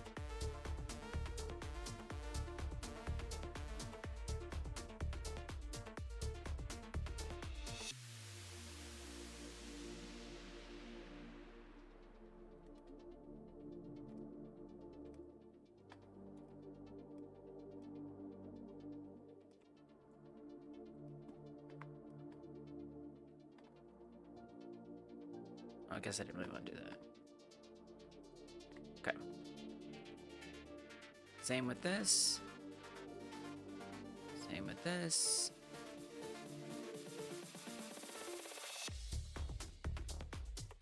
I'm doing the whole thing out here. This is pretty useful. And same with this. They all work the same way.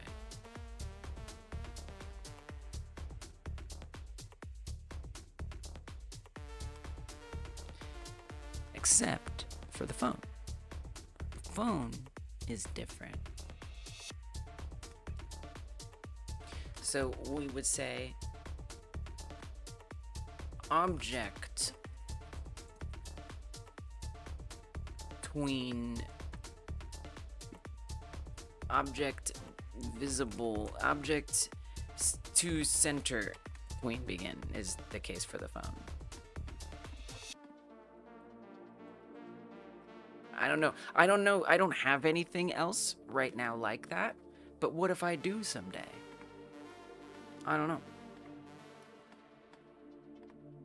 Maybe there's some other project someday that I work on that will have other things and would benefit from the system being thought out.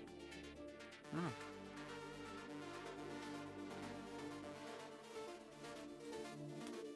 So then here as well.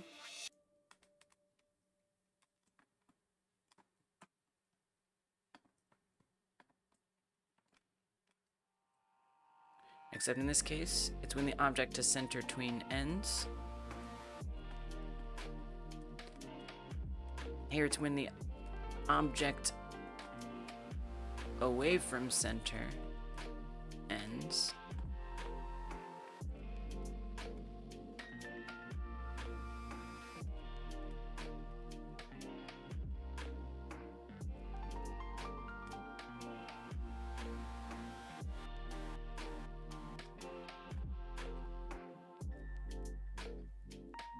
And here away from center begin. This is the system that I want.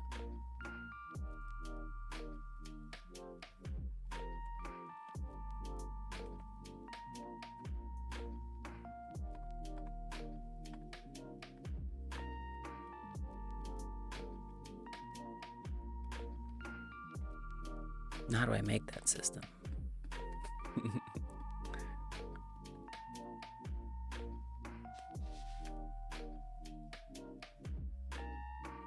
Use things to break stuff down, but practice on stuff that doesn't matter. Oh, nice. I love that. Selective practice. I've never heard of that. Is that like a term?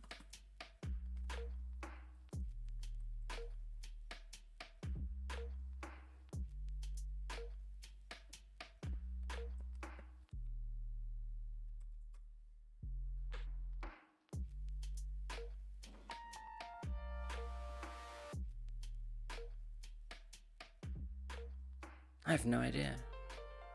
I like it. I like it. You said as they say. As you say.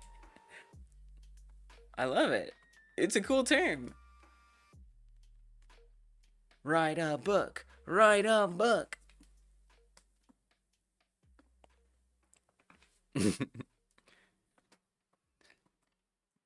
Now, what kind of system am I going to build to do this? I don't know.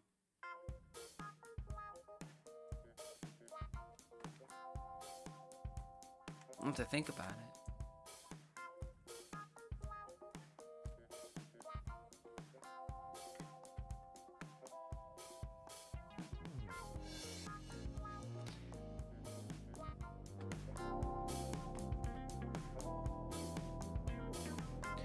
Your only concern with you saving systems that you make is that since you are still a noob, it might not be worth saving. I mean,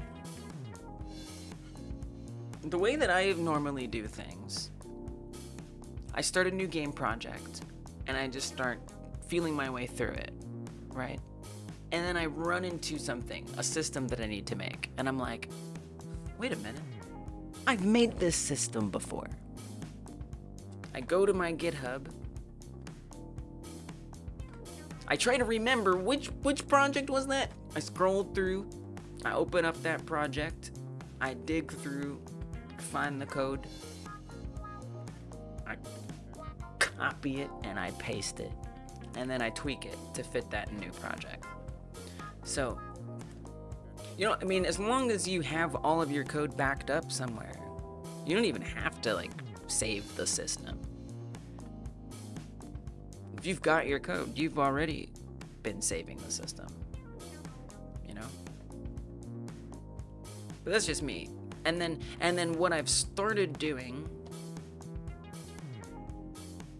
is when it's something I find myself using over and over and over, and it works project to project to project, that's when I start to say, wait a minute, this is a system I really want to make sure is neutralized in some way so it's easily reproducible in different projects without me having to take it apart from the last project.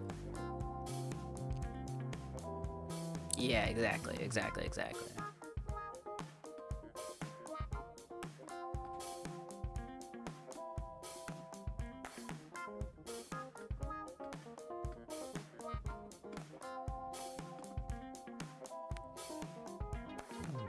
I mean, signals jump out at me here, but it's like, how do I have a universal signal system? I don't know. Doubt yourself? I mean, if it works for you, you know? If you've made a game and you liked the system in the game, the proof is in the pudding. You know it works. What's the doubt?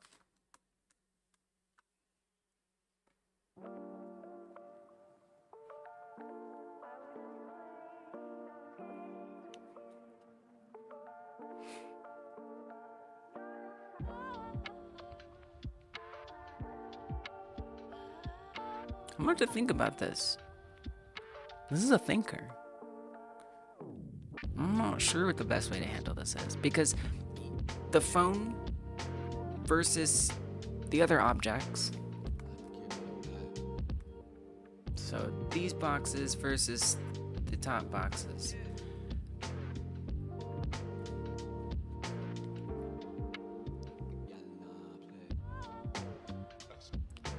They receive that information differently.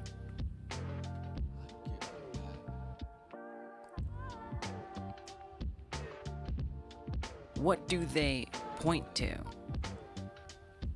They could point, I mean, there's a function, obviously. They can run a function. They can all run the same function.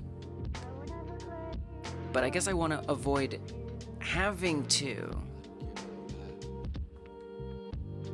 point it at that function manually. At least you can look at it to think about it, like Dr. House. Wait, what does Dr. House do that's like what we're doing?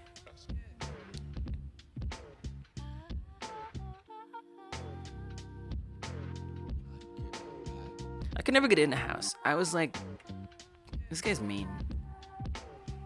And then they're like, no, because he's actually really nice and smart.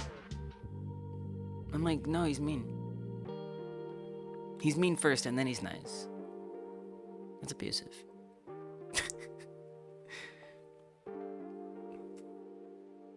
Looking stuff on the board and trying to... Oh, does he do that? Gotcha. To, like, solve mysteries. Before he has that eureka moment. I gotcha. He's mean because he has chronic pain. Every time I say it, someone's got a but Dr. House is mean. Yeah, yeah, yeah. I mean, that's cool. I'm not trying to knock the show. You know, like, I'm sure it's a good show. It just made me not want to watch it. I was just like, no, thank you.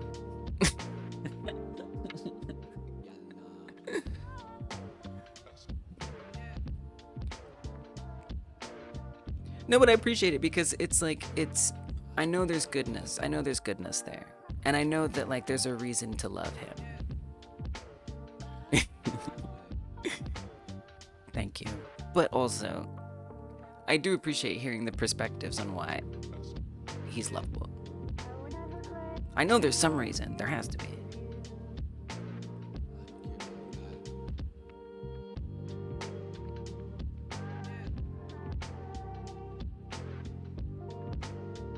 I feel like I didn't even know he had chronic pain and was addicted to pain meds. I feel like it was a show I would just like drop in on TV and be like, this guy's main. Next next channel. Yes, with remotes and channel changing. But maybe if I had like started out like episode 1, followed the journey from the beginning, maybe I would have like appreciated it more. I didn't give it a chance to give me its context.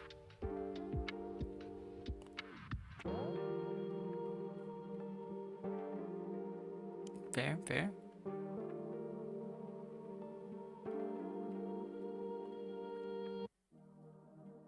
Well, I don't know what to do here.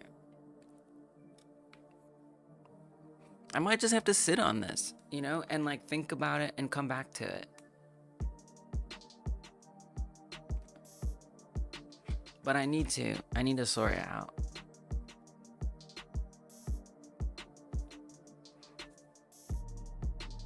Right? It's just like he's the name of the show. He's not being nice. Everyone's unhappy. And then he just like comes through and is like, I have the answer. And all the problems are solved. It's like, well, I guess being a jerk is the right way to get through life. I also feel like I was watching it at a less analytical time of my life.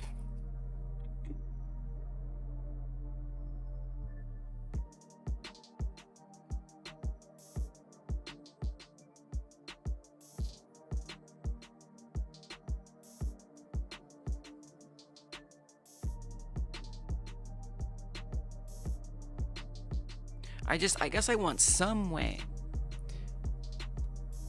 to have to capture these moments. I love abstract functions. I'm addicted to them. I just love them because they make it so I cannot forget to implement something. Nobody who works on the project in the future could ever not know that a new selectable object needs to have those functions implemented. So for me, ideally, there would be an abstract function that demands that this stuff be decided. Because otherwise, I'm going to add something new and I'm going to run into the same problem, or I didn't realize I didn't add up or add in the exit stuff because I forgot. And then I start building all kinds of other systems to compensate for the fact that I forgot, not realizing that it's now super disconnected from the other systems that are more, you know, clean.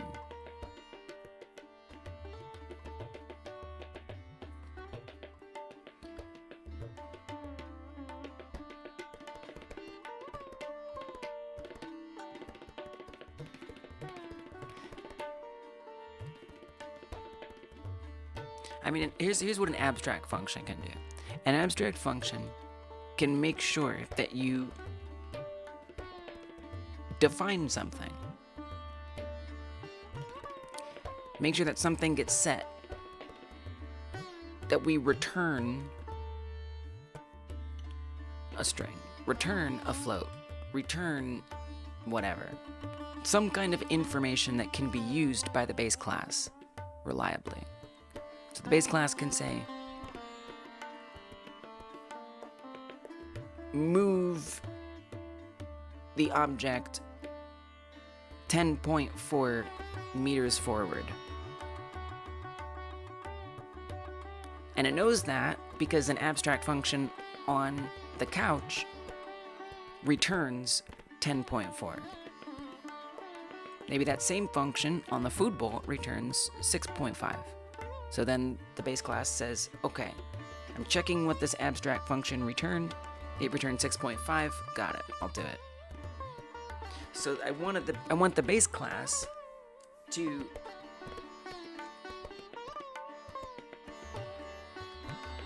I guess that's another thing I need to figure out more clearly. What are the things that I want it to do? I want it to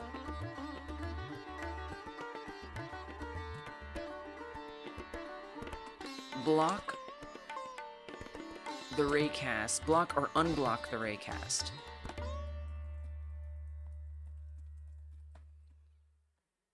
I also want it to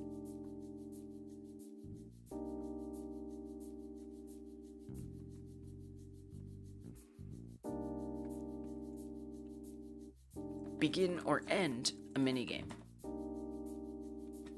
I think those are the only things. I think. I guess I was, well, could it set off the camera? I don't know. I don't think that makes sense. Because we're using the camera, which is also weird. Like, which comes first? I don't know. I mean, I think it makes sense because the camera has an animation, and that an animation represents a period of time. So I do think that that does make sense. I mean, I could capture a period of time. I could have I hate this, but I could have an abstract function that captures, you know, so, okay. For the camera tween, for example. I don't know what I feel about this. This feels wrong, but just for the sake of the thought experiment. So I have this transition speed here, this constant, and it's 1.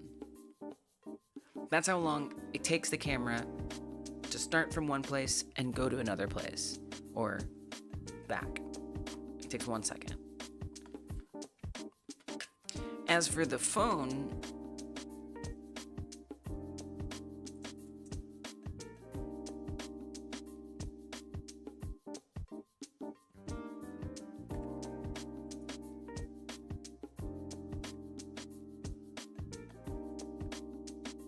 it takes 0.6 seconds.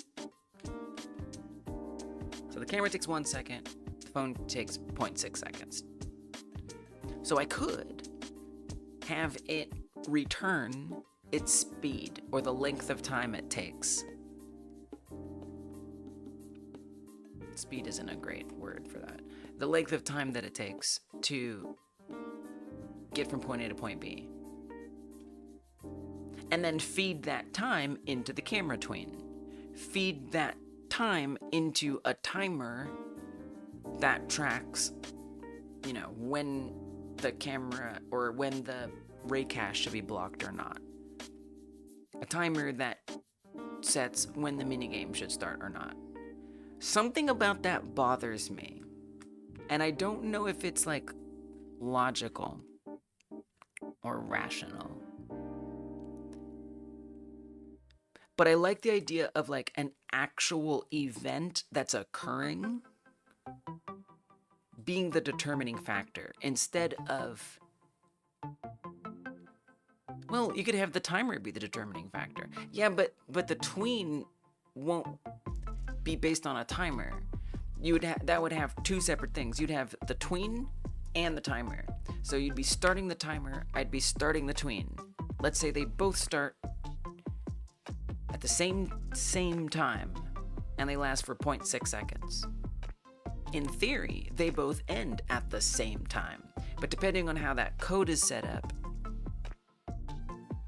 the signals that go out saying that they have ended, I feel like fractions of a frame of a second, things like that, it's going to be a little off. And I don't like that. I don't like that that's possible. I want to be certain that we have that single source of truth. When that tween begins and that tween ends, that's the one timer. The tween is the timer.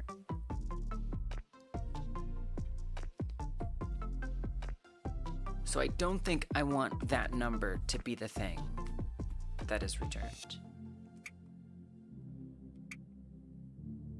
No matter how badly I think that would, how convenient I think that would be.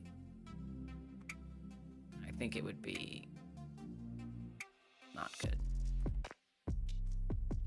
Inaccurate.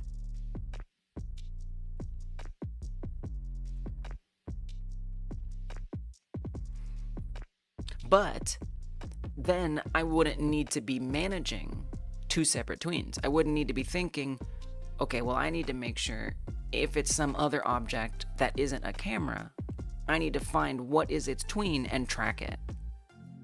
I wouldn't even have to think about that anymore. At all.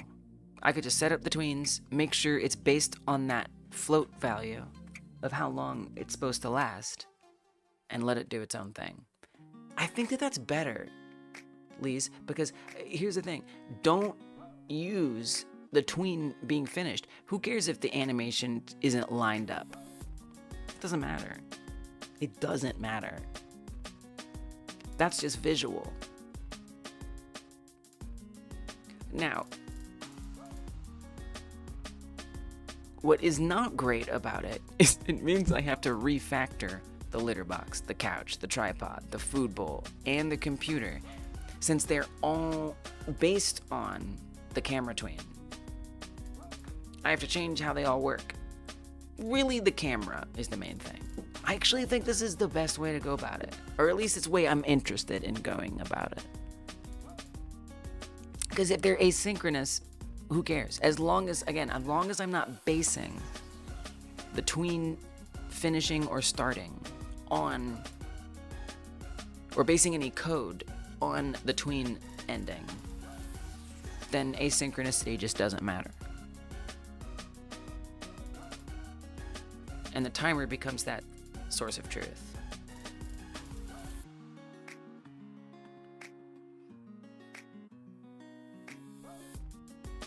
I kind of like that.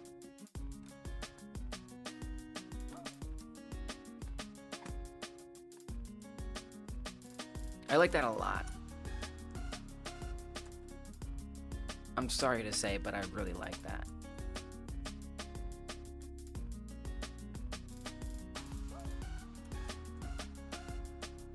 If I have a variable event timer,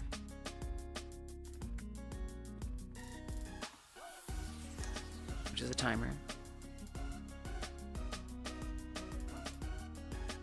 is it wrong to like create a timer in a declaration?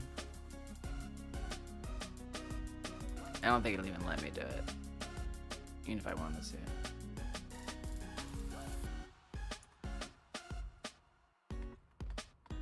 Okay. So you have our event timer. And then the ready function, say ready event timer.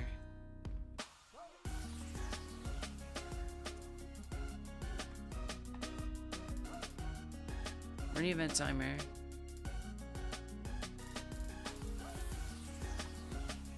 Event timer equals get tree, create timer, and then that length would be the abstract function.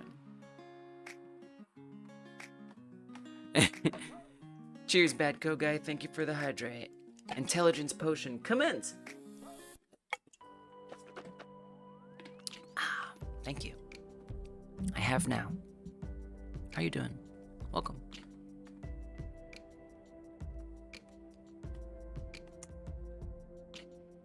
So I'll make an abstract function here. Hey, thank you for the second hydrate. We staying hydrated. Cheers. Ooh, I opened it. Risky. My risky sip of the day.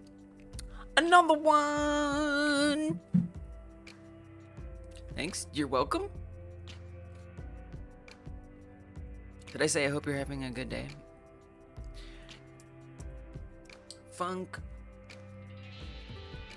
And I guess I'll put this up here. It's all gonna. I mean, this is like the one. This is probably the most important of all these abstract functions.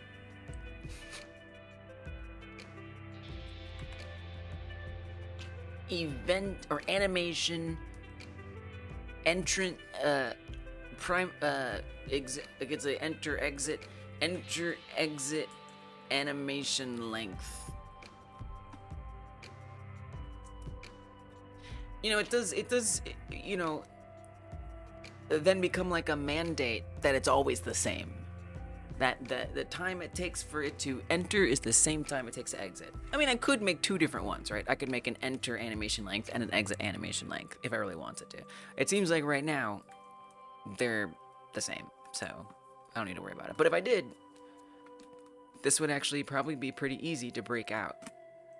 So, not a big deal. Tome. You love tome. Tome. Tome. Sounds like a dragon language word. Tome. Tome. I really like saying it. Did I type that? Is that something I typed? I don't know. Okay. I'm gonna do... That makes T-I-O... I feel like I typed that.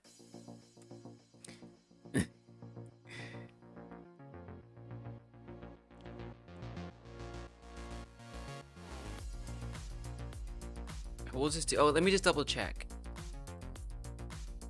Use speed. Yeah, we do the same for each of them. So, okay. Enter exit animation length. Returns a float. Then down here,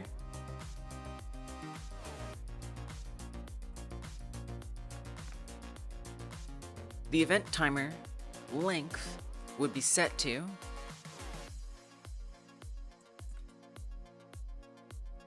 enter exit animation length.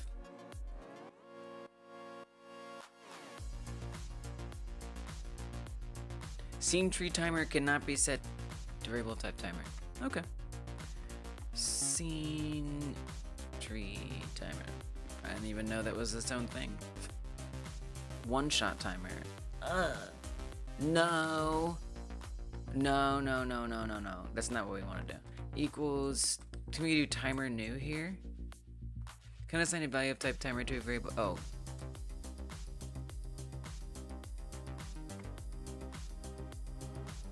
Okay, this is what we should actually do.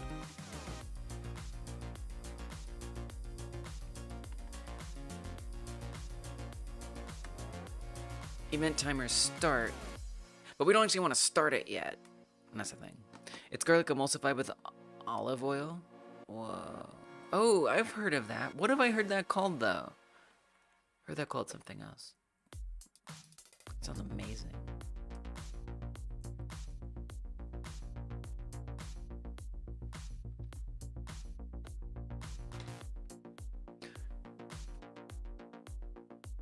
Aioli. That's the word I was thinking of. Aioli. Tome versus aioli. I must know. Ask Culinary. What is it? They're similar, but they have regional varieties. Some aioli recipes will have mustard or eggs to help the emulsion. Sometimes lemon juice, and a range of seasoning. Tome recipes, is it tome? Town? Call for lemon and occasionally something herbal like mint. And that's it. Okay, so tome is like more not expensive, is more specific. Very particular. If it's got eggs, it's mayonnaise. Okay. Fair. Interesting. Thank you for this. Now I know. We've expanded my knowledge of food.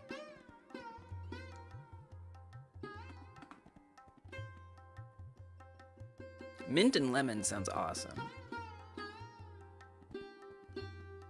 Mint, lemon, and garlic? Love that. I think an event timer is the way to go. But when do we want to get the time? I'd want to get the time, well, if we click on it, start the timer. So we don't need to ready diddly squiddly. Get out of here.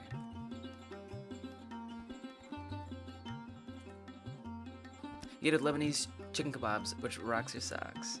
Sounds yummy. Sounds very yummy.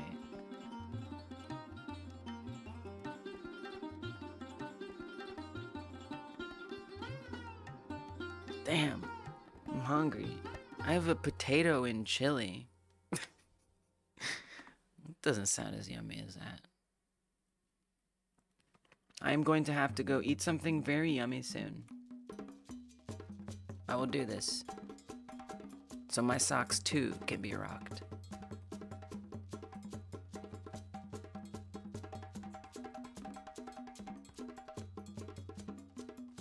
Whenever the input happens, any is selected, change select state, handle hover animation. We stop the hover, move camera to object. This move camera to object switches the camera. So this is where things get suboptimal, because the camera is, we're reading the behavior of the camera. Instead of reading the behavior of the camera should find out what its behavior should be based on the object that's being selected.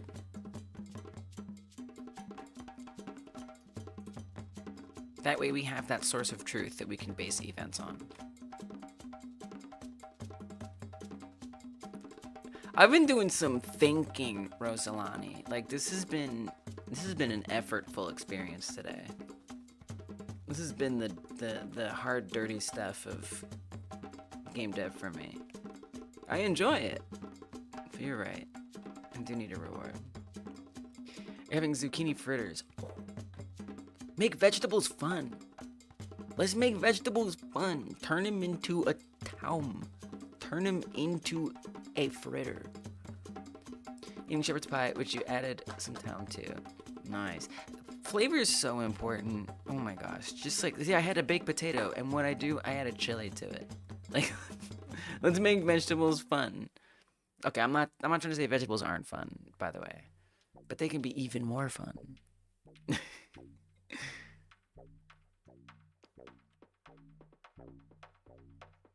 Zhuzh it up. I'm glad y'all are well versed in the art of zhuzh. We could all use a little zhuzh.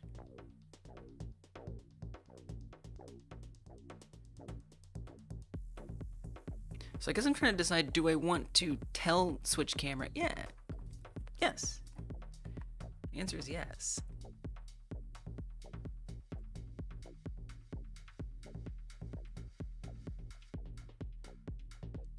Wherever you use transition speed, I mean, really, you could just update it. So instead of it being a constant, just make it a variable. That's it. So we'd say variable transition speed. We'll fix it everywhere that it just got broke. Just 2 places.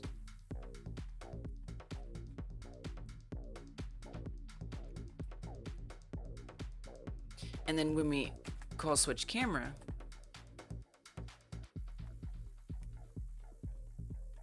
we're going to ask not only what is the camera target name, but what is the camera travel speed. And we'll say that transition speed equals camera travel speed. Come back to selectable area of phone. Nope, selectable object. And we have to pass that in now. So here is where I would add in enter exit animation length.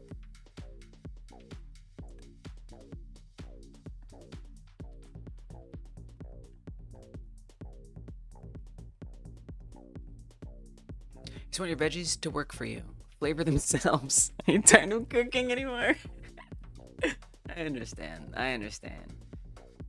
I try to have like I try to allow, and this is so I know you said you're still looking to get diagnosed, but a frankly kind of nonsensical but very helpful system that I like to use is like red light, yellow light, green light.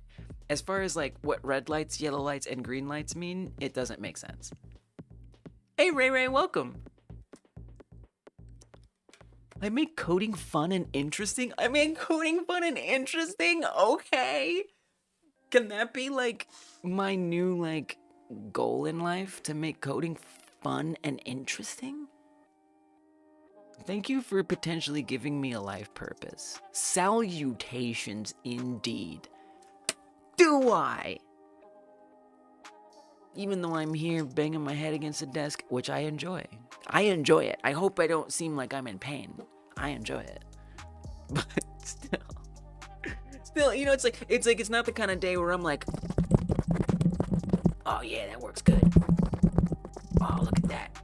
Oh yeah, done, right? It's a day where it's like,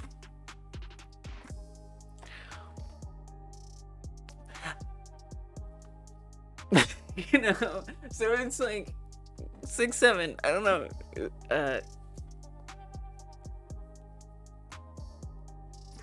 All right, okay, heard. Whoa. Why do you have such cool emotes? Y'all are the emote queens. Oh, red light, yellow light, green light. So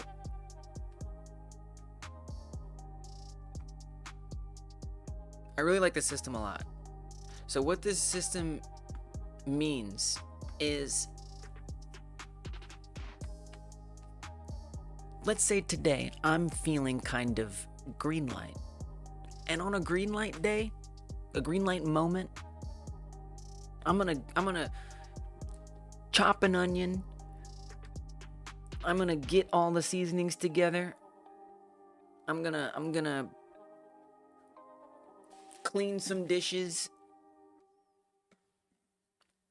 I'm gonna saute those onions. No, before I saute the onions, I'm gonna temper some spices. Then saute the onions. Create a flavorful base. Right? Go all out. Make this whole amazing, delicious dish. This is a green light kind of day. But let's be real. It's usually not green light days.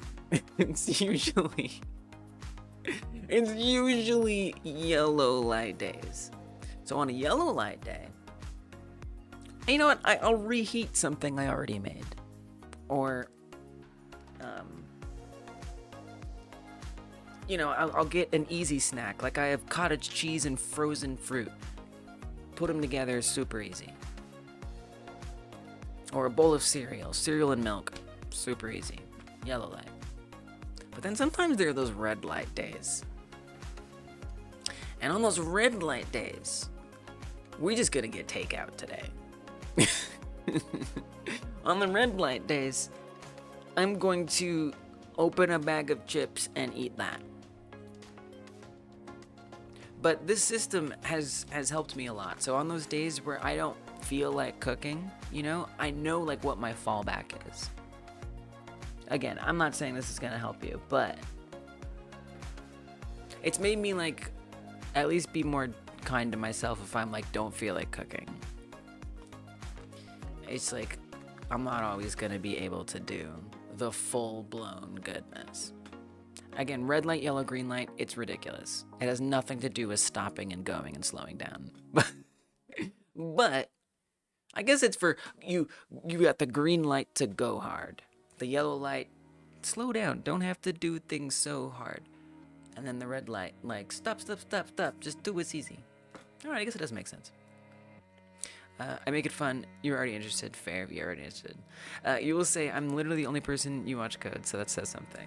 Okay. Okay. All right. Well, then I must. Then I must bear this responsibility by being the most informative. No, I'm just gonna do my thing. Yeah, I'm just gonna keep doing my thing, actually. You have the issue that it will be seemingly green light kind of day, but then someone who you can't control creates obstruction, so to speak, and then you end up giving up. Becomes red fast. Yeah. So I feel like the red light, yellow light, green light day is not even, because it changes. It changes throughout the day. Also, I'm sorry that someone is doing that. Excuse you, someone. Chill. But yeah, it can change. It can change. And so by having that paradigm in mind, when it comes time to eat, you know, instead of being like, oh, I should cook. I had takeout the other day, but I should cook. Just be like, actually, no, it's, wait, where am I at? I'm at red light time. Screw that. I'm gonna go get freaking Wendy's. I'm gonna go get Popeyes. I'm gonna get McDonald's. I'm gonna get, you know, Lebanese kebab house, whatever. I'm like today, now, not today, to now. I can't do it. So by having the paradigm, it's like maybe easier to make a choice. Chapter of your life. Yeah. Damn. Really enjoy cooking. Yeah, it is fun. You love making people and yourself smile when you cook and feast. Yes. Oh, what a wonderful thing to get to do. To feed yourself and others. Hell yeah. We have a lot of people who cook well here, actually. I feel like, so okay, we got a lot of queer folks. We got a lot of, like, minority game devs. And we have neurodivergent game devs. I feel like we also have people who make good food. I think that's the other camp who comes around here. I guess everybody can make good food. No, we're special.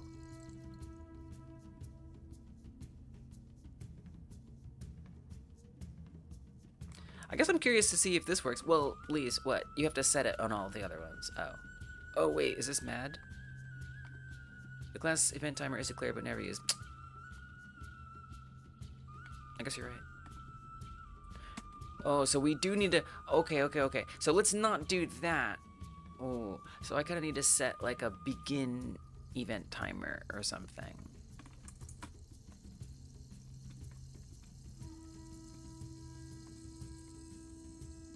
Or let's say...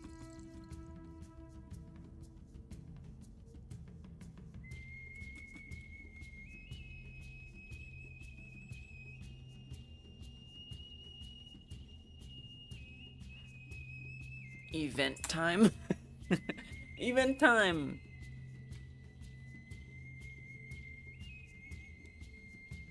Not everyone is a foodie. It's true. Jacques Cousteau says, anyone can cook. Wait, that's referencing something.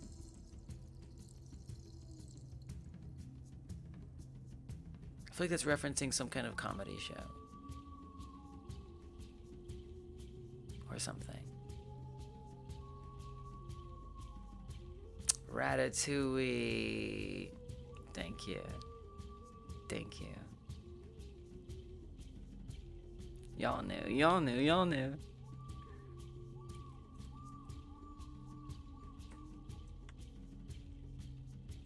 Event state? Yeah, I mean, the state actually would be really useful. Actually, give me an event state.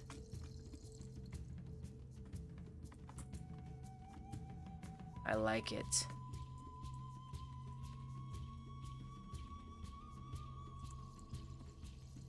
It's really a Boolean though. That's okay. I still prefer it this way.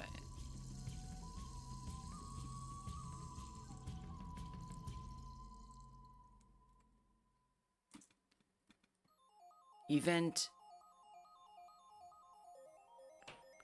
not running. Running. I like this because it already fits with the paradigm that I have with this changing state stuff.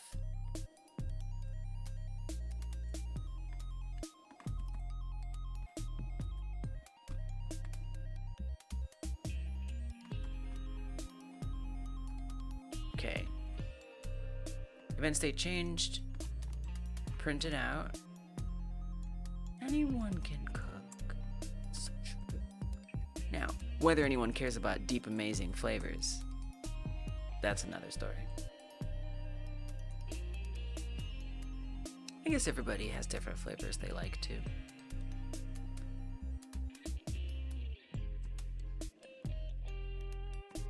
Same kind of thing. Comes in with a new state. Anyone can draw. I like that. I like that. And anyone can sing.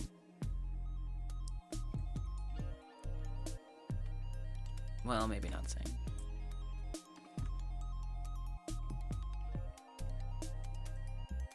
Event state becomes the new state.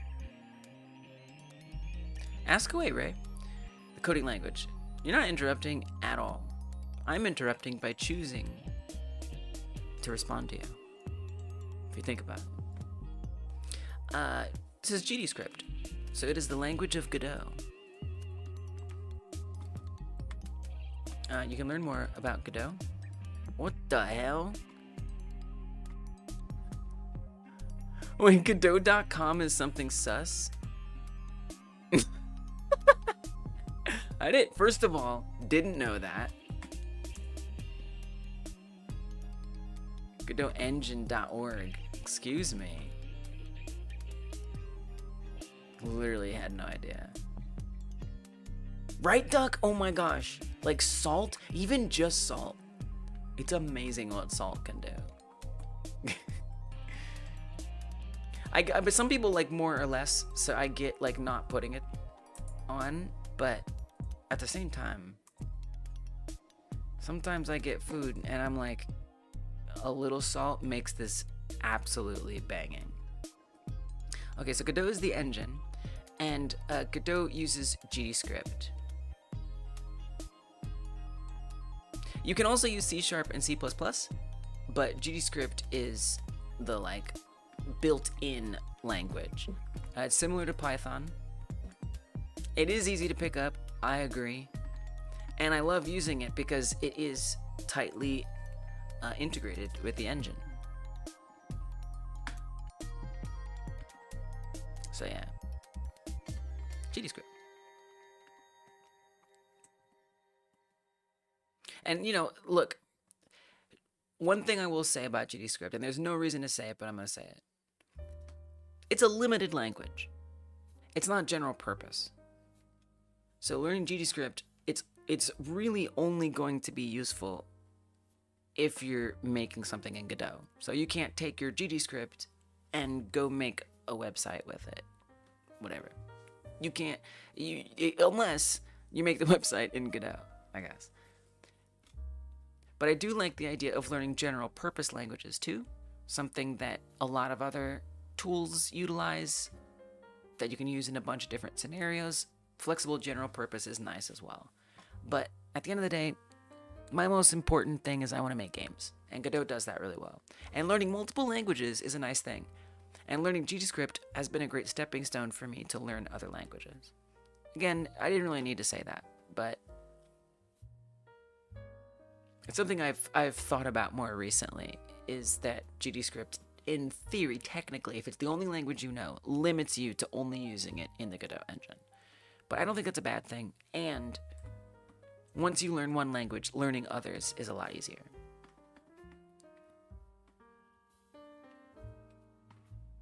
But depending on your goals, you might rather try C#. But there are some downsides to using C# in Godot. But now you have something that is more broadly usable too. So it kind of depends on what your goals are. If you're just trying to make games, learn how to make games, use GDScript. If you're trying to be an employable coder who can do anything and everything, probably you should learn GDScript as well. But maybe something like C# or C++ would be better for you. Anyway, don't worry about that. I'm filling your head with too many things. Change event state. When this happens, object-oriented is great. True. Yeah. JavaScript, nice. If you're learning JavaScript, GDScript's gonna be easy. I mean, it's different. JavaScript, C-style language. GDScript, not the same kind of feel. But to me, GDScript is more accessible, is easier to learn. And GDScript was the first coding language I learned, besides HTML. And when I started learning JavaScript, it was really helpful to have known GDScript to kind of think about what problems do I want to solve. I know I can do this in GDScript, so what can I do in JavaScript? I would imagine that starting with JavaScript, you'll come to GDScript and be like, oh, I don't have to do all of this that I have to do in JavaScript to achieve this in GDScript? Nice.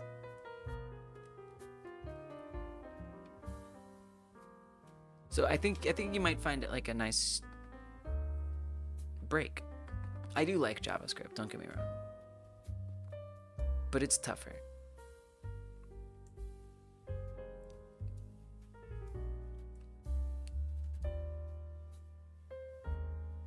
So you're doing like web dev normally, or you're interested in learning web dev, but you're branching into some game dev stuff. That's cool. Love that.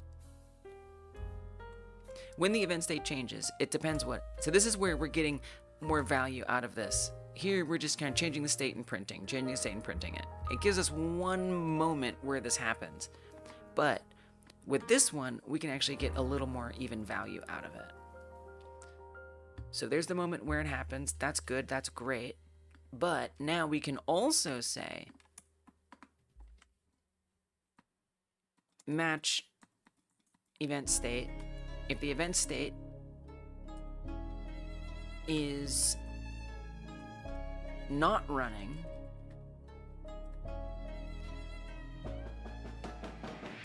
or no, is running by this point, sorry. If it is running, now we start the timer. So we say event timer start, and then we get the enter exit animation length.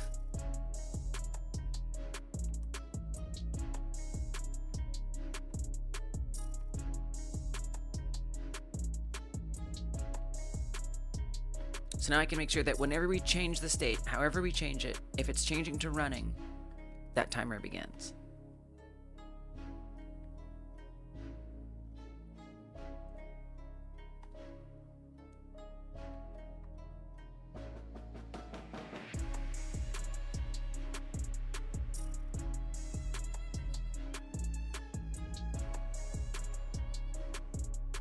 So if we go to switch the camera,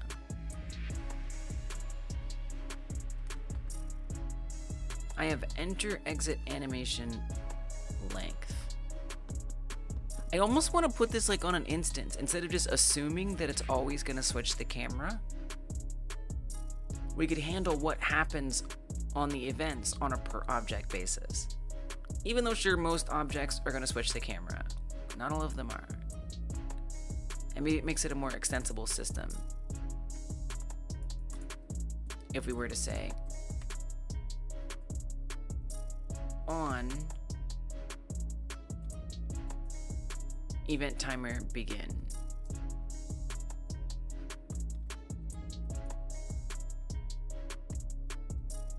On event timer end.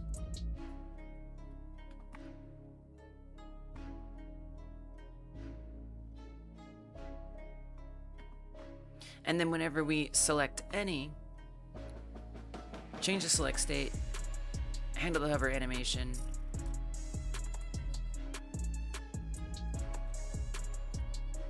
and it can change the event state as well. So change the event state to running.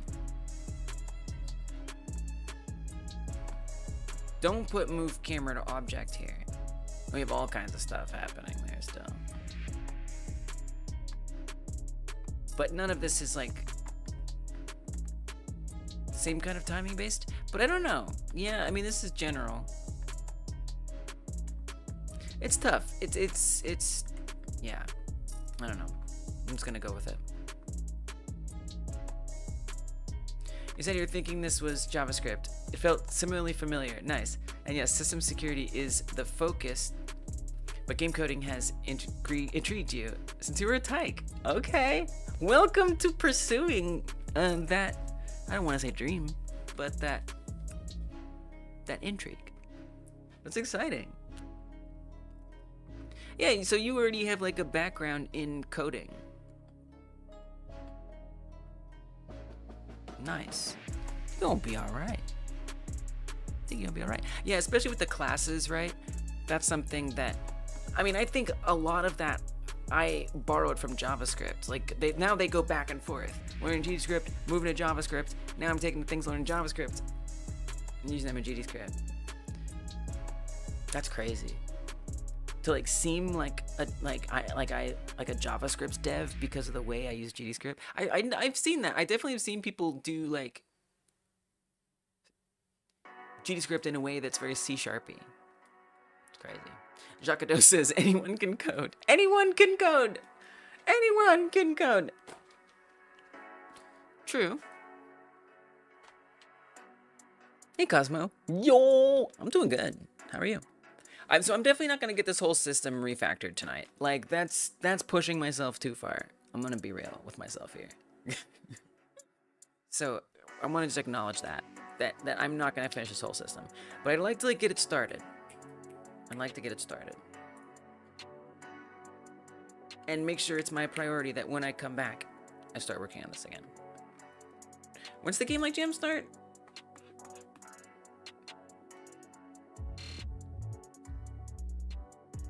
Today is Friday.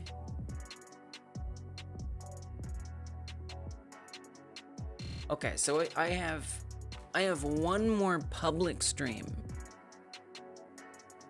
working on this project before the Game Like Jam starts.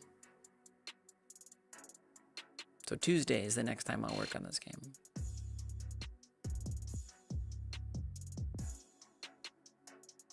So I guess my last great act on this part of the project is tightening this event system. Best practice in GDScript is to make each script have at most a handful of functions. Do you agree with this? I mean, I'll say that I think people should make their scripts however they want. With that said, I find myself gravitating towards less functions, more scripts.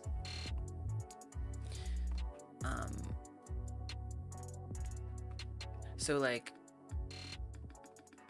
and this is just from y'all sharing your code over the years and me admiring it.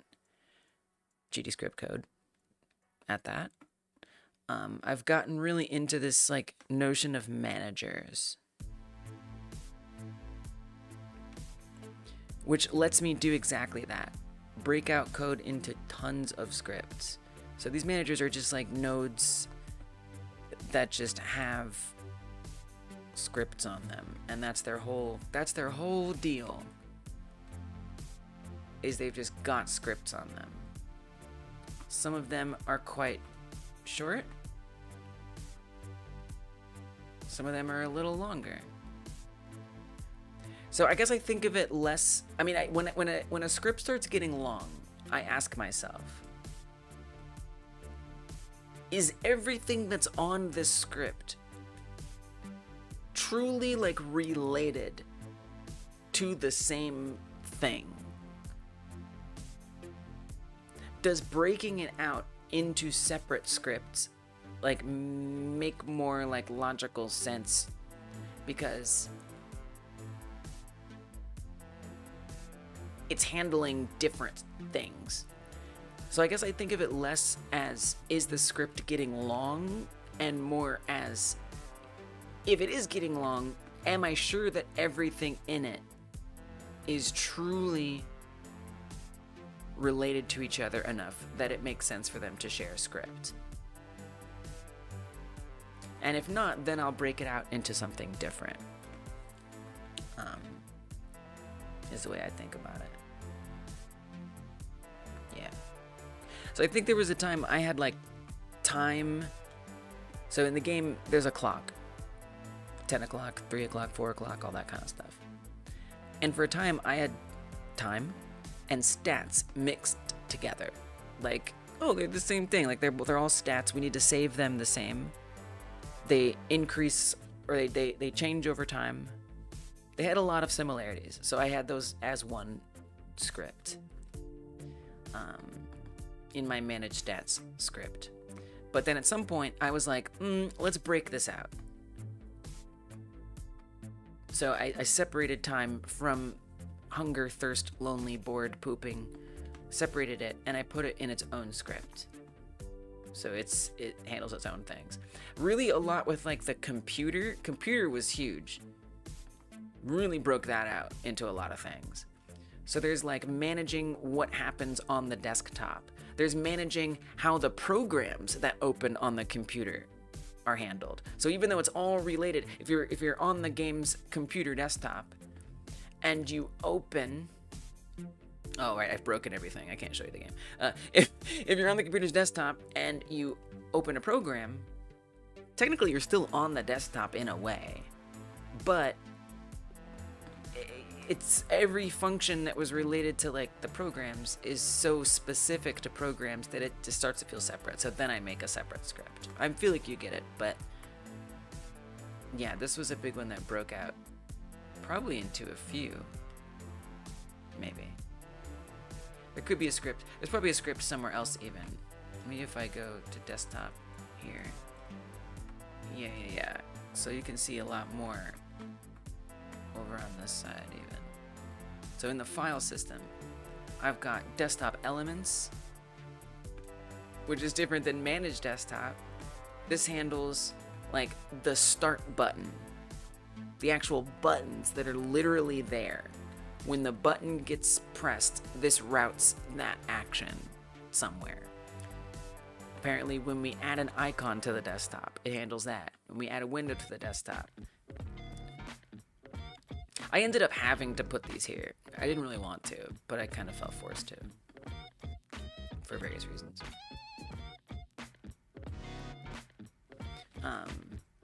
Whereas Manage Desktop is handling... I feel like Manage Desktop is handling communication between things more. Checking when the camera has arrived. I don't even know anymore what this is doing. I wish I had like a really god tier explanation for why it's good that those are separate. I'm sure it makes sense. Desktop launcher, that which chooses. So this isn't just for programs. It's a base class for programs, how programs get set up and how icons get set up. So like there's an icon on the desktop, you click on it and it opens the program. That icon gets set up here. And what does it have? A texture, a label, so what the name of the program is, what it looks like, what its position is. Well, when I open a program, I mean, if we look here on Godot, there's a Godot icon and a name. Well, that's an icon texture and that's a label. So now they share that same thing where I update the label and the icon of both the desktop icon and the program bar in one place. Before, this, was just mixed in with other stuff, but it's doing something so specific that is shared between different elements that it made sense to break it out. So all that to say, I don't at the time, for now, I might change. I'm not saying it's the best, but for now, I don't worry about length of script. I worry about the role of the functions in the script and if they make sense together.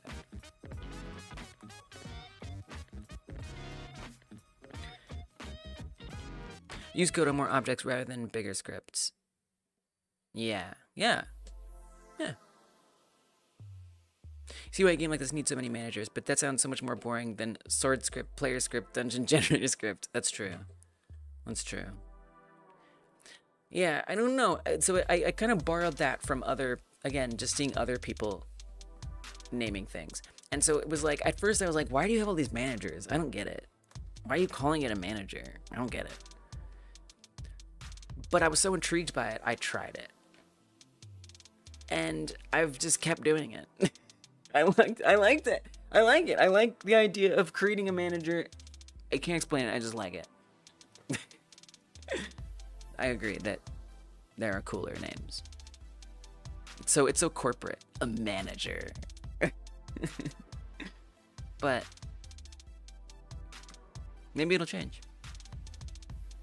I love the my thought processing abilities.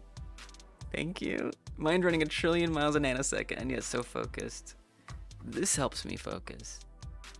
Y'all hanging out with me, co-working along, being live, where I want to make sure I focus on what I'm supposed to do here, and y'all know when you come here what to expect. So I'm like, okay, I got to keep working because that's what I've created. I've created an environment where I come here and I work on this game.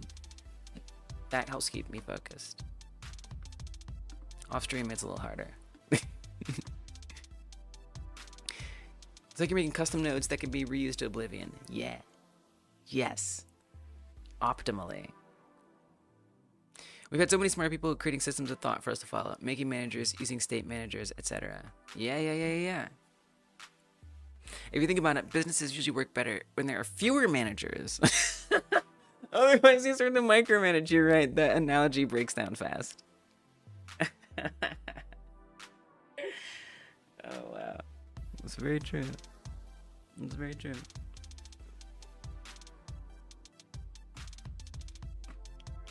So I guess it's not very corporate. It's more literal. The word manage. It's managing. But then again, okay, but on the other hand, Duck, okay, what if it's a conglomerate, okay? I don't know. They own a pretzel shop franchise, they own a department store franchise, and they own a gas station franchise. You'd want to have different managers. Regional manager, some other kind of manager for each one. And for each franchisee, they should have a manager. So depending on the complexity of the company, actually, it might be better to have more managers. Computers need to be instructed to do every little thing. That's true.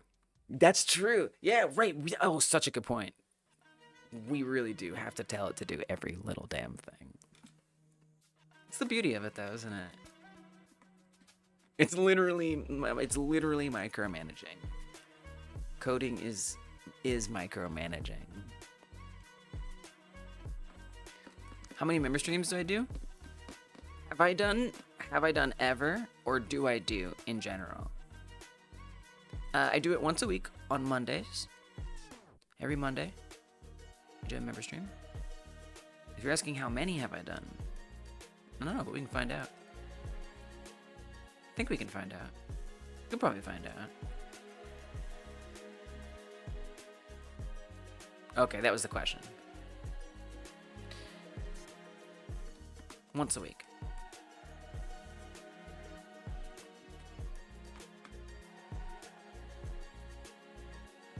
Oh yeah, I broke all of these things. So, but basically what I want to do, I just want to get that camera starting. And then I'll finish the system on Tuesday. Which I hate to do, but I gotta do what I gotta do. Game Light Jam's coming up. There's also another event happening, by the way, on Wednesday. On Wednesday, we're doing the secret feedback stream. So if you like a game, a project, you can even share art. Games are preferred, but not required. I'll send you a link if you want to get more info about it. But it's also on the Discord. If you go to the Discord and go to the events in the top left, you can also learn more about it. But it's a secret stream. It's unlisted. Cosmo! Thank you for becoming a member. Let's go. I answered the question correctly. It's unlisted, so you sign up for the newsletter, and then I send you the link to the stream before it starts. And it's nice because it's cozy, it's not performative. I'm not here playing games to put on a show. We're like hanging out. We can spend 30 minutes to an hour playing your game, something like that. It's really nice. It's chill. Other people often play the game, so it's pretty nice. It's one of my it's probably my favorite stream to do, honestly, among them. So I'll put a link in the chat if you want to learn more about how to get involved. But it's happening on Wednesday. It happens at the end of every other month that is not a Game Like Jam month. But Cosmo, we're gonna have to sing a song. Cosmo's a fun word to sing a song about.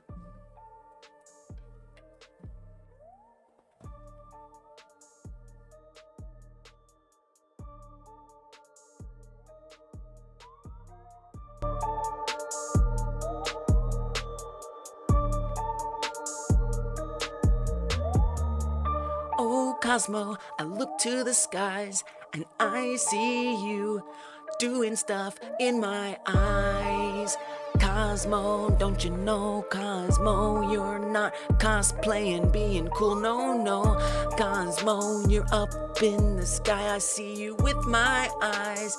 You are doing things that I think are cool. You're not cosplaying, no. You don't make me wanna go to school to learn how to appreciate people, because I can appreciate you, cause you came on through and you did what you do. I'm really sorry. I'm really sorry for that song, but also you're welcome. Thank you for becoming a member, and I'll see you in the member stream every Monday. It's on YouTube, so for you it's easy. For Twitch it's harder, but it's doable if you're a Twitch sub. Much easier for you to access it.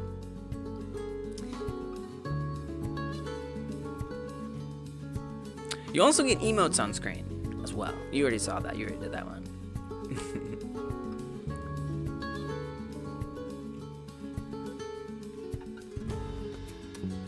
On select instance, on hover object, on unselect.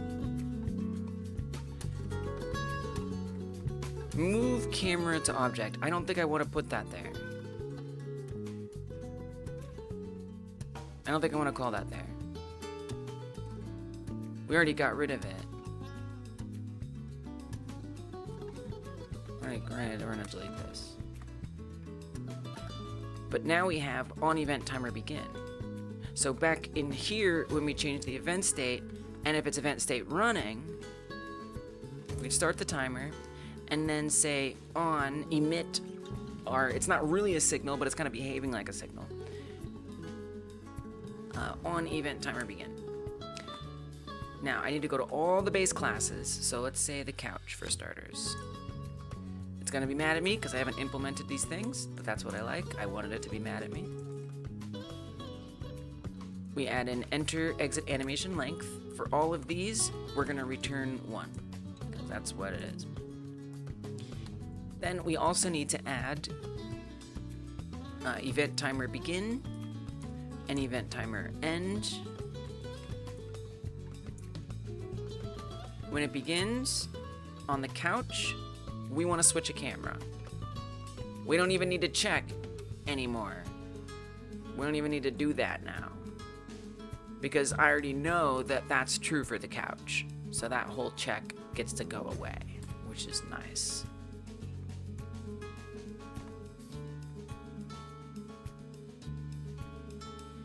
We would want to pass this in, and luckily it's quite convenient because it works really good.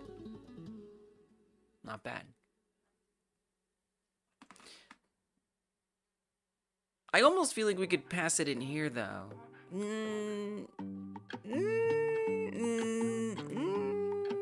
Can you Is that doable? Like if I were to say, that's not gonna work, is it?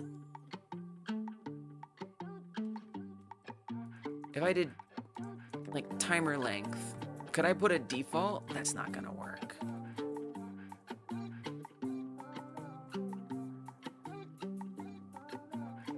It lets me do that? That's pretty cool. What?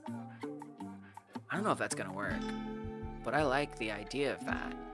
Because then I don't even have to define it. I don't have to define it every time. And then in here, we would just say, whatever, timer length. And then pass that into here. Oh, we gotta save it.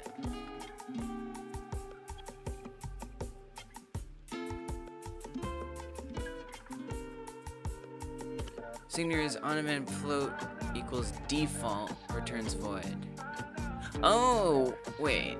Oh, so I still have to type it in here. Wait, why does it do it like that? Did you see that? Okay, what happens if I try to get it auto-completed?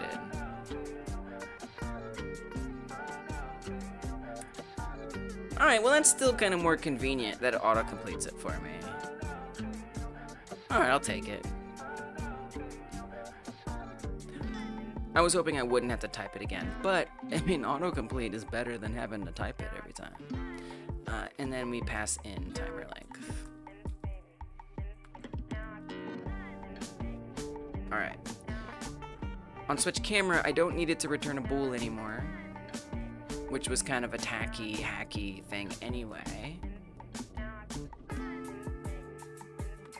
So get rid of that. Oh, actually we do want return.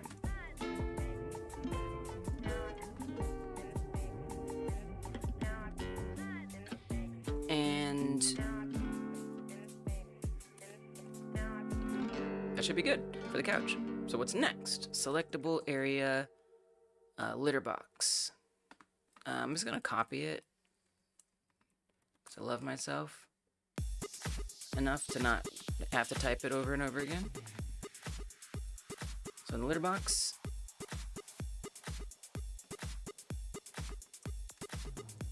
I'll add these in there. It's also gonna be 1 second. Literally everything's the same. Now, when things start being the same, it's easy to be like, wait a minute, shouldn't they all share the same code? No, because sometimes it's gonna be different. And I don't wanna have to create these like exceptions. I think that's part of like what I've been experimenting with, apparently, is like, if 8 out of 9 things all do things the same way, would I prefer to have them all have all 9 of those things share the same base function, and then for the 9th one, there's an exception where that function then says, oh wait, it's the 9th one, so I'm not gonna do the normal things I do for the other 8. That's what I've been doing, is like that. But at least for this, I'm feeling like that's something I don't like. It creates confusion and frustration and extra work when something is different and stuff. So now, instead of that, for all 8 of them, I define what happens. For all 9 of them, that is define what happens on each one. And it so happens that on 8 of them, I put this same, like, this is 1 line, okay? It's not that much. It's not that much, okay? It's 1 line of code. Not a big deal. I don't think it's worth having to set up an intricate exception system for 1 line of code. Cool. What's next? Selectable area, phone camera. So when I also say, like, I'm trying to learn systems, I'm also trying to learn, like, the syntax and the habits and the approaches that I tend to prefer to do. Things that frustrate me less, confuse me less, that I find make the project more usable. Learning those habits as well. All of it stays exactly the same. I guess it's not, it is just one line, because this is gonna be on every single one. No, it's the same. Love it. Phone camera. Yeah, I haven't set up this, so right now, you press like a button to make the food bowl be selected. You press a button to make the computer be selected.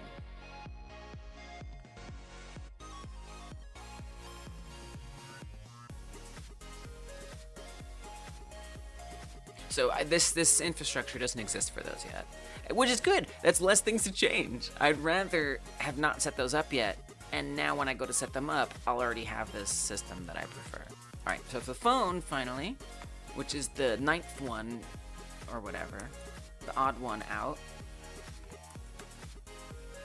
Public functions we'll do first. For this, it is not 0.1, it is 0.6. Hell, I don't even have to do it that way. I could also, like, set it as a constant, you know? Meh.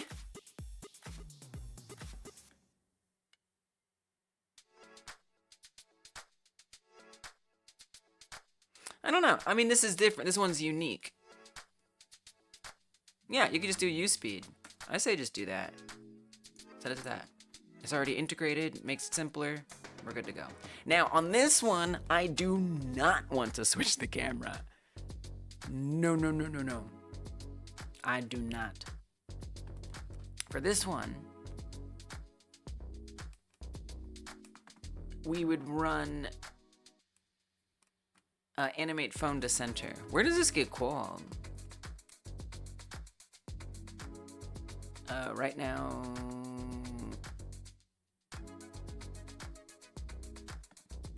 oh, here, refresh. On select instance. So whenever it gets selected, that's when it starts it. Yeah, I guess that's the other thing. Like when the event, well, we already have that. Yeah, so I mean, I feel like this on. So we use this anywhere, by the way. I'm starting to feel like this is not a necessary function, but let me see. Phone camera, do we use it? We sure do. But I could see that being switched. No, because I would. No, because then you're breaking up things. You're merging things that don't need to be merged.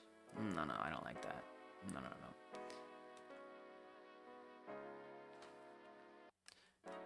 No. No, it's okay. It's okay. Don't put it on event begin. It's totally fine.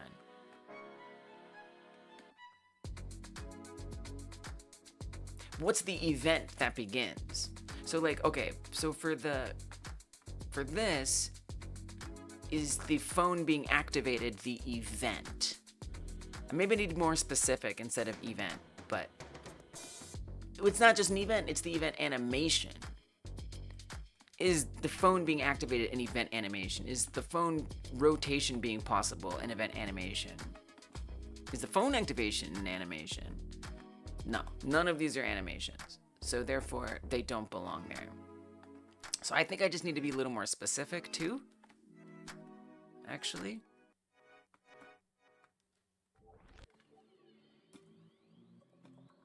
I know it's a refactor and we just got started. Event animation timer end. I know it's long. Okay, I know. But event is very vague, and I want it to be clear. So something else that I'm experimenting with is verboseness. I have very long names of functions and variables, and this is, I think, generally kind of frowned upon in coding. But I feel a lot more stress when I don't understand what something means. And I have to like type a bunch of comments. Like, aren't comments verbose? I don't know. There's just a point where I would rather have a long name of something and not add a bunch of extra crap, rather than waste my time coming up with just the perfect short 6-character whatever. On event animation timer. And so I'm allowing myself to have long names while keeping in mind trying to work towards having shorter names. But for now, let's just let them be long. I gotta get things done. Okay, so I do have to refactor this just a wee bit, but I think it's worth it for the sake of clarity. Okay, any others? Did we do the couch yet? Nope.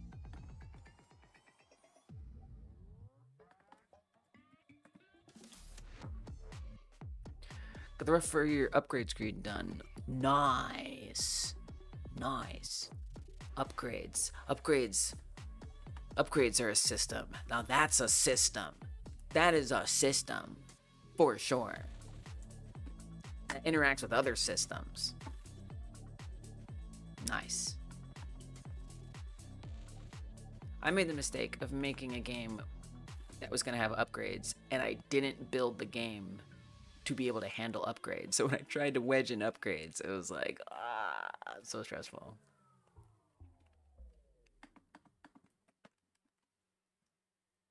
So I don't know if I remember exactly what your project is. I kind of do.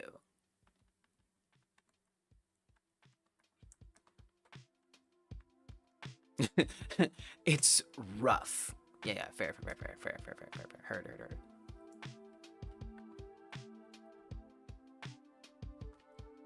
Oh, yeah, the ducks in the void. Yeah, of course. Okay, of course. I remember now. Yeah, the Roblox, the Wii. Yeah, okay, I got it. Delightful project it is. Wee. Yes. I like how the Wii is like the way you help me remember it. It is iconic. Oh, right, so animate phone to sound. This is the animation, right? That's the event animation. So instead of having this on select instance, block hovering on select instance, animate phone to center, event animation, begin. So instead of doing any of this,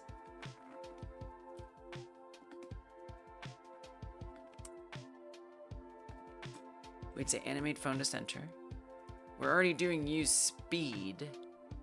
So it's easy to be like, well, what's the point if you're just gonna have it on here? The point is that on the base class, I can now have, for example, the back button can know from the single source of truth of this enter, exit, animation length, it can know when am I supposed to appear and not appear. The raycast can know when am I supposed to be raycasting, when am I not. That's the reason for this. It's to try to align the timing of repeated systems like the raycast blocking, like the back button showing or not.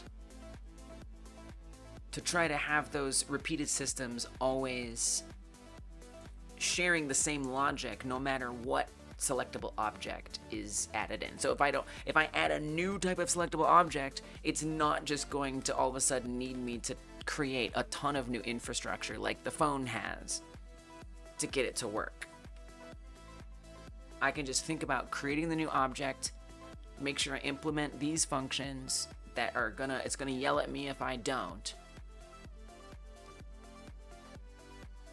And Bob will be my uncle. You gotta love the Wii. Now I'm probably not implementing it optimally in this way or that way, but you know. It's like obviously I'm not even gonna use timer length here. I mean you could. You don't really need to though. But so it's gonna be yellow. I can just put like an underscore here though, right? We don't need it? Underscore it. Done. No problem. Everything works as we expect it to. What's broken? What have I forgotten right now? Too few arguments for switch camera. Oh, right. Debug. Yes. Oh, UI back. Oh, not debug. UI back button. Switch camera wants to know now the camera travel speed. Okay, so this is on the back button. Okay, this is a little tricky now. This is a little tricky. Because that single source of truth is dependent on what is currently the active selectable object. Does the back button know what that is? Doesn't look like it. It knows which minigame is active, but it doesn't know which selectable object is active per se. Well, I would ask myself, is there a way we can move this? So when we press the back button, if it's not disabled, we switch the camera. How can I move this or use this in a way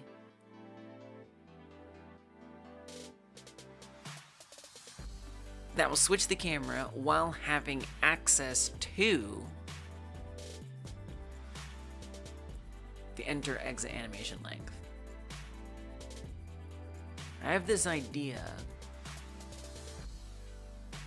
that the camera knows that when you switch to an object and it moves to it, it logs what is the length.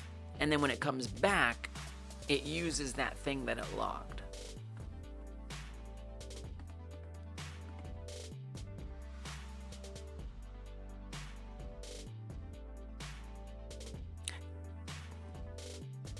Yeah.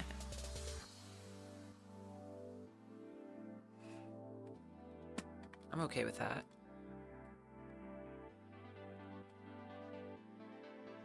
Let's do it. Oh, we could use it for transition speed. What if transition speed by default? Oh, you can't do like a null for that though.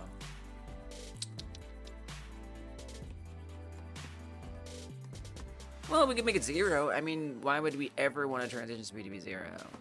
It would be the most pointless thing ever.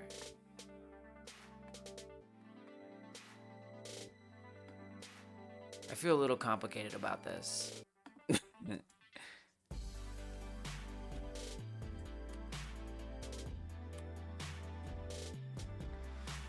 If switch camera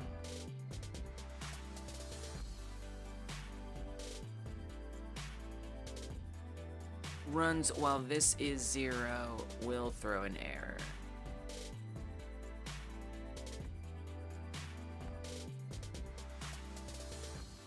Let's make that happen. So by default, it's just going to actually be the transition speed by default. But when we override it, the transition speed becomes what we overrode it with. So if it's 0, if transition speed is, well, yeah, well,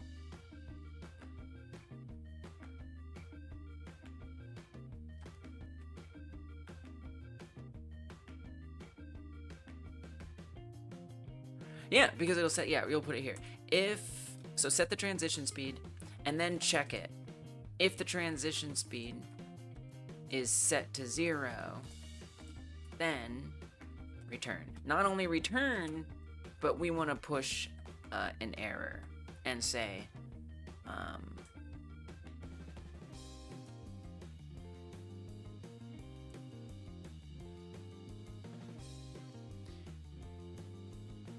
can't transition camera until a speed is set or something. Okay. So that way there's some protection against that happening. And if it does happen, I'll be like, oh, again, something to remind me what I need to do to fix it, instead of me having to go hunting through all the code to figure it out. I'll be like, oh yeah, right, I gotta do that. Or something. I'm basically assuming I'm gonna forget. I'm gonna forget how to do these things. So I want the code to force me to remember how to do things. or make it so I never have to remember, you know, would be optimal. But it can't always be that easy, you know.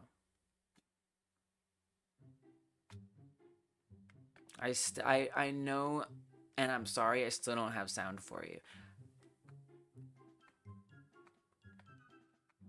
I will have sound if you share it for the stream on Wednesday.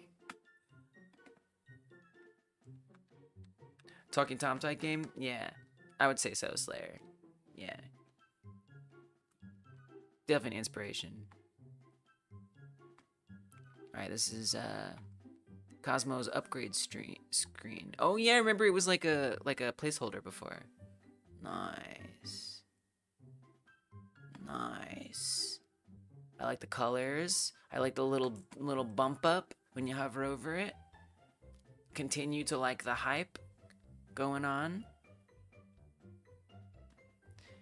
Pickup radius, that's useful. Walk speed, useful. Spawn chance. These are nice upgrades. Woodland duck. Nice work. It's looking good. Yes. What's Gyatso? He looks useful. And you're like hosting these videos and they stay hosted? It's pretty cool. Also, welcome, Slayer. I don't have any like the fun animations and stuff yet. I'm kind of working towards that, but I want it to be more fun at some point. Taking this one slow and steady. Right, camera switch. So that way when we're on the back right, oh, we want to log. Yeah, we want to log it. Oh, we already do. Transition speed, that's the log. That's what logs it, yeah. Great, okay. So back, button back. Well, you need to reset it, right? You're gonna need to reset it. It has to go back to 0 at some point. When do you do that?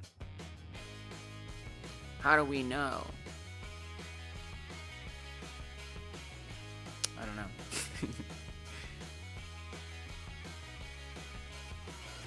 I'm not sure. I mean, I guess if it's default, I don't like that. But we could assume that if it's going, if the camera tween ends on default, then we can, I don't like this, but I can assume that the whole cycle is complete.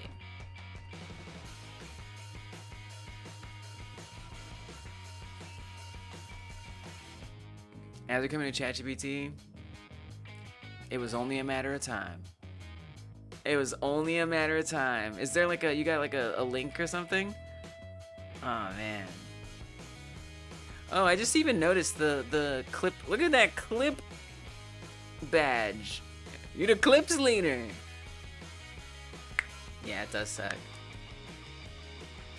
Sometimes I use DeepSeek. I mean, it makes sense, right? Like everyone talking about the chatbot bubble coming. I mean, it's encrapification. Encrapification. It's just, I mean, it has to happen, you know? It has to happen.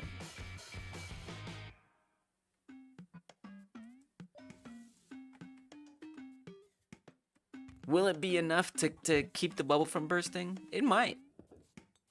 It actually might. Oh, Sam Altman, you dirty dog.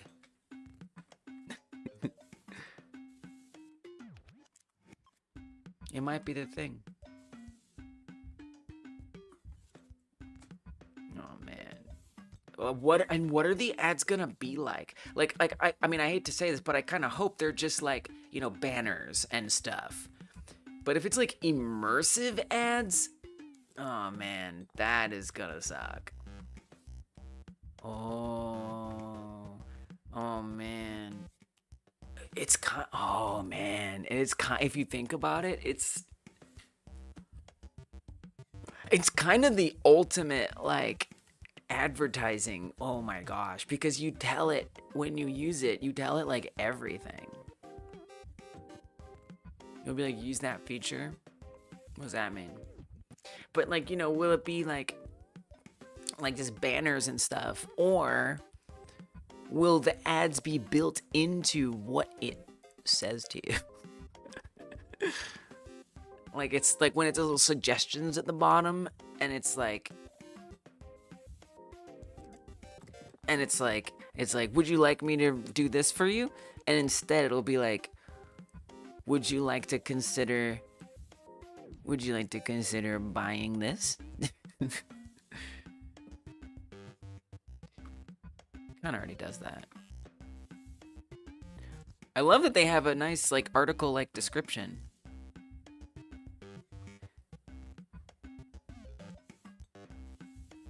Largest stream of human attention data ever created. I know, right? It's not search history. It's not social media. It's not your unfiltered mind. People tell it things they won't tell Google, won't post to Instagram, won't say out loud in a room. If that ever becomes the basis for ad targeting, we're entering a very different era of surveillance, one that we're not really prepared for. Yeah, totally. Advertising based on conversational context introduces a level of psychological profiling. Wow. Wow. Social engineering risks.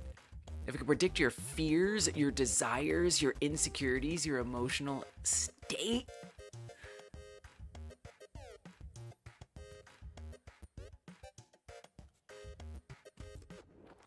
You don't think it'd be like that since you can edit its personality? Okay. Okay. I don't know. I feel like they're gonna know that you're editing its personality. Like there's the personality, so there's the version of it that it shows you, and then there's a version of it that they have for tracking ads, right? So maybe its personality is one way, but that doesn't mean its personality is going to. But maybe you're talking about like the ads in line. And so you could say, don't tell me ad. But then maybe they just won't do it. I don't know. I mean, anything, Slayer. What do ads already do for you? You know, ads that you see watching the stream, ads you see on social media. That's what they're going to recommend you, is all the things they normally recommend, except they're going to be able to do it even more accurately than ever before. So all the same things. The ultimate masker. Yeah, right? It's such a mask. Oh my gosh. Really, really interesting. Yeah, they make a lot of sense. It's yeah. Wow. Really interesting. Man. Oh, they're gonna make a lot of money. This is it. This is it. This is the moment. This is the moment that like AI doesn't burst. The bubble doesn't burst. This is when the bubble doesn't burst. That's crazy. Does it make you not want to buy the product? Alright. Well, maybe it doesn't work on you, but it'll work on other people. You know? And that's enough. Yeah, right, exactly. Just like freaking Netflix or something, or whatever. Spotify, right? I don't want ads in the middle of me listening to music. Alright, fine, I'll just buy premium. Like, nobody's buying premium chat. Some people are. I know, some of you are, especially us in our demographic. But I'm just saying, in the wider, you know, humanity, people aren't upgrading to premium. Freaking Prime. Oh my gosh, totally. By the way, if you're on Twitch and you have a Prime sub, remember you can use those and you'll get an extra live stream on Twitch. For subs only. Gave you a 2-month premium subscription? Yeah, I bet they did. ChatGPT will probably do the same thing. I do like YouTube Premium, unfortunately. I took a couple of months off to see if how I felt about it, I didn't like it. I didn't like it because then I was just resorting to like apps that circumvent YouTube ads, which means now I'm not supporting creators I like, which feels like dog crap. So 6-7, you know.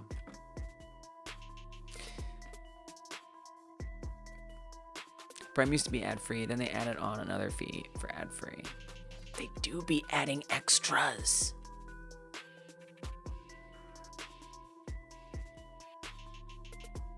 Like even, I feel like there's even like Hulu or HBO or one of these streaming services.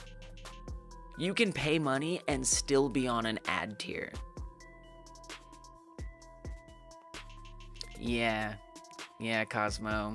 Unfortunately, YouTube is a jerk in that regard. Hulu used to be free. It did? Wow.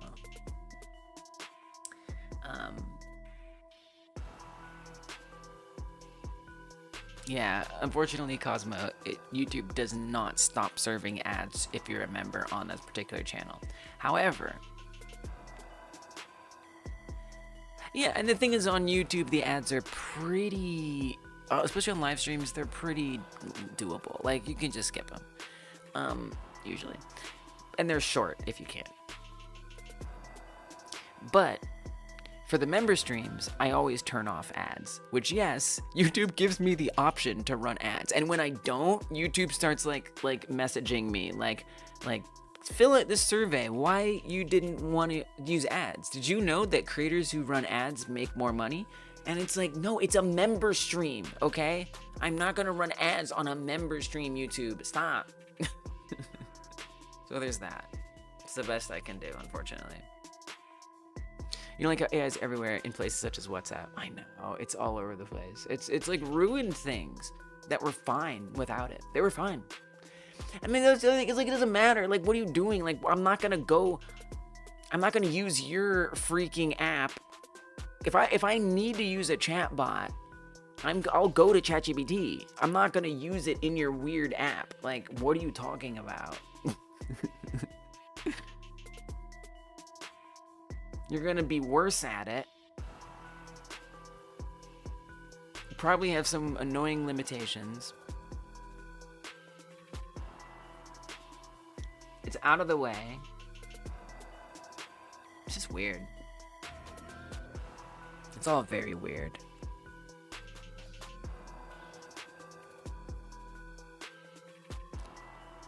Your college teachers use ChatGPT to explain stuff for the class? Yeah, and the RAM prices. That's crazy. I mean, to be fair, they probably don't get paid enough to to not do that. But that's wild. I would like to think that that would be a respite from the AI. That you would go to you take a class so you don't have to get a perspective from an AI. Yeah, it's in everything. Anyone who uses anything will be using it, and it really sucks because the cost is way higher than any one of us agreed to. Yep. Yeah, it's bad. It's real bad.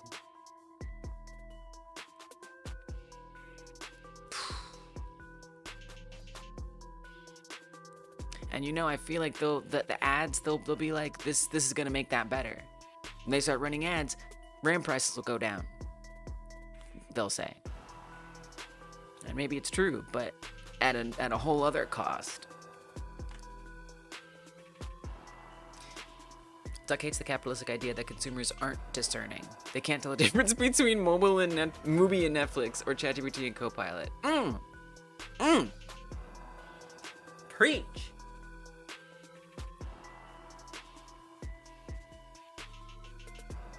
Oh, we can tell the difference. Copilot is a jackass, for one thing.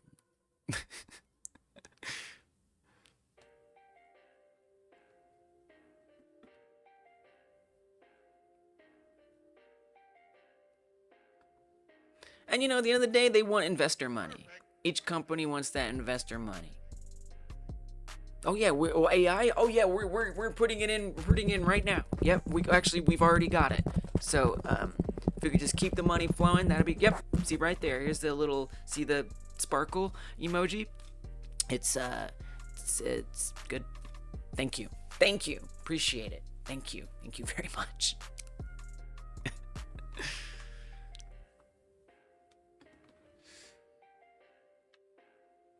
Could I give you a free image? You love free image. ChatGPT had more free images, it would be nice. Yeah, I mean, I think like, you know, I mean, that's your discernment, right? That's the discernment, is you find what advantages some of them have, disadvantages other have, and you just spread across and use all the ones to get what you want. I get that. I do.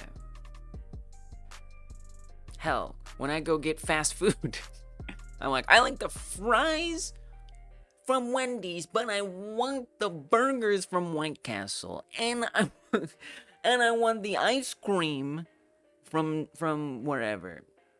Let's be honest, I want the ice cream from Wendy's. We are discerning. We may be sheeple, but we're discerning sheeple.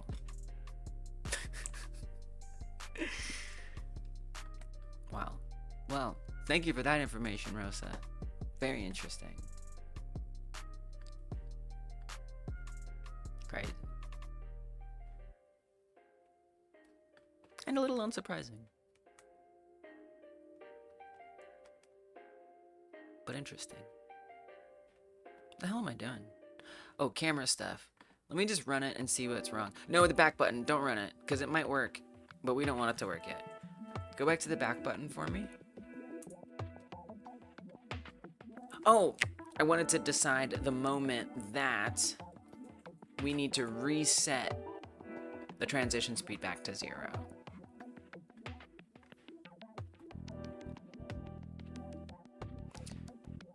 So when the camera tween ends and its default. We have blocking happening here. Oh, I hate that. Oh, yeah. This is okay.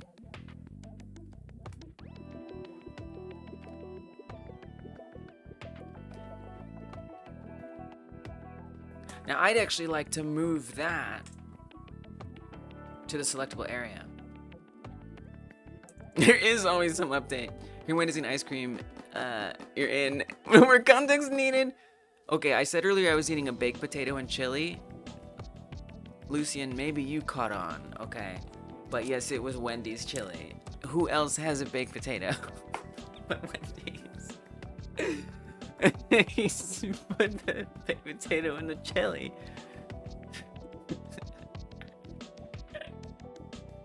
Oh, man.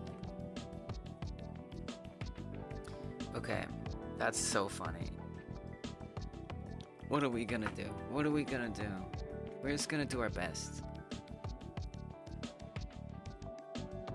I skipped out on the Frosty this time though.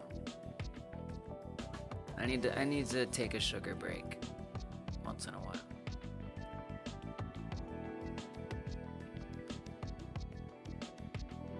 Let me come back to the selectable area.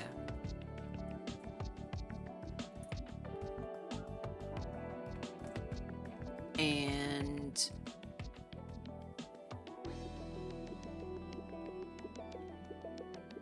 when the event state changes,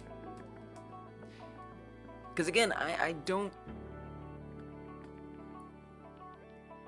know that I want this to be like an animation thing. Like, this is more the event. I don't know. We'll see. I might rename some of these things, but for now, this is fine. When it starts running, we need to block all of the hover. The hover rate gets blocked. So now I don't have to put this in 2 places, right? I was putting this in 2 places. On the phone and on the camera. Hate that. Not anymore. On select instance. Now it's useless. Now I don't even need the on select instance. Yeah, I feel like this might become irrelevant at some point. But for now, I don't need this anymore. This is another abstract function that's required to be there. But I don't think I need it.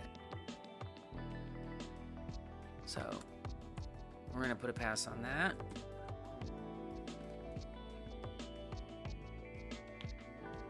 Ooh, saw something sad. Someone was sitting next to you on the bus asking you for love advice. Well, I mean, look, is it sad? I don't know. I don't know. That's not, I mean, it's sad in the sense that the person is looking for love and they haven't found it. But, I don't know. I mean, whatever. Like,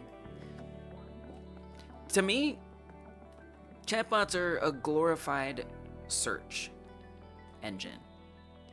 If I have a very, very specific question that using a search engine isn't pulling up, a chatbot can be an extra way to hone in on a very specific question that I have. I could see that being useful for something like that, honestly.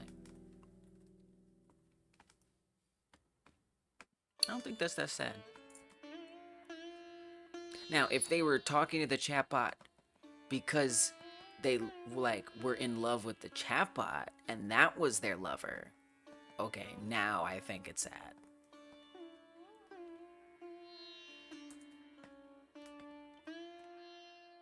So then we'll say here, whenever the event state switches to not running, that's when we set this back to none.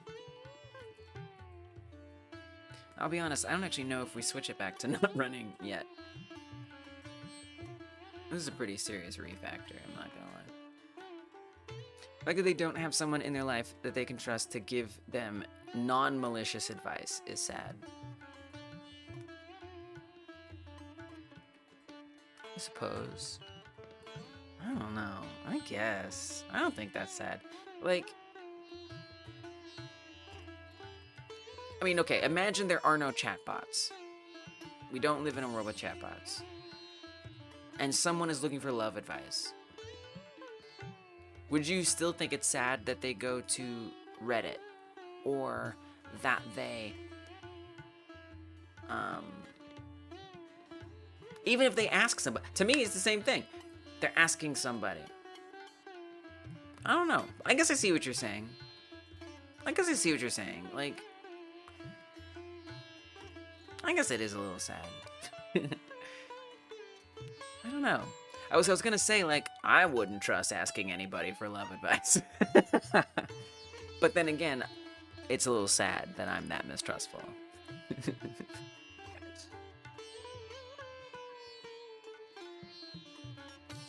Everyone should have someone to go to. Yeah, that's fair. But not if they see you public. Yeah, alright. Heard? It's only embarrassing if they get caught. Yeah. I want to be like living the experience of an AI chatbot for one day. I mean, yeah. I don't know. Do we know that the people who work at OpenAI aren't already reading all of the chat logs? Do we know? I don't know. Maybe they aren't. But I'd say just build your own chatbot and spy on everybody. That'll do it. Please don't do that. Please don't, actually. Phone use out finished. In theory, we wouldn't want this anymore. Oh god, everything's gonna be so bro. I've broken this terribly. Caught a glimpse of it when looking at the Windows reflection.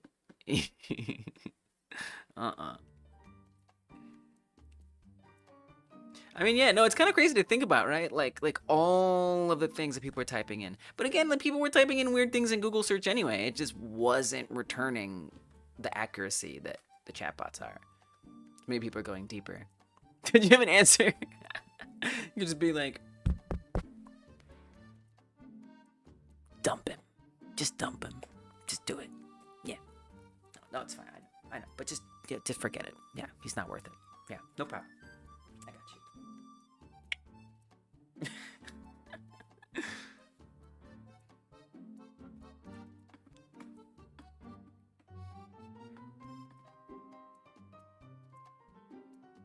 Yeah, that is, I mean, I hear what you're saying, Duck. Like, honestly, like, doing, like, like, chatting with a chatbot in public where people can see.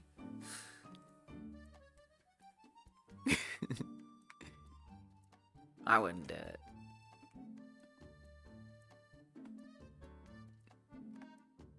Unless I was searching the most basic thing.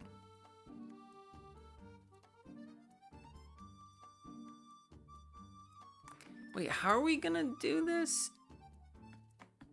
The timer. Remember, it's the timer. The timer is your source of truth. Right? So if you remove that, you come to the selectable the selectable area object. You've already created the timer. So what you need to do is you need to connect. And in theory, we would be removing the need of this entirely. We would need, well, I'm not about to do that. I don't got time for that. This is a severe refactor to start this late in the stream. I'm sorry, I didn't mean to see, but I did. Here's my opinion. Good luck. maybe pass a note for that one. It's scary if a guy who's like wet from the rain stares at you and recommends you love advice. That would be pretty spooky. You made the right choice. And it's nice of you to be thoughtful about that. A lot of people would not be thoughtful of that and would just be scary. Thank you for not being a scary man. It means a lot, actually.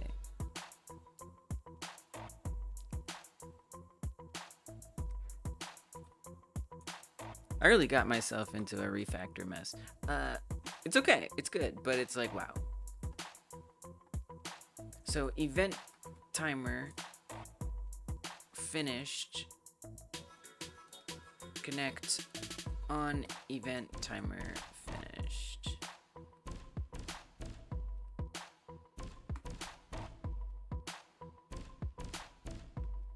I guess we put this at the bottom. On event timer finished.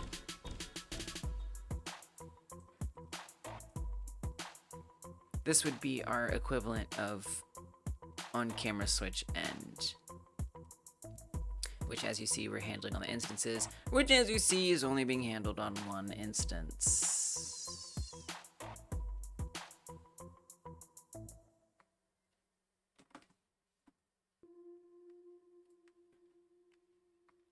Turns off, or it turns on a light and it starts a minigame depending on what the camera is. I mean, this kind of makes sense because we need to know what that. Well, that's okay. You can ask the camera what the camera is. You don't have to pass that as a parameter. The camera always knows what its active camera is.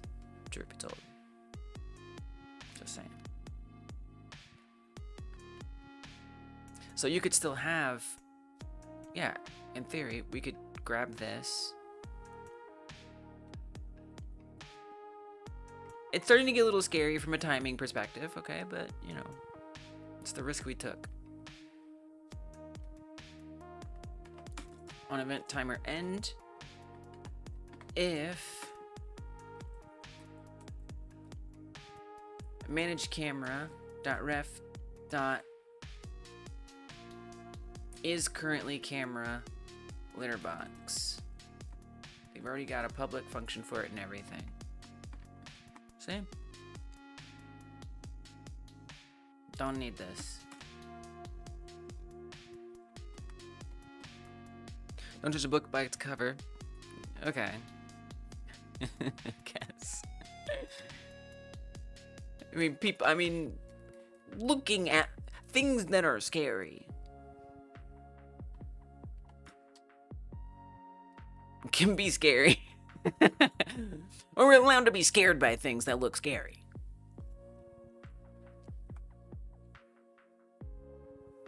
Cover the judge by the book. Cover the judge by the book?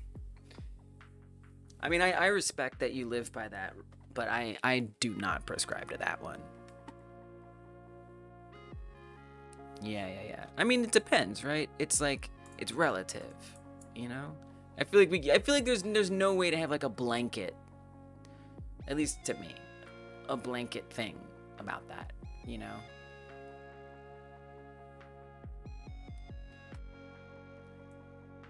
there's always nuance. It's not a black and white situation, right? Don't judge a book by its cover. It's like, it depends. It depends, I think.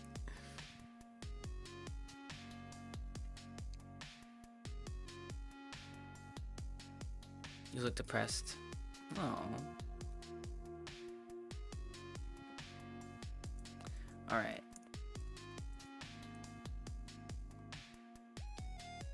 What the hell is this? Event timer finished. What the hell are we doing here? Creating it? Where am I? Who am I? Oh, selectable object. Oh, yeah. Okay, I remember now. Then this would go to change event state. Change it to event states. Not running.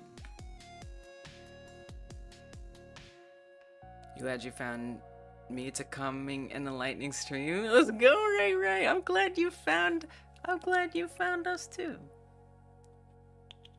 Thank you for finding me.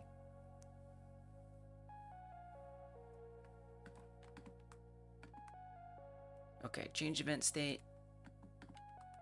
Not running. So now we have that happening. Do we deal with the back button issue?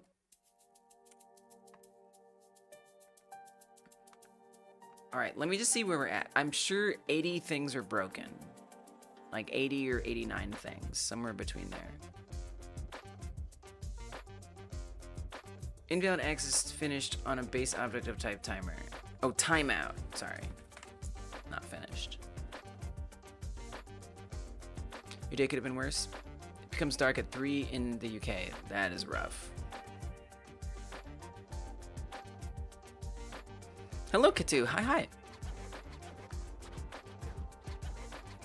Okay, so we see things are broken. The litter scoop did not pop up. The back button did not pop up. All is broken. Unable to start the timer because it's not inside the scene tree. Either add it or set auto start to true. Oh, interesting. Okay. Oh yeah, we gotta add child. Forgot about that. Okay, so we actually do need a ready timer. Let's do that. Yeah, let's do that. My bad. We're gonna say ready timer, and actually, or ready event timer. And actually, let's put this in there too. Just to keep it all together. Welcome back, ready event timer. We connect it. And we say event timer auto start true. But we have to add it as a child. It's kind of interesting that it says or set its auto start to true instead of adding it to the scene tree. That seems strange. That surprises me a little bit. Let's just add it to the scene tree, okay?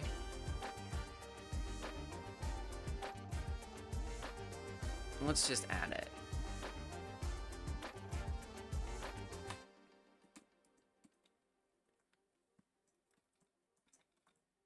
That's kind of neat that maybe I don't have to add it. Let's just add it. It'll be easier to track down if I add it. Oof. Okay, so that did not work.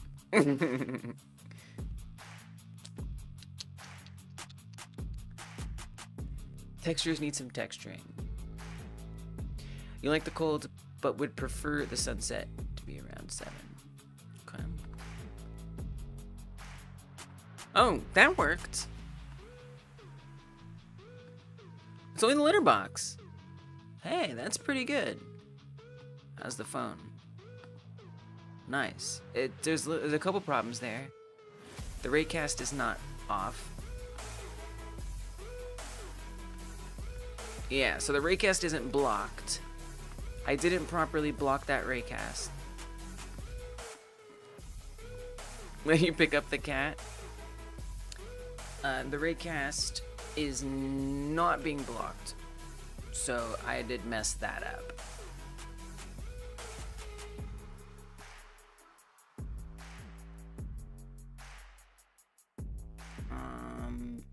Where did I start setting that up again?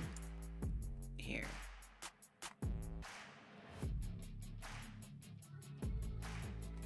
So everything's looking good. How long have I been at it? I started in November. Yeah, November.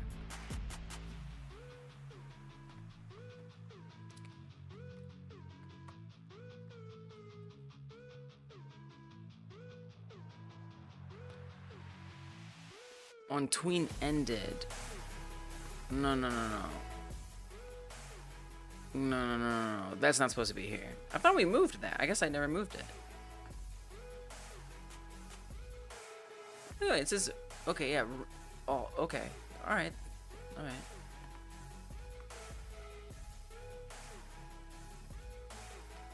So let me see if that's all happening. Thanks, Ketu. Are you doing game dev? Are you interested in making games? Okay, what I want to see is if the event... Oh, what's up? Yeah, I just refactored something, so it's... Things are broken, and I gotta deal with it. I don't know why that's red. Hey, Girthy, welcome. Sorry today to need these productive, motivated vibes so much. That's with you distracting me. I choose to be distracted. Thank you for the hydrate, Fanny. Kitty cat helps. Kitty cat always helps. Ah.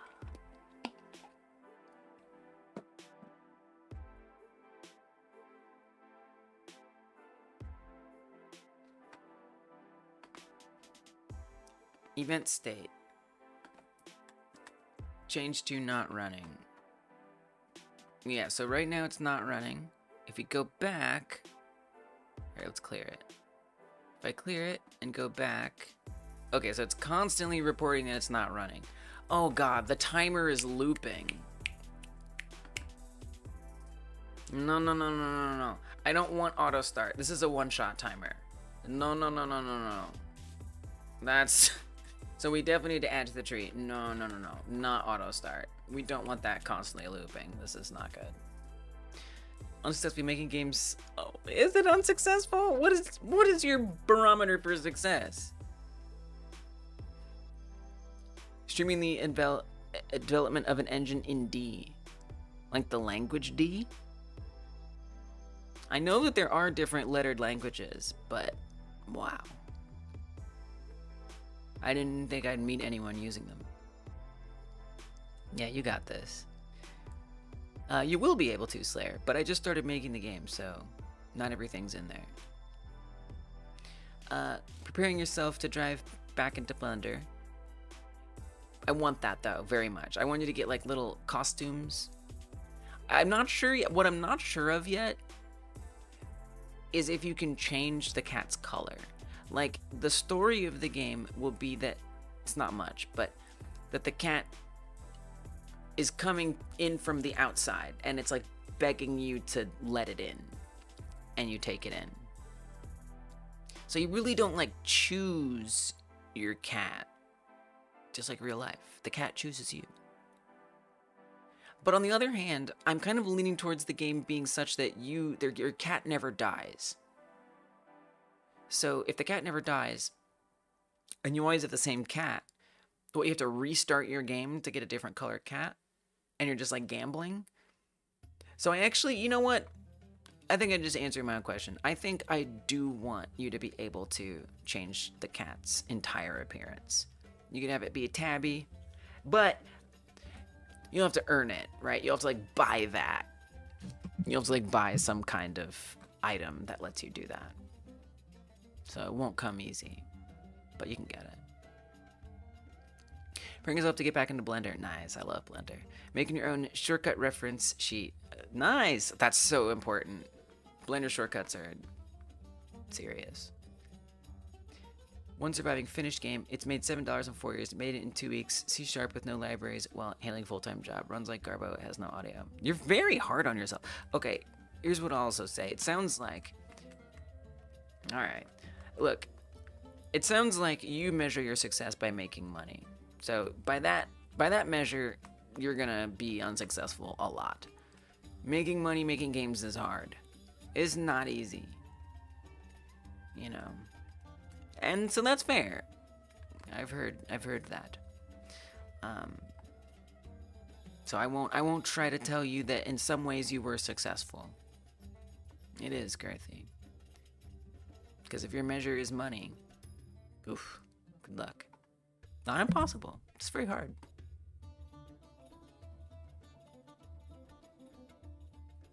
C# with no libraries. Badass. Love that. It's hard, you know, to manage life and to make games. You measure success by making an actually polished and finished game. Alright. Okay. Fair. Fair. It's hard. It's hard to manage life because games take and make games. Games take a long time. They take a lot of time investment. It is. And that's what makes making games so difficult. Is games have so many different vectors. Like I was saying earlier, right? Sound effects, music, writing, UI, and all of these break down into other things too, depending on what kind of game it is. 2D art, 3D art,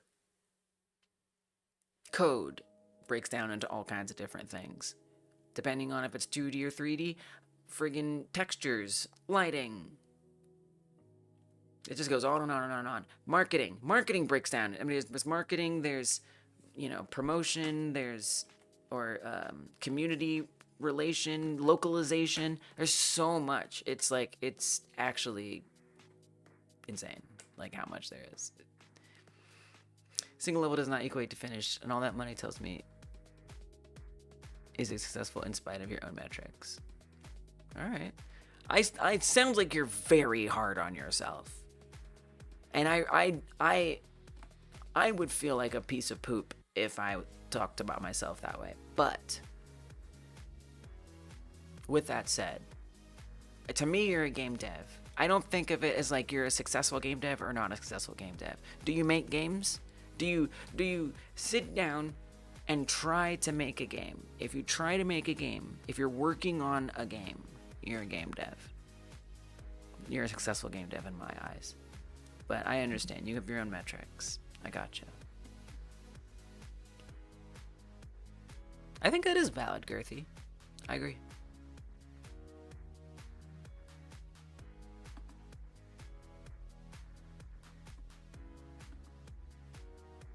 Okay, so Litterbox is still being Funky Town. I'm glad that it's just the litter box. Okay, but we still broke in, so I shouldn't be able to do this. I shouldn't be able to click on stuff while we're going back. That's not supposed to happen. Oh, it's still running over and over again. No, stop. Stop!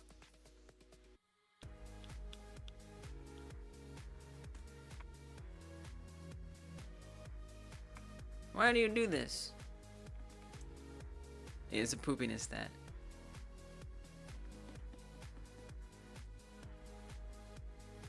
You have to find someone who said different? Oh, everyone says that you're still successful? Middle of a fantasy game? Yeah. Creating a retro gaming website with a Groovebox color palette. Neat. Sounds cool. Why is it looping? I don't understand. I told it not to be auto start. Is it auto start by default or something? I did have it get added to the scene tree.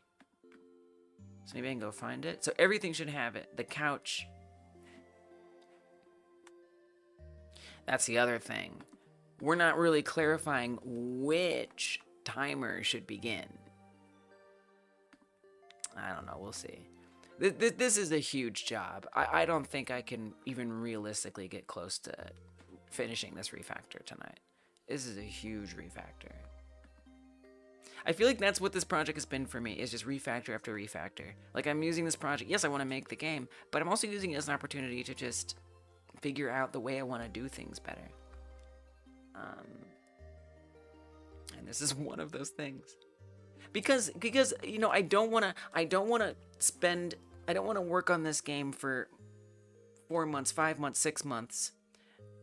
And sure, there's like a lot of game there, but it's a freaking mess to keep building on. If it's a game that I actually want to work on a long time, I want to make sure it is a solid, scalable project. And to me, that's a whole separate skill. There's finishing a game for a jam. There's finishing a game that's one and done and you move on. And there's finishing a game like this where I would want to continually be able to update it. Add new skins, add new unlockables, add new mini games. So it having a potential long life is important. And I think the only way that's going to work is if the base systems are extensible. I'm just justifying why I'm spending so much time on these refactors. And it's good learning. So, let's see if I can find one of these timers.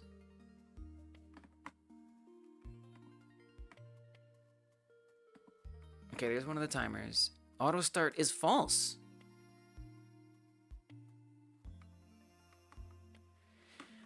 Okay. So tell me this. On the selectable area object, when you set it to not running,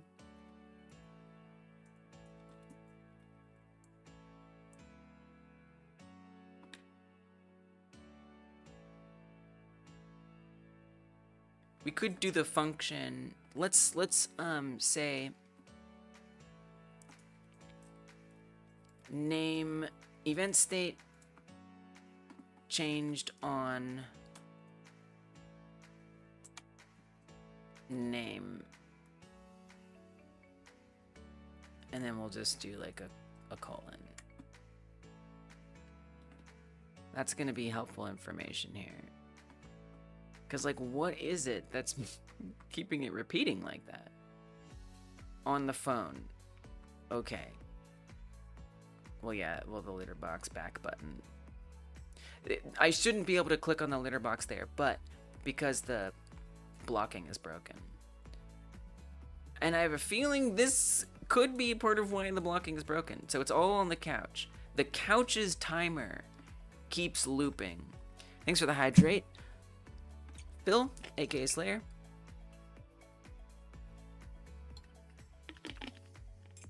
How long would it take to create a proper AAA game using just AI? I have no idea. I think it wouldn't be possible. Guess it depends on your definition of proper. Hey, thanks for stopping in, Ketu. I'll see you again. Good luck on your own journey.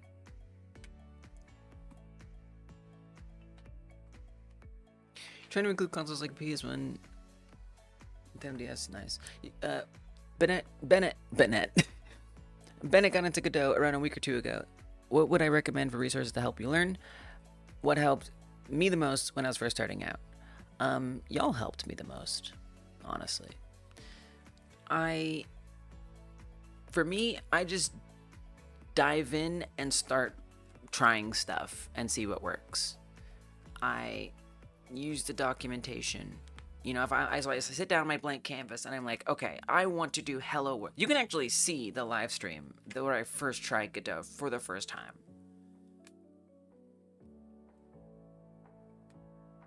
It's literally right there on the channel. Not that you will, and I don't expect you to, but I'm just saying you could. You could actually see the first time. If you go to the channel, and you click on the live tab, okay, and you sort by oldest.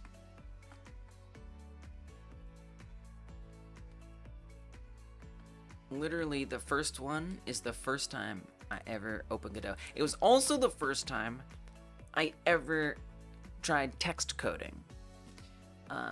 But for me, I was just doing a simple hello world kind of thing.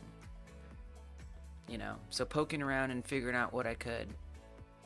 And then y'all came through and answered questions that I had. And that got me through it. And then from there, just brute forcing, you know? Looking up things as I needed to, using the internet, using a good old search engine.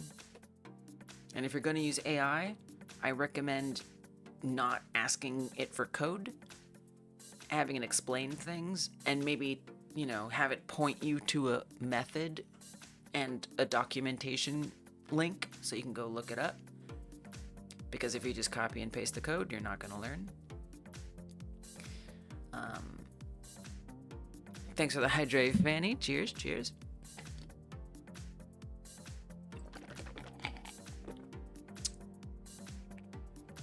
And then a lot of people talk about GD Quest. It's not really the way that I learn, but a lot of people really like it. And it seems very, very well respected, and it helps a lot of people. So you might find it helpful as well. So there's GD Quest. They have tutorials. They have a whole website. Actually, it should probably put you to the website. Actually, it's probably better. They have like interactive tutorials and things like that. It seems really useful. And then, honestly, if you just want kind of a passive way to get started, the Brackeys videos seem nice. Like when and that was also, I guess that was another thing I did when I started, is I would just like I would find long Godot videos, you know, like Godot nodes, right? I'd pull up this, all 219 nodes explained in 42 minutes. I'd play this, I'd put on headphones, and I'd go do chores, right? So that was another thing I did, just to like inspire me and give me like ideas and familiarize me. I think the Brackeys tutorials are really good for that.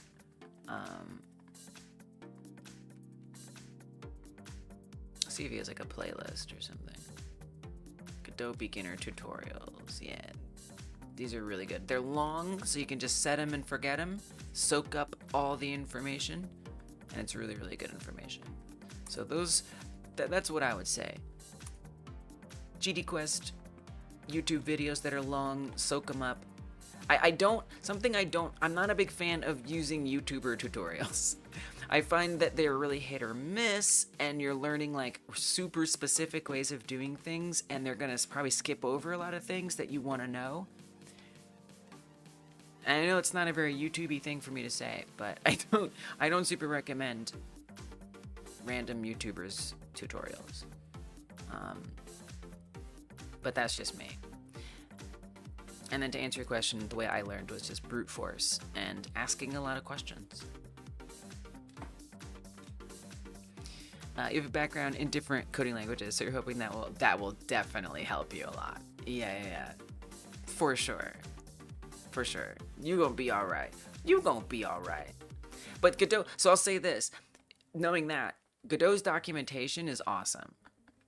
Right? Because a lot of coding language, I mean, no, whatever, GDScript, you have MDN, which is a great documentation resource. Although, even though it's a great documentation resource, it's not the most readable. Sometimes I feel like it's a little too technical in the way it explains things, and sometimes it doesn't explain things enough that I wish it would. But then there's other languages where it's, you know, other engines, I should say, where the documentation is quite bad.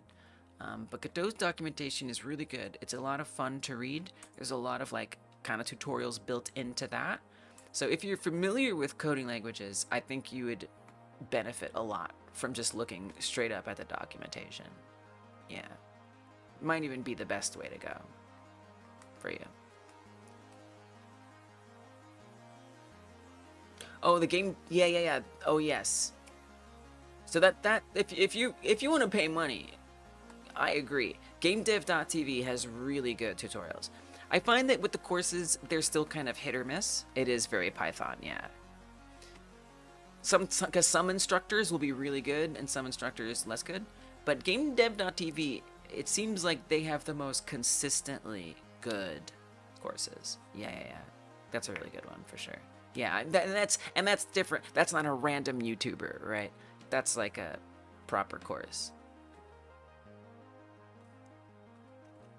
Brother lent you a book called Game Programming Patterns. Oh yeah, yeah, I've heard of that. Oh yeah, if books are your thing, can't stand books myself, but someone linked a. Let me see if I can find it. Someone linked a resource in our Discord.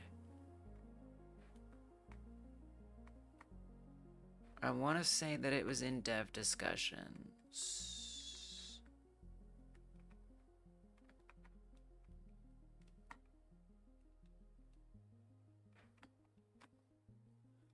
Books.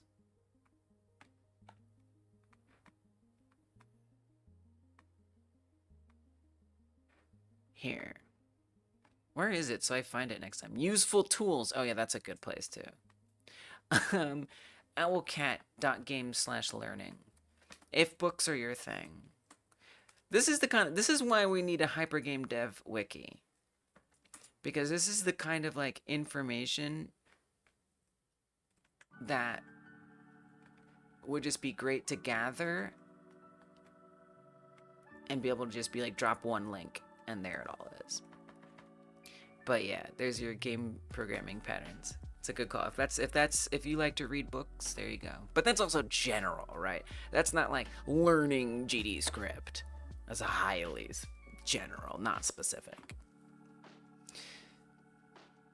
It's not a game dev book list, it's a site that lists game dev books.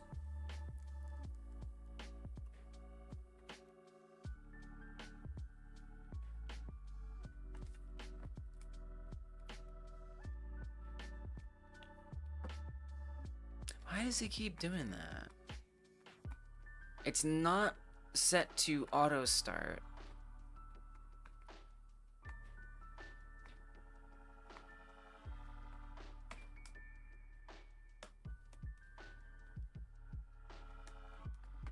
That's fair.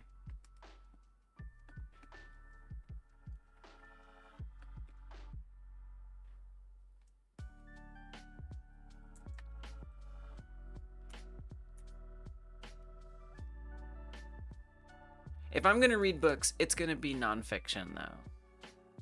That's more accessible to me for sure. Thanks, Girthy. Appreciate it. Hope work goes the best it can. Oh, this would be... Wait. Change event state not running. On event timer finished. I don't get it. And where does it start the event timer? It only starts it...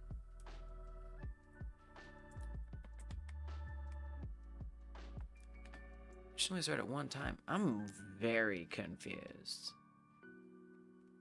Very, very, very confused why it keeps doing this.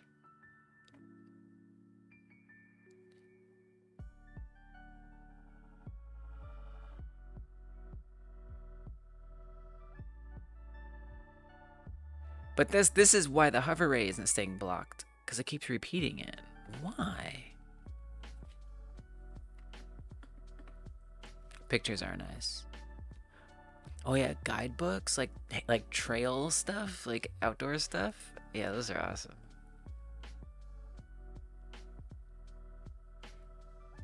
I don't understand because it's not even starting it over and over again. I mean, I can set auto start to false. It sure looks like it's already false, but I can like really say be false.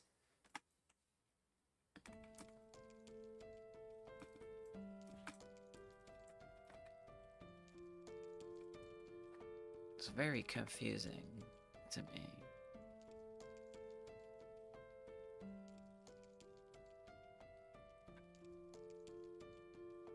Nope, still going.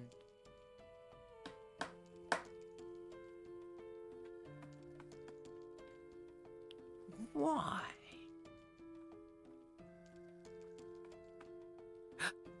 You need to set it to one shot. Auto start. That's not what auto start does. Girl, come on now. One shot. True. There we go. Fixed it. There we go.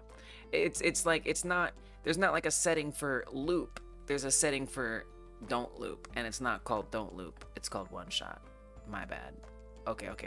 Now let's see where we're at. Okay. Yeah, you can, you know, Godot, I love you. Take your time. You need to load some stuff. No problem. Okay, here we go. Whoa. Okay, so it's still, all right. So that wasn't the only reason, but at least I have.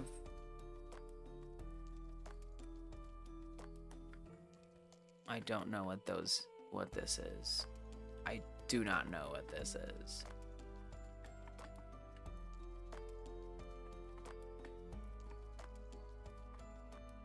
Okay.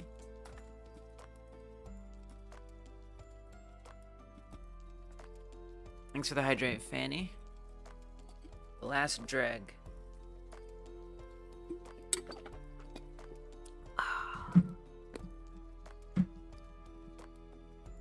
It did stop though, so that's good. The timer is not running constantly anymore. Although it's supposed to start when I click on go back again. So there's some stuff that's missing. And it's unfortunate because I'm not gonna come back to this till Tuesday. I'm gonna forget a lot of things. So you know what I'm gonna do? I'm gonna write a note to myself, and I hope I'm gonna read it.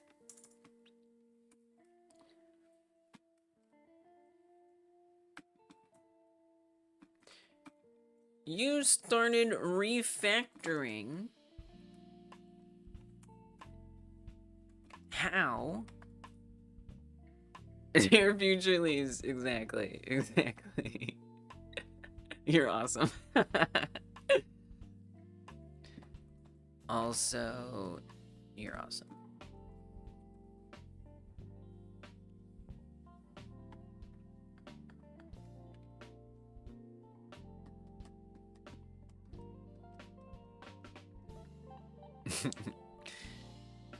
You started refactoring how the selectable objects know that they need to start and end things other previously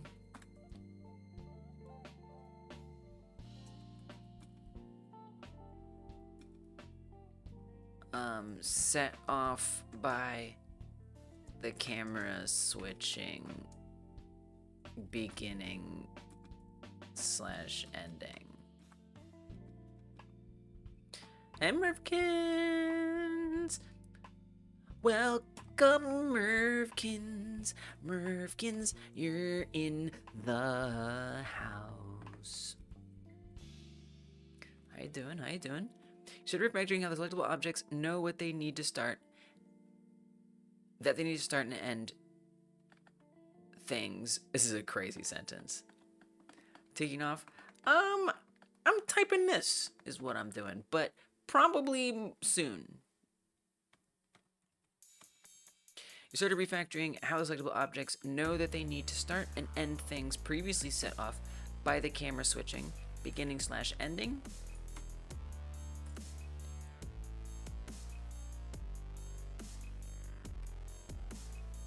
You started making an event timer based system. Okay. Things to get set up. When an object is selected, the raycast should be blocked. There's a print for it via change event state.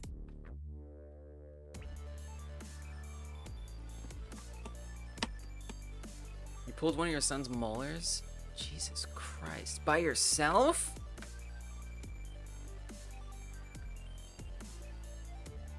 Are you a dentist? The many talents of Mervkins. Oh my god. Well, right, but we're talking a kid. We're not talking. Kids' teeth leave. That's what they do, Lise. This is a baby teeth. I'm sorry. I'm sorry for not remembering that children have teeth that fall out. I totally forgot about that. Kids' teeth leave.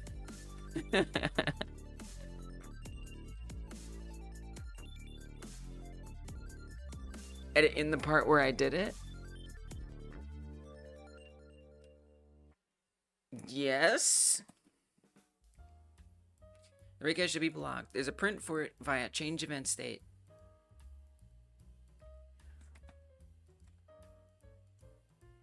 When the object arrives at its... When the camera arrives at the object / the object's animation ends, the raycast should be unblocked for every object.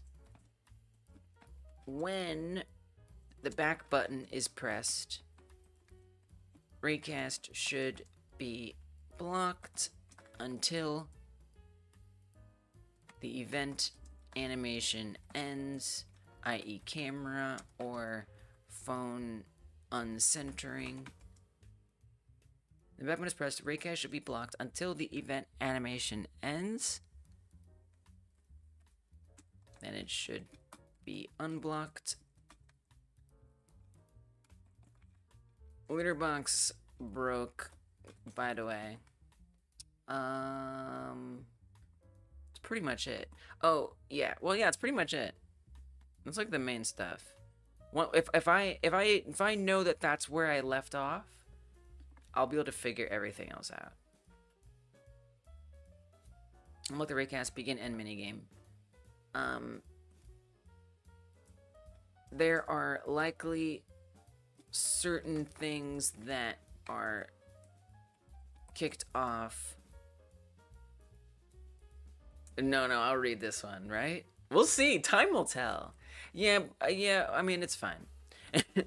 I think I'll read it because here's the thing. One of two things. I won't read it at all or I'll read it. I think those are the two options. but it's okay. There's nothing wrong. Also, if I do skim it, that's okay. So what? You know? If I skim it, then that means I didn't need to read it. You know, it's twofold, Murphkins. It's like writing it down in case I want to read the whole thing. And it's also helping me focus myself now and create a stronger memory about what I need to do. You know, writing, I think, is a nice way to create memories. And so I could start reading this and be like, oh, yeah, I remember writing that. I remember what I said. Oh, yeah. Right? So I'm giving myself the opportunity to write it all out as well. I very well may skim it. I very well might skim it. And that's okay. There's nothing wrong with that. Litterbox broke, and there's no reason not to make it a long note.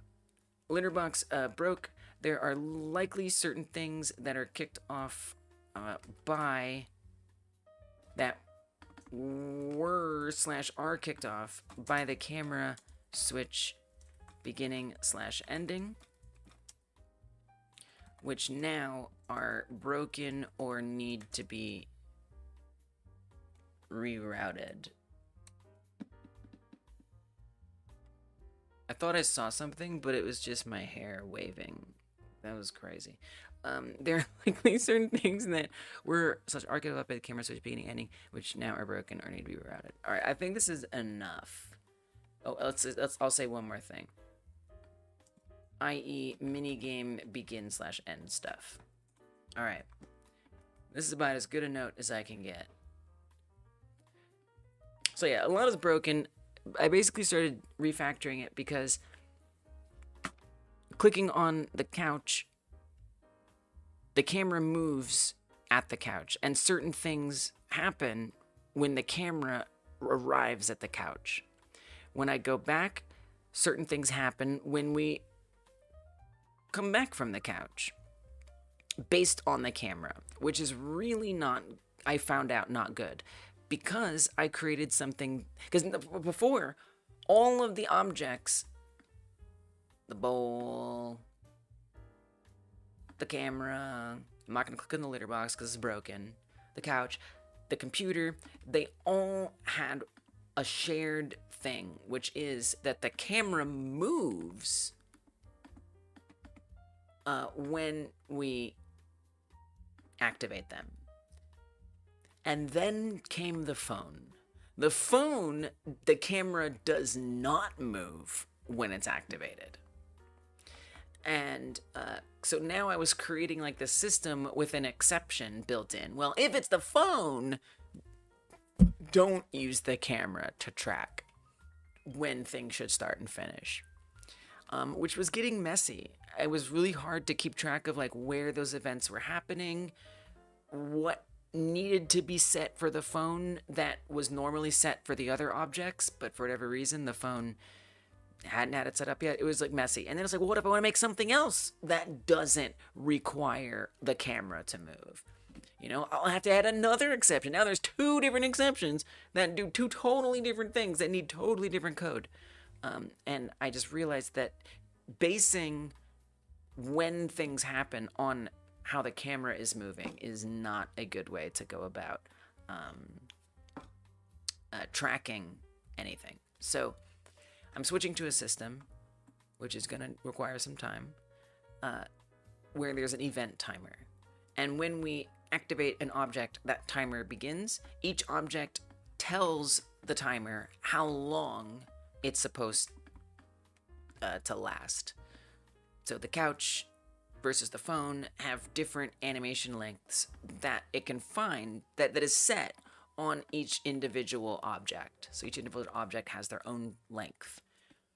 It tells it to the base class event timer, and that base class event timer runs, and that's our source of truth for when things are happening or not happening. Or the camera, instead of the camera moving, it's that timer starting. Because there could be a timer for every object. Every object's not going to have a camera, but every object is now going to have a timer. So creating like a universal event system for each object. I think it's going to be better, but I just have to tease out all the messy things that now will be put in a less messy place. Because I did not have the foresight. I did not know that I was going to create something that wasn't going to have a camera following it. Now I know that, so we're making a more modular system, which means now I learn how to make more modular systems for the future, for future projects. And this, so I'm really glad. This is what I love about doing game dev, is bumping up into these problems that once I solve them, I know that it's going to help me in all of my future projects. So it's good learning for sure. For sure. You're scared you before too? Makes me feel like something is crawling on me. Oh my gosh, same. Oh my gosh. Oh my gosh. So often. So often. It's like, it's like just my hair.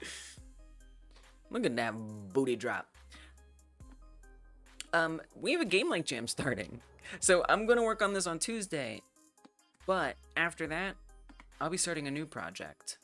Yeah. A game like jam game. If you haven't joined the jam, I'm going to put a link in the chat. You don't have to make a game if you join the jam. But if you come to the jam page, okay, and you press join jam, you're not only helping the jam rank higher on itch.io, which can bring in a lot of new people to hang out with and stuff like that, and get new games made potentially, but you're going to get alerted to what the theme is going to be. You'll get an email first before anyone else. You'll find out what the theme game we're basing our game like jam on this time around. We've done several of them in the past. This is the 7th one, the first one of 2026. This will be the most iconic game like jam game we could ever possibly do, no matter what.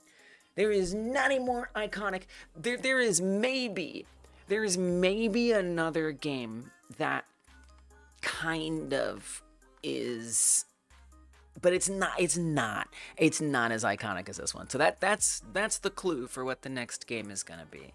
It's gonna be announced in a few days. Most iconic. The other clue is related to the sponsor of the jam, who is CraftPix. The top 3 winners and up to 4 people on their team will get a 1-year premium membership to access assets that CraftPix has, and they're good assets. There's a lot of them. I picked out a bunch of free ones to show off if you want to see and use them in your jam entries, in addition to showing some of the paid ones. So what is that other clue? How is it related to the sponsor? In these selections, there is your second clue. CraftPix is an awesome sponsor, and I'm freaking thrilled about it. When I was picking, so I made this setup here. CraftPix didn't give me this. I made it on my own volition. And when I was picking assets, I was thinking to myself, what, I'm not going to confirm or deny if it's Stardew Valley. I was asking myself, okay, how can I put assets up here that will help people who are participating in the next game like Jam Game? Will help them make it. Now, some of them are not. I picked ones that were different too, so they weren't all the same. But hopefully with those 2 clues together, would you say Stardew Valley is the most iconic game the Game Like Jam could ever do? And hinted at here? I don't know. Maybe. Could be. So yeah, I'm super excited. I'm going to be working on that. I'm going to make a mini game for this. That's my plan. Because this game is going to just have a ton of mini games in it.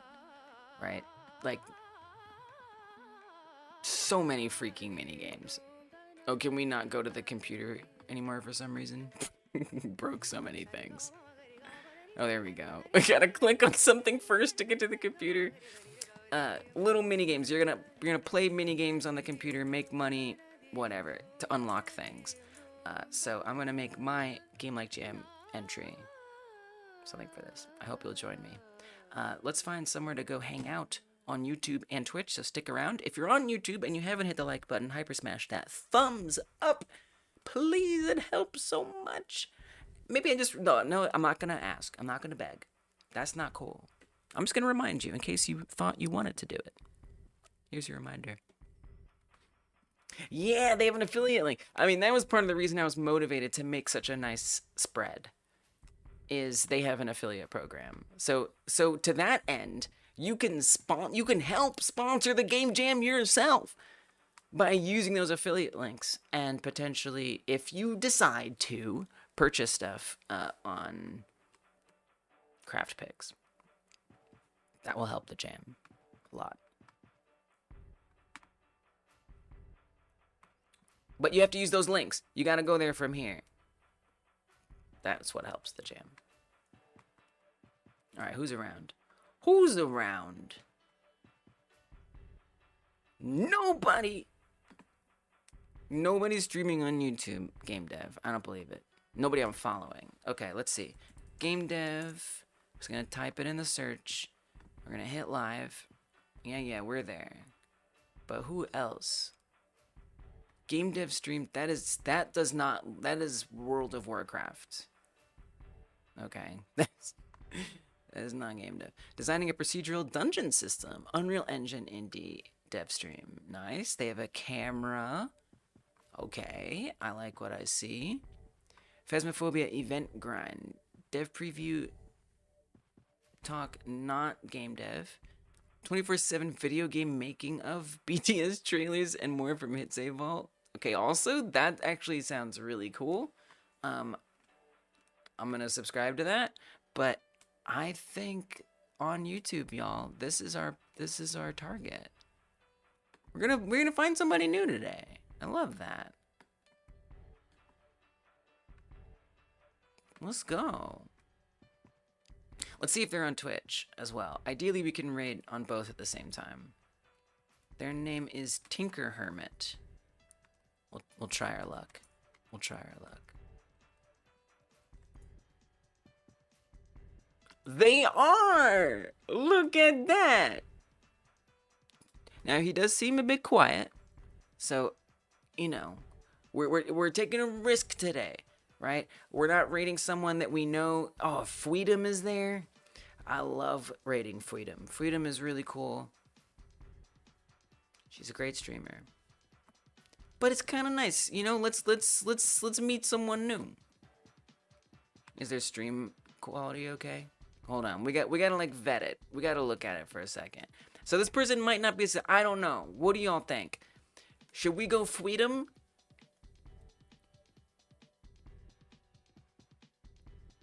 Definitely on YouTube. I think. Wait. I gotta make sure we can actually raid this person on YouTube. Hold on. Sometimes you can't raid people on YouTube because they don't have the setting turned on. Let's make sure it's possible.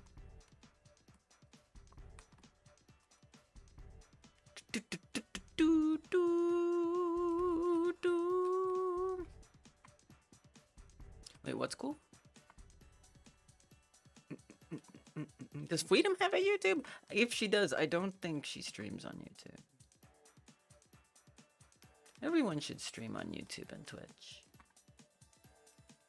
Okay, what was their name again? Something Hermit? Tinker Hermit? Oh, not rateable on YouTube. No! We were close. Well, that's okay. We can still send you all there.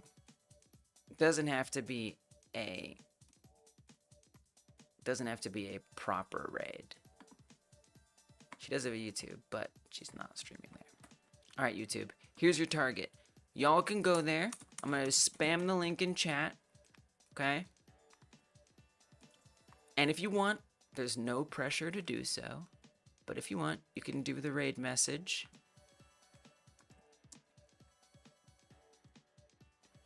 But there's no pressure at all. All right.